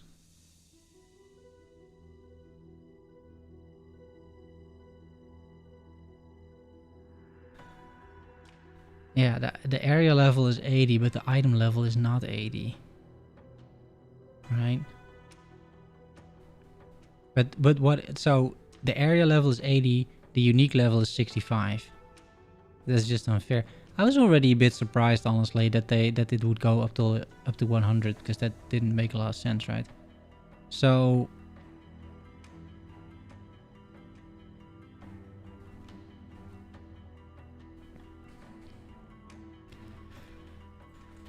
I don't have many, guys. I don't have many of these. I got this weird item, which, I mean, this is level 6. So this we can do. We can do this one, the Melvern's Writ. But it's only got 1 legendary potential, so we can try that. But apart from that, I mean, we got this one, but that's horrible, right? This is horrible. This is one of the worst uniques in the game. Even for leveling, this is bad. Right, but did I get any other? Like, think. I didn't drop that many. They're still pretty rare. Nothing here, right? Nothing with staves. A one-hander? This thing? No, it's new. Oh, one of these. Wait. I got one of these. The Drought's Release. I mean, at least this is something. Yeah, you can make that ring a basic poison legendary. Yeah, you could. You could do this thing. Right? With a dagger. Acid flask.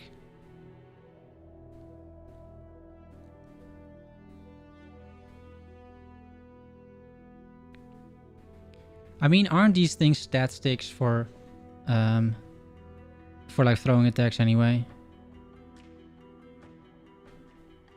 Right? The melee fist damage doesn't matter when you're using acid flask. So in that sense, it's fine. So you get +1 area of effect, which is not bad, right? Poison damage, which is good. All attributes, that's okay, I guess. Alright, so we can try that. I think, did we get anything else? Yeah, so we have that. We didn't get a bow, we didn't get anything like this. Didn't drop this either. Offhand, no. Boots?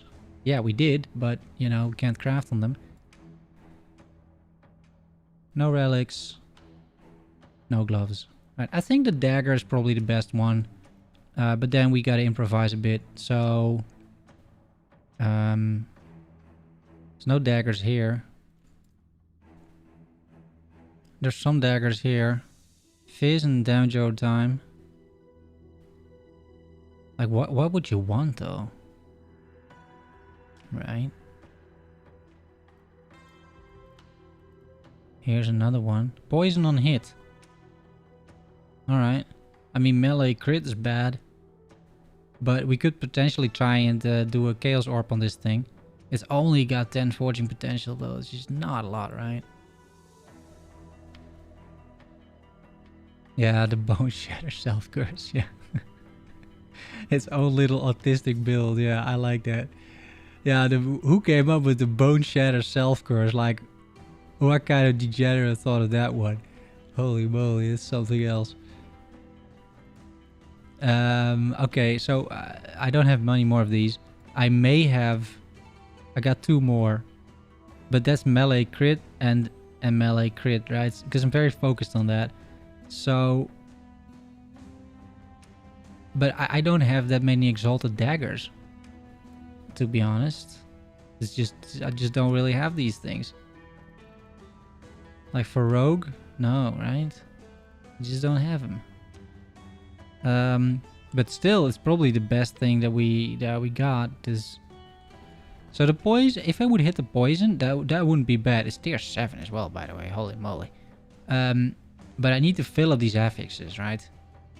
And then I guess get lucky, like very lucky.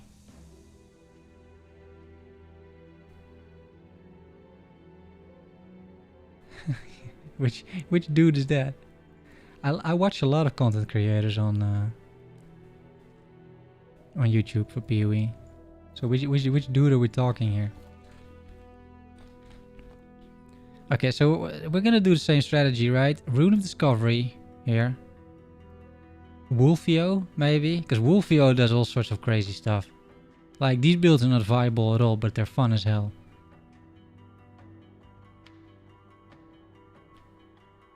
Or like, I don't know, Jungrown or something.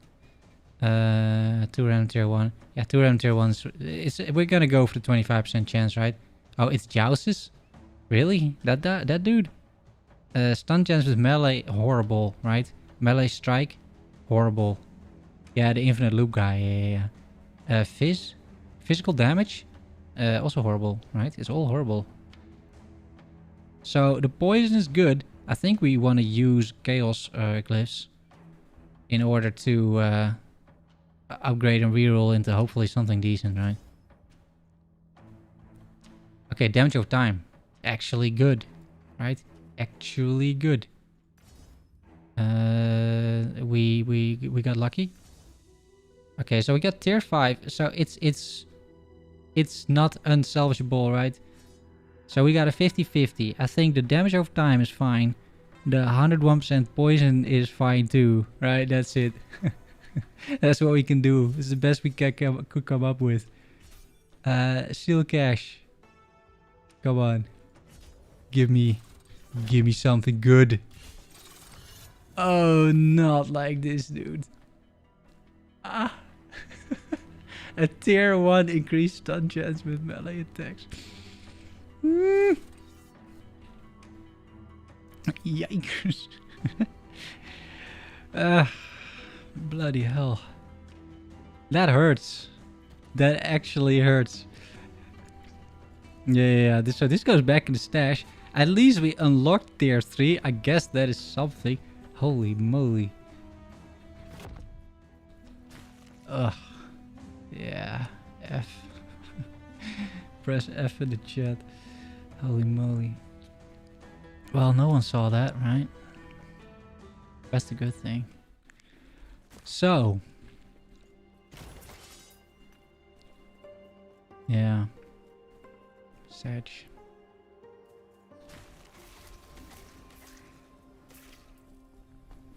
I'm gonna have a small look at the opening here, at the entry, because it's either not there or I completely missed it.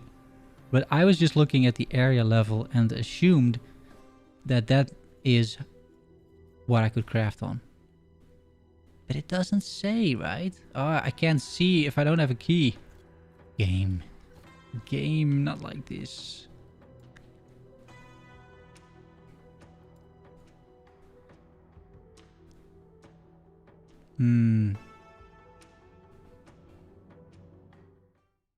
How are we doing in this timeline? Oh, we're like halfway there already. Again. For another one if we want. Frenzy and Haste. Frenzy and Haste is kind of like dangerous, right? Now, all of these things are becoming a little painful, to be honest. There's not a whole lot left here. We could also reset it. We can also go this way, I guess. Dodge. Resistances? Me.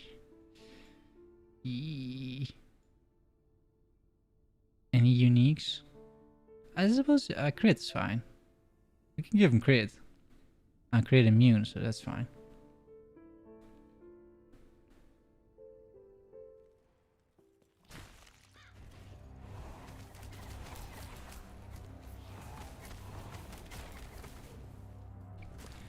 Yeah, I think tomorrow I'm gonna get up a little earlier.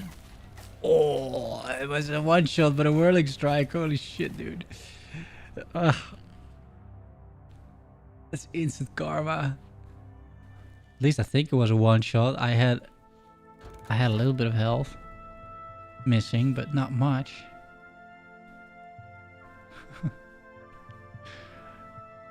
Yeah, so I think tomorrow I'm gonna do a little bit of like tweaking on the character now that we have a good understanding of the patch. Well, no, actually, I wouldn't say it's a good understanding of the patch, but at least I kind of know what I'm up against. And so I'm gonna improve this. I'm gonna be a bit more tanky, I feel. So I'm gonna try and fit in that Bastion. I'm gonna potentially get Orion's Eye equipped as well. Maybe swap around a few passives. And at the expense of some damage, try to be a bit more tanky also for these timelines. And then run a little bit more of this. Collect a bunch of keys and then I think record some footage. Maybe make a small guide on the boss, but then I need decent footage, right?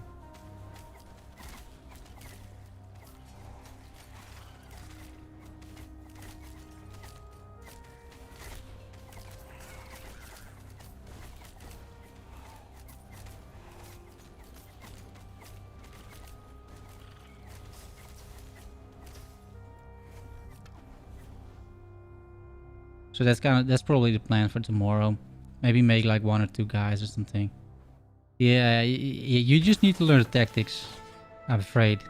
Like, I can do the Bastion and the Orion, but yeah, you probably need to learn the tactics, buddy. What can I say? Hey, but it's not that complicated either, right? I mean, you see the ability being cast, you just swap time zones. And you probably don't want to wait too long before you get back, because otherwise you have no idea what's down there, right? Because she just continues, it seems. Like she doesn't really wait for you to come back, right? So yeah, you don't want to go crazy, but otherwise it's kind of okay.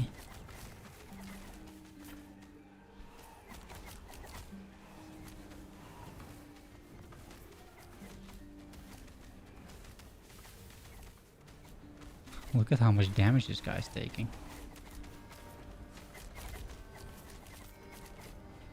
Okay, the other guy is over here. Oh.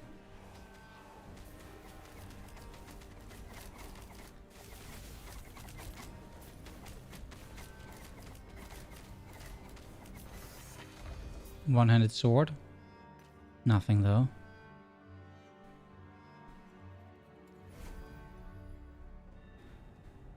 Sounds good. There's nothing going wrong. I'll get my booster tomorrow. Ah, you make yourself more tanky. Yeah, that's good. I can't get my booster yet.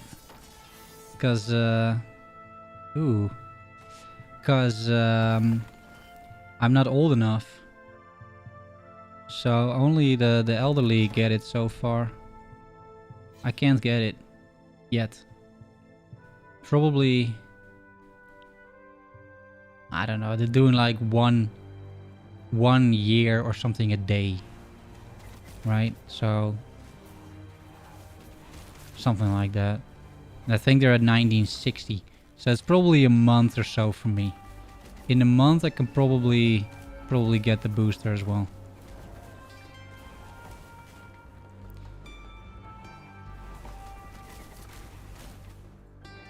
Yeah, you know. Whoever he wants by now, yeah, I think we just don't have the capacity with the boosters. So there's just not enough people who can set a vaccine. That's one of the things. Oh, it's got also legendary potential. Okay, we're getting there, guys. More legendary potential. I need some better system at some point as well that I can find these.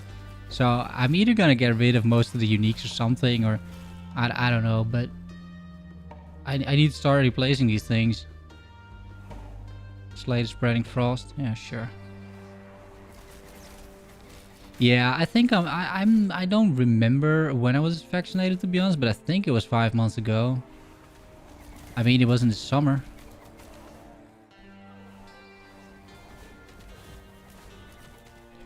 And you know, whenever I could get the vaccine, I pretty much got it.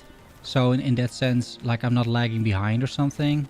Because some people are lagging behind a bit, right? Because they, I don't know, they got pregnant or something, or... But I didn't get pregnant, so it was all good.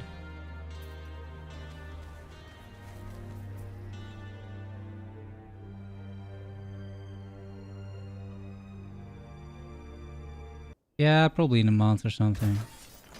They do it by age, you know, so they start at like the highest age, and then they work their way down. Thanks today, veterinarians are on duty for vaccine. Yeah, they got. I think they got veterinarians here as well doing it, and I think they're just training people because it's so easy, dude. I mean, it's like, honestly, anyone with a half a brain could do it, right? It's not like IV or something. Like, you don't. It doesn't matter where you put it. Almost, you just gotta put it in the muscle, and that's it. So it's not difficult. I mean, they could get some medicine students or something to do it, or I don't know. Yeah, right. Yeah, I don't know. Like, in some regards, we have a very organized country, and uh, you can't complain about it, really. But but when it comes to something like this, where you would think, like, you know, it's kind of essential that we, you know, organize this properly, then it's not horrible like in some other countries, but it's not good either. Like in Germany. Like in Germany, they got their shit together in that sense, right? But here it's like a little lackluster. Just a little, like, nothing horrible, but it could have been a bit more on the case, right?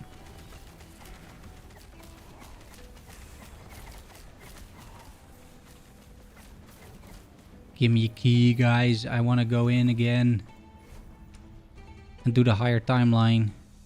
Germany's probably translation for... Yeah. I mean, but the Dutch are pretty decent at it too, huh? To be honest, like the bureaucracy over here is nothing to be scoffed at either. Huh? We like to make rules for everything. So it's not that different, I feel, in that sense, Germany or the Netherlands, in a lot of ways.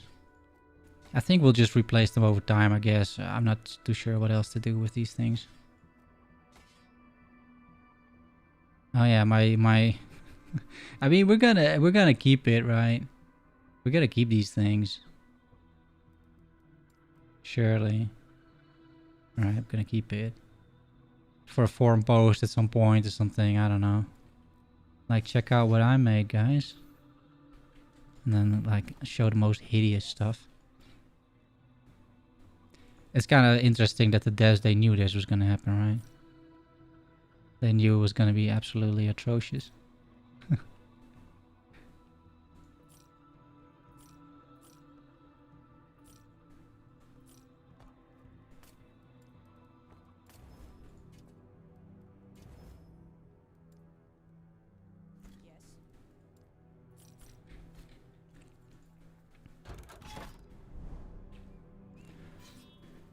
Yeah, there's ups and downs. During the pandemic, it's not the worst. Yeah, exactly. You know, if you've got like a super well organized country and there's a pandemic, that at least people, you know, they've prepared somehow for it, right? Where everybody thinks like, how did you prepare for that? But they just did. And there's like contingency plans in place and whatnot. It's pretty decent. But like I said, it's like it's not the worst. Like the Netherlands, it's fine-ish. It's just that a lot of people feel that with these booster campaigns, they drop the ball a little bit, and they, because the vaccines are available, right? That's not the problem. They just don't have the people.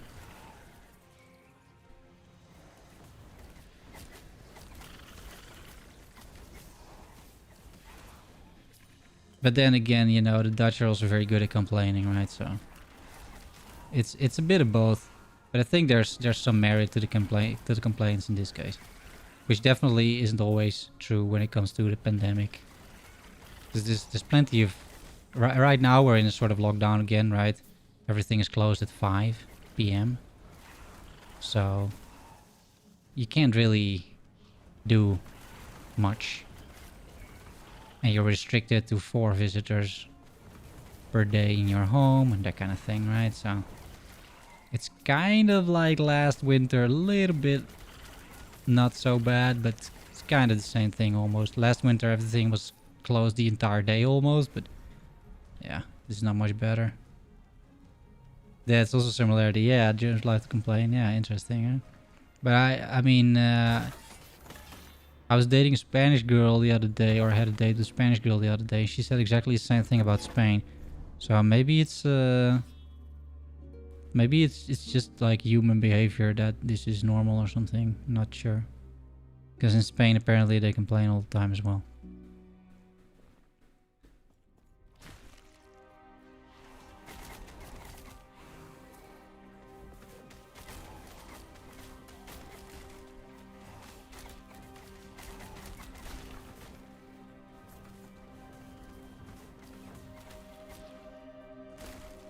Yeah.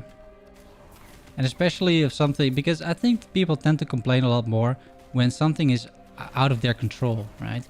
So there's nothing, or very close to nothing, that you can actively do to, you know, to help or to avoid things, apart from, you know, locking yourself in a room and not seeing anyone. But you know, apart from sort of like self-isolation, there's not a whole lot that you can do about this whole pandemic thing, right? You just have to rely on the governments and the people making the right decisions, and I think typically they are, right? I mean, I sometimes try to imagine what kind of decisions they have to make, right? Which sector of the economy they're gonna screw over, right? Whether it's gonna be like the bars or the cinema or the restaurants or the hairdressers, or, you know, something's gotta give. You know, you can't please everybody, so sometimes the hairdressers are getting screwed, sometimes the bars are getting screwed. Like it's never an easy decision, I'm sure. So I'm not envying these people, right? And I think typically they're doing a fine job.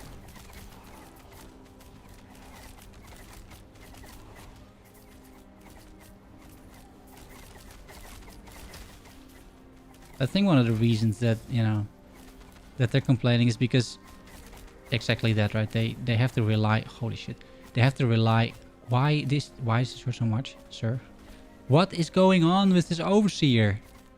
Oh, it's a winged carrion? I didn't see it because it's red on red. Not like this, dude.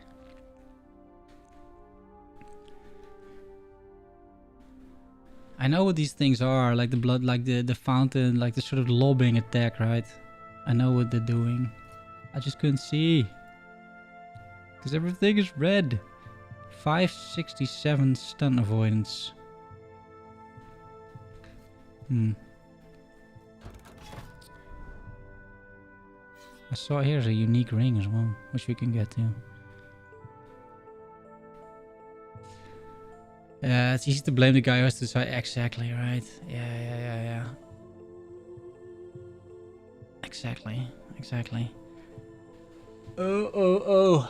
Well, Guys, I think it was fun for now. It's like a little past midnight here. It's 12:30. I woke up pretty early this afternoon to do actually a lot of videos. The one that you could have seen today, and also tomorrow. The roundup is already done. It just needs to be released. I think tomorrow at 4 p.m. Right? So in about 15 and a half hours, you guys are gonna get a roundup. It's gonna be a good one. A lot of games in there. I might stream again tomorrow, maybe. We'll see. But I think I'll just play a lot and get some footage, and might make a guide or two, depending a little bit, I guess, on how lucky I am with these keys. Because at the last hour, seems I haven't dropped a single one, right? So yeah, maybe better luck next time. Not entirely sure if there's a way to guarantee the keys a bit faster. I suppose, come to think of it, what you probably want to be doing is run not this timeline, but the quickest one, right? Maybe not even maybe not even the empowered one. Maybe you just want to run the regular 58 abomination, because you can run it in like what, maybe 30 minutes even. Might be possible. I'll try it out tomorrow. I'll do a bit more testing, because if you can just run the 58 and it guarantees a key, you might as well, right? Or maybe do the 100 but then just focus on the timelines instead. You might as well. It might not be a bad idea. Because if I go there, right, if I travel, yeah, you got at least part of the stream. It's true.